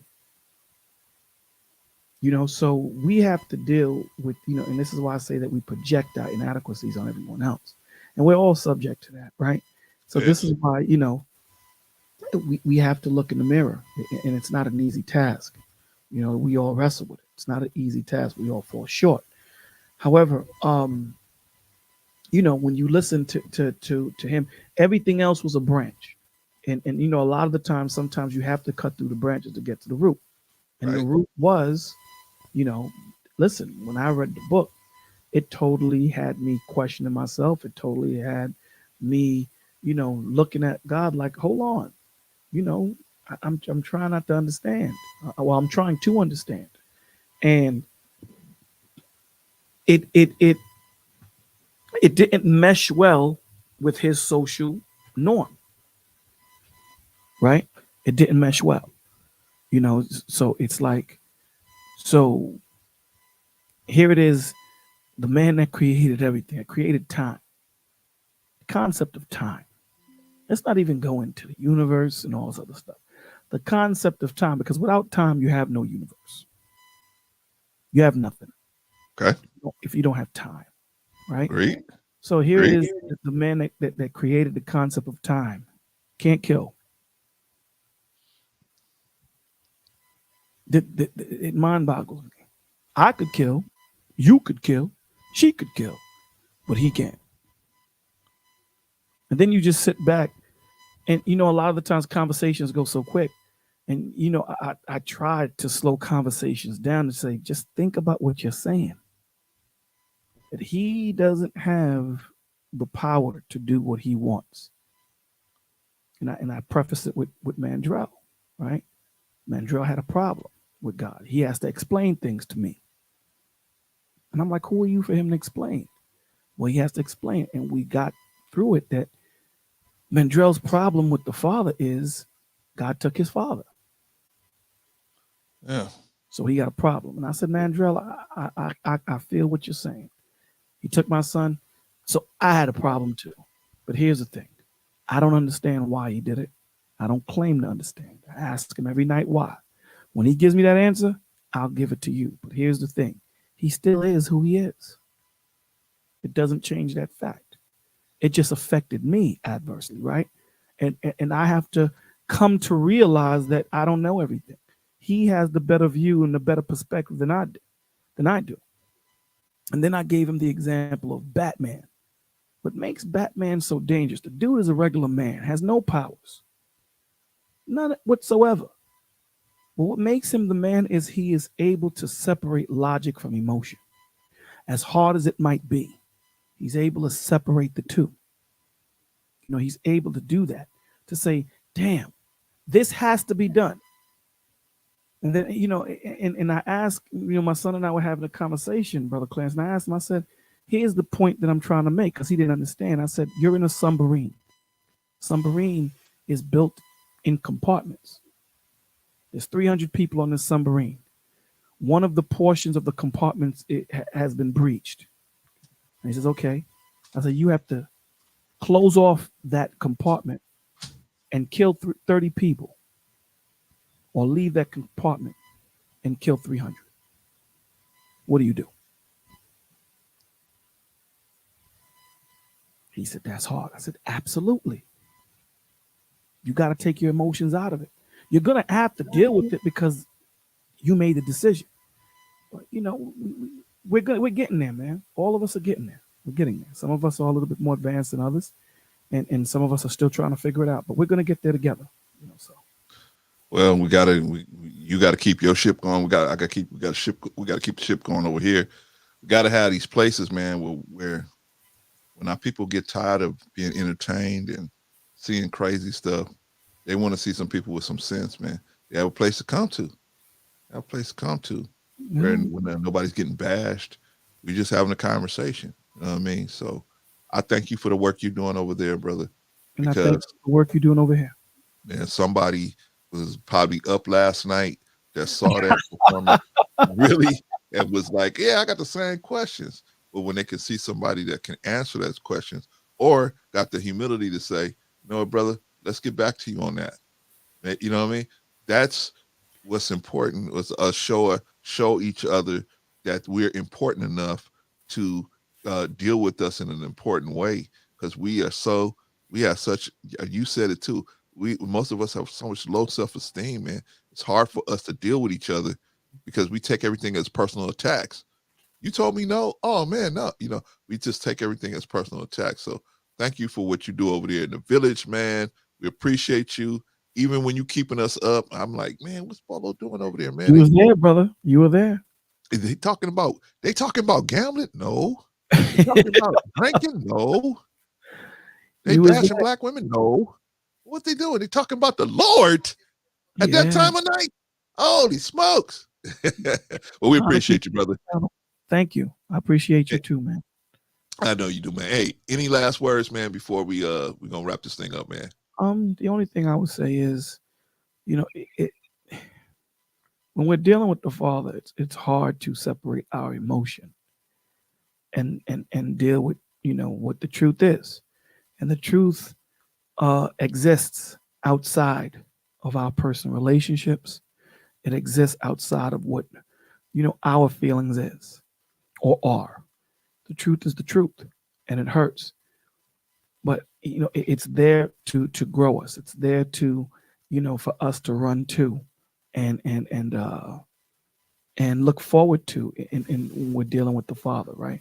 You know, it transcends relationships, who you are, who you might be, who you think you are. You know, the only way, you know, you're able to see what needs to be seen is when we deal with our personal traumas. And a lot of the times we trauma bond when we don't deal with it. We lug that trauma that we had in relationship 2 into relationship 3 and so forth and so on. So take the time to be the best son that you can be to the Father.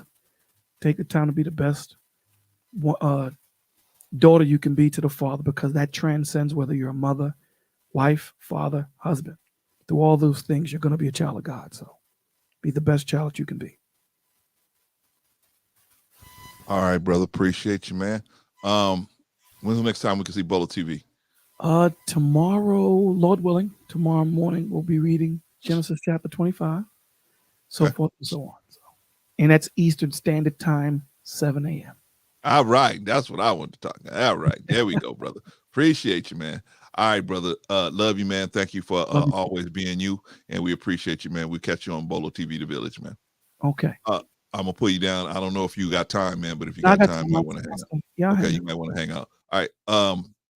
That was Brother Bolo, man. If you haven't already subscribed to Bolo TV, you can go over there and check Bolo TV out, man, and just subscribe to the brother. You know what I mean? Oh, Clarence, I don't believe in organized. I know. You got all these reasons why you can't just listen to somebody, right? Even if you don't look at it the way they look at it, you just can't listen to them, right? Even though you might have core beliefs that are pretty much the same, but because they're doing it this way and I'm doing it that way, I can't listen. I can't at least listen to them, right? No. If you ain't doing it this way, that's it. Get off that. Get off that. We have so many different things. Like Malcolm said, we got to stop letting religion keep us apart from each other, man. Because we got so many other problems going on, man, that religion is definitely not our biggest fish in the pan, man. So we got to stop saying that. We got to come together with what we do agree on and say, okay, this is what we agree on. Cool, right? All right, y'all. That was Brother Bolo. Okay, so this is what we're gonna do. I'm gonna get out here early, y'all. I'm not gonna long stroke today. What, Clem? You have a long stroke? We were sitting here waiting for you to long stroke. Now I'm not gonna long stroke today, right?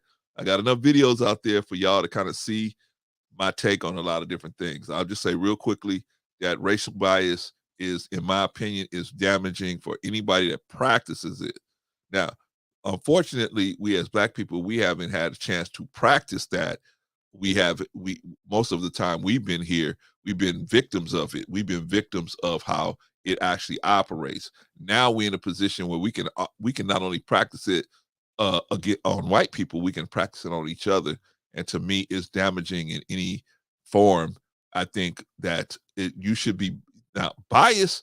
You need bias. I'm going to agree with Diamond on this. You need the bias is healthy because you need to separate the people who you should be around from the people you shouldn't be around. So bias and discrimination, those are healthy things. The question is, what are the criteria that you are discriminating and being biased with? That is the question. And if you only use skin color to do that, that's going to be a problem because you're going to miss out on some good people. Man, I had some really good white people step my way and help me do different things. I done had some really good ones do it. I had some really good Latino people step my way and help me do something. I had some really good Asian people step my way and help me do some things, right? I've had some really good Black people that step my way and help me. But here we go, y'all. I've met some white people that I wish I hadn't, right? I've met some Asian people I wish I hadn't. I've met some Latino people I wish I hadn't. And I definitely have met some Black people I wish I hadn't, right? But overall, I've got much more positive out of dealing with with all of those other people, the positive white people, the positive Black people, the positive Asians and Latino. That has way outnumbered the people that have gave me a problem. Way outnumbered. So I think I think we got to go to the point where we look for critical things like core beliefs and behaviors, because some cultures, like American culture, they have a bias towards Black people. So we got to learn how to work around that and not react to that bias, but overcome it with logic and reasoning. Overcome it. Like the man on the video we showed y'all. He didn't react. Y'all just booed this to me because I'm Black. He didn't do none of that. Right? He kept his cool. He knew he was good. He just kept his cool.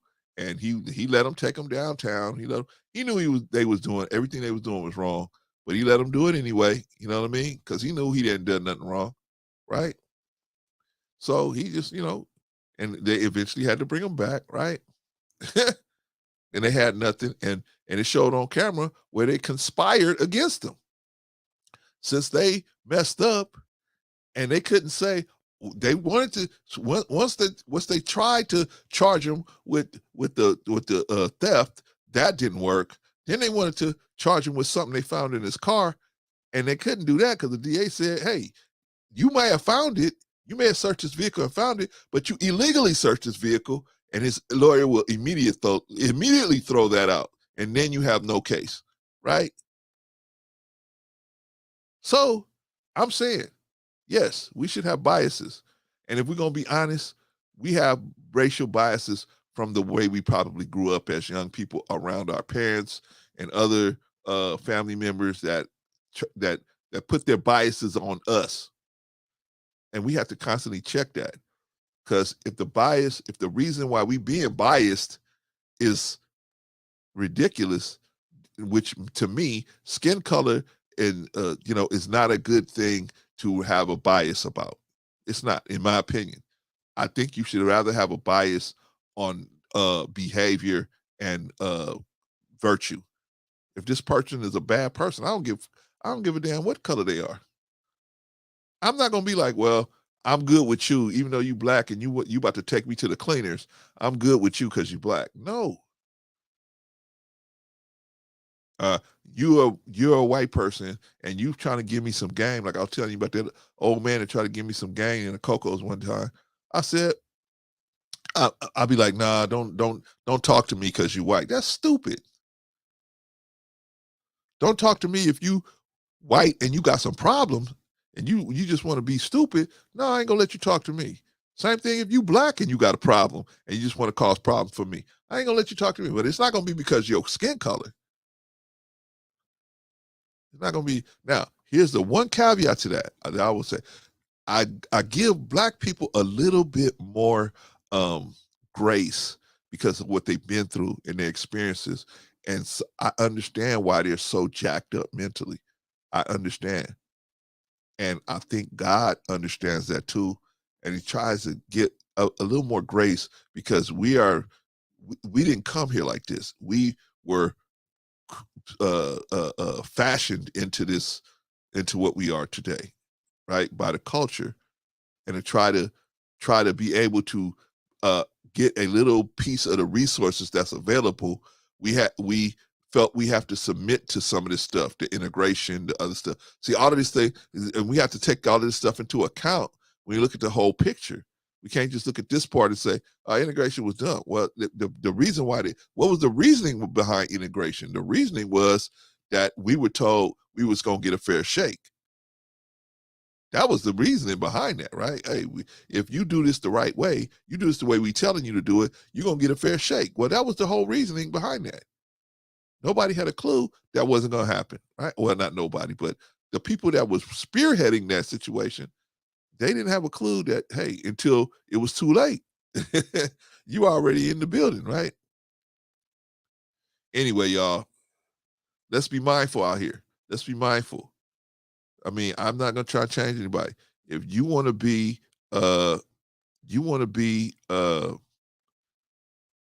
use racial bias, and you think that's gonna help you in your life, what can I say? I don't.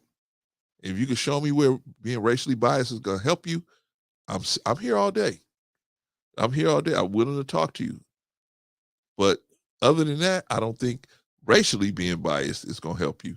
Because it hasn't helped us dealing with white people, and it hasn't helped us dealing with our own people. It hasn't helped us. But that's just my opinion. Anyway, y'all, let's get to the rundown, and then let's get out of here. Let's talk about the chat. The chat is where it's at. The chat was out of sight, man. Lady Nevo was in the chat, man, hitting it up. And she was up all night too. Shout out to Lady Nevo, man. She been up all night too, man. Lady Nevo was up all night. And what was she doing? Talking about the Lord. The Lord, right? She's out there with Bolo, Vaughn, and Risa talking about the Lord, right? Shout out to Lady. Shout out to everybody in the chat, by the way. Glad to have y'all step in, man.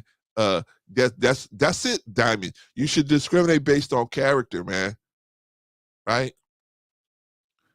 Only God eyes are so deep they can see past everything and tell you that no, don't even mess with these people over here. Their whole get down is like this, and eventually they're gonna suck you. See, only God's eyes are deep enough to see. We're not. So when we're in this situation, we gotta use a person's character, right? Just like the credit reporting agencies do. They look at your payment history. They use that to discriminate against you. Oh, Clarence, you got a 540 score or whatever, right? You got a 400 score. We'll loan you the money, but we're going to charge you 55% interest, right? So, no, man, we got to go by behavior, man.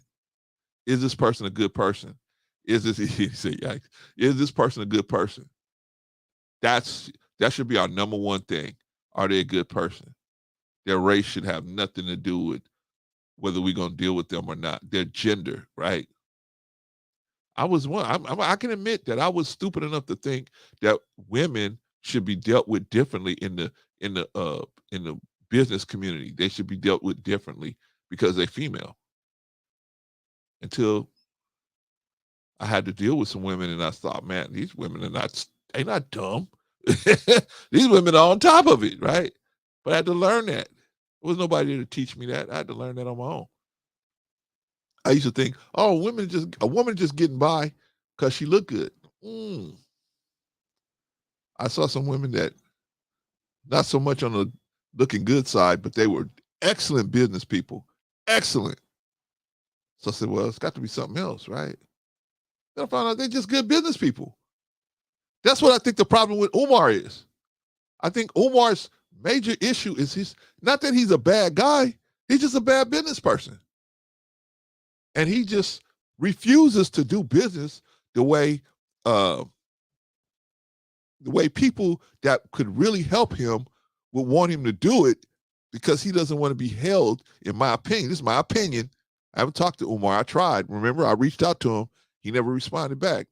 But in my opinion, I think, he doesn't want to be held to what he has to do with money that comes in, right?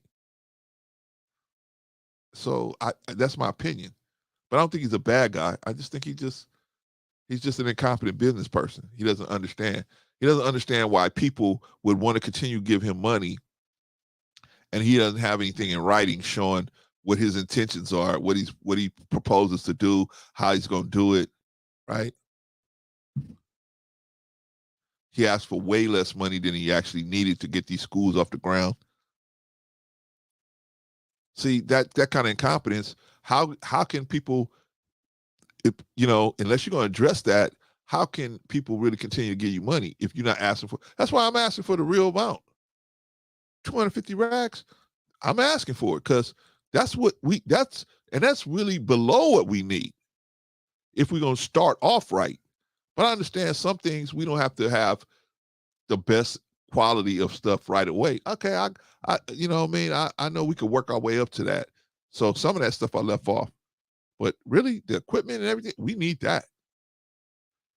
The facility, we need that. We need our own facility, right? So we can have our own building so we can bring kids in there whenever we want to, these young men whenever we want to. Or we can teach from there, right? We can do online trainings from there, right? We want to train them. We want to train them. I think we got a good program, right? Me, Hink, Bolo, Rico. I felt the sincerity in their hearts, so I asked them to help me. They all said, "When? Just tell me when. Just tell me when."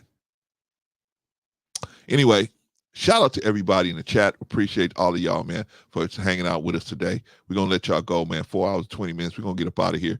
But shout out to the chat. Very strong performance from the chat. Very solid, very strong performance in the chat. Who else is on the stage today? Let's look at the stage. We had Brother Diamond Axe. Diamond came up. Shout out to Diamond, man. Very strong performance as always, man. And Diamond is going to run that community where they're going to check your fingerprints before you come in, right?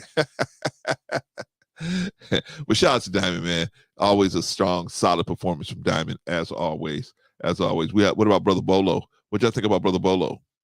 Very solid. Very solid. I think it was extremely even solid that the brother came.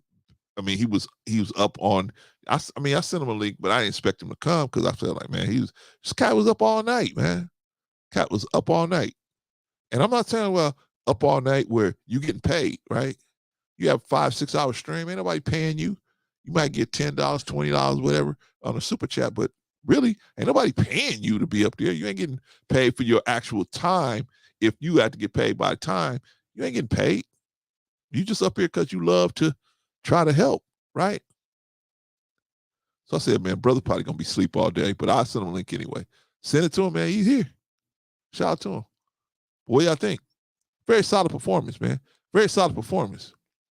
And I thought he would be, bumping and grinding, man. Slushing everything, right? Claire, so I was up all night, right? I thought he was gonna be doing that. Now he came in, man, sharp as ever, right? Shout out to the brother, man. That's clean living like that. So you got to live clean so you can do stuff like that. But anyway, shout out to Bolo, man. Very strong performance. Very solid. Who else? Scam like he came up here, man. Very solid, man.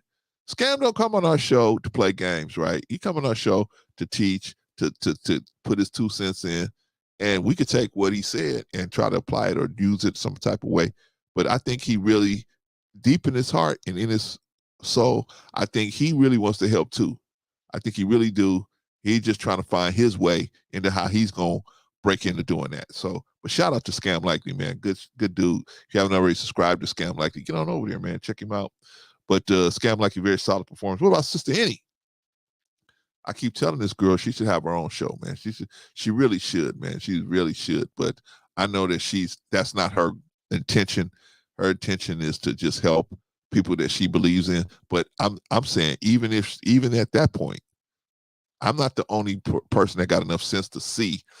And people keep telling her, man, everybody wants Sister Annie to come over to, not everybody, but a lot of people want her to come over to their show because they know she'll add value, man. She has the kind of spirit and voice and accoutrements that'll help, especially when you have a panel situation to help to have but I understand Sister Annie, man, have to take everything at a, because her value is so high. she got to watch where she go, man. She got to watch what she do, man. She got to, you know what I mean? Her name being on your panel could mean a lot. And so, you know, you got to be careful where you go. And if you ain't really got the time to invest in being, you know, on somebody's panel, because that's the type of person she is, she gonna try to invest in you. If she go to your spot, then, you know, she probably gonna say, hey, look, I'm already working over here. And then and then if I go over there, it's gonna be too much. Let me just finish up what I'm doing here. So that's at least my opinion. Yeah, that's at least my opinion. But shout out to Sister Annie, man. Always a pleasure to have her on. And am I laying it on thick, y'all? Do y'all think that Sister Annie got the kind of voice and spirit that she would bring value to almost any place she went to? Right? Only place Sister Annie ain't gonna bring no value to is one of these like Glorilla live streams, right? They go say, get up out of here. You ain't talking about, you know, being a, you know, hoochie mama, right? They go say, get up out of here, girl. You are, Sister Annie, you are used for God's glory, man. That's what we trying to tell you in so many words, right? But we appreciate you for being you. But shout out to you. Very solid performance from Sister Annie. Solid performance. What about Risa Neal? Risa Neal came up here. What do y'all think about that? Now, what I like, one of the things I like about Risa, besides her mentality that, you know, we're gonna have a clean chat, we're gonna have a clean panel, right? Besides that mentality, right? One of the things I like about Risa will wait until the right time to drop a bomb on you, right? She'll wait. She can wait, right? Risa can wait, and then when she say something, it ain't like, oh, what was y'all talking about? She's right there on it, and she say, okay, well, this is what I got to say.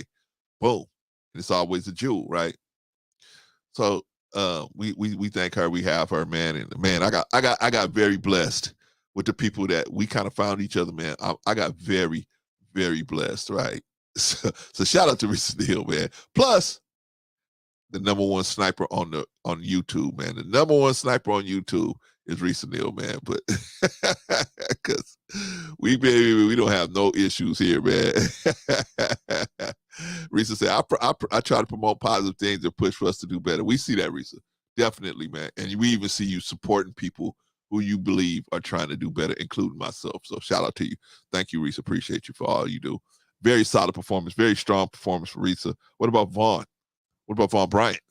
Same thing, man. Very strong performance, man. Vaughn is definitely another one that promotes positive and try to push for people to do better.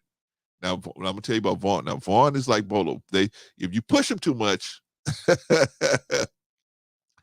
all that old nonviolence gonna go out the window. I'm there telling you right now. If you push him, yeah, Vaughn, man, Vaughn with all that nice stuff. Hey, oh yes, greetings, joy, and happiness, right? But if you push Vaughn, man, Vaughn will come for your neck. In love. Yeah. But shout out to Vaughn Bryant, man. Very solid performance for Vaughn. Very solid. And of course, Vagoda, very solid performance for Vagoda, man. I appreciate Vagoda coming over here all the way from Israel, Tel Aviv, Israel. Shout out to him, man. Some kind of way Vagoda has figured out a way to stay, safe in a hostile situation like that. Can y'all imagine living somewhere where missiles are coming down on your place? But Vagoda figuring out a way to deal with it, man. So shout out to Vagoda, man. And he's learning, right? So I had to tell him, hey, man, you can't really ask people about their religion. It's not really a thing you do in society, in our society, maybe in the Jewish society, but not in our society. We don't really ask people what they do. And now if they want to tell us, you know what I mean, that's on them. But, you know, we don't want to intrude. That's like an intrusion in America. But he'll learn, man. He'll pick it up. All right, that's everybody, man, that was out here today, man. Strong performance from everybody. Everybody did a great job today, man. We just had so much good information being passed. Shout out to y'all. Okay, so this is what we're gonna do, y'all. The next time we step in the building, it might be on Thursday. It'll probably be on Thursday. I don't want to do these shows back to back because Rico Rico taught me a good lesson. Rico said, Clarence, man, you cannot be doing those shows back to back, man, because you're gonna be tired out. He said, just do maybe one show a week, maybe two, and then call it a day, man. You can't be doing those 8-hour shows. You do about 2 or 3 hours, and then you call it a day.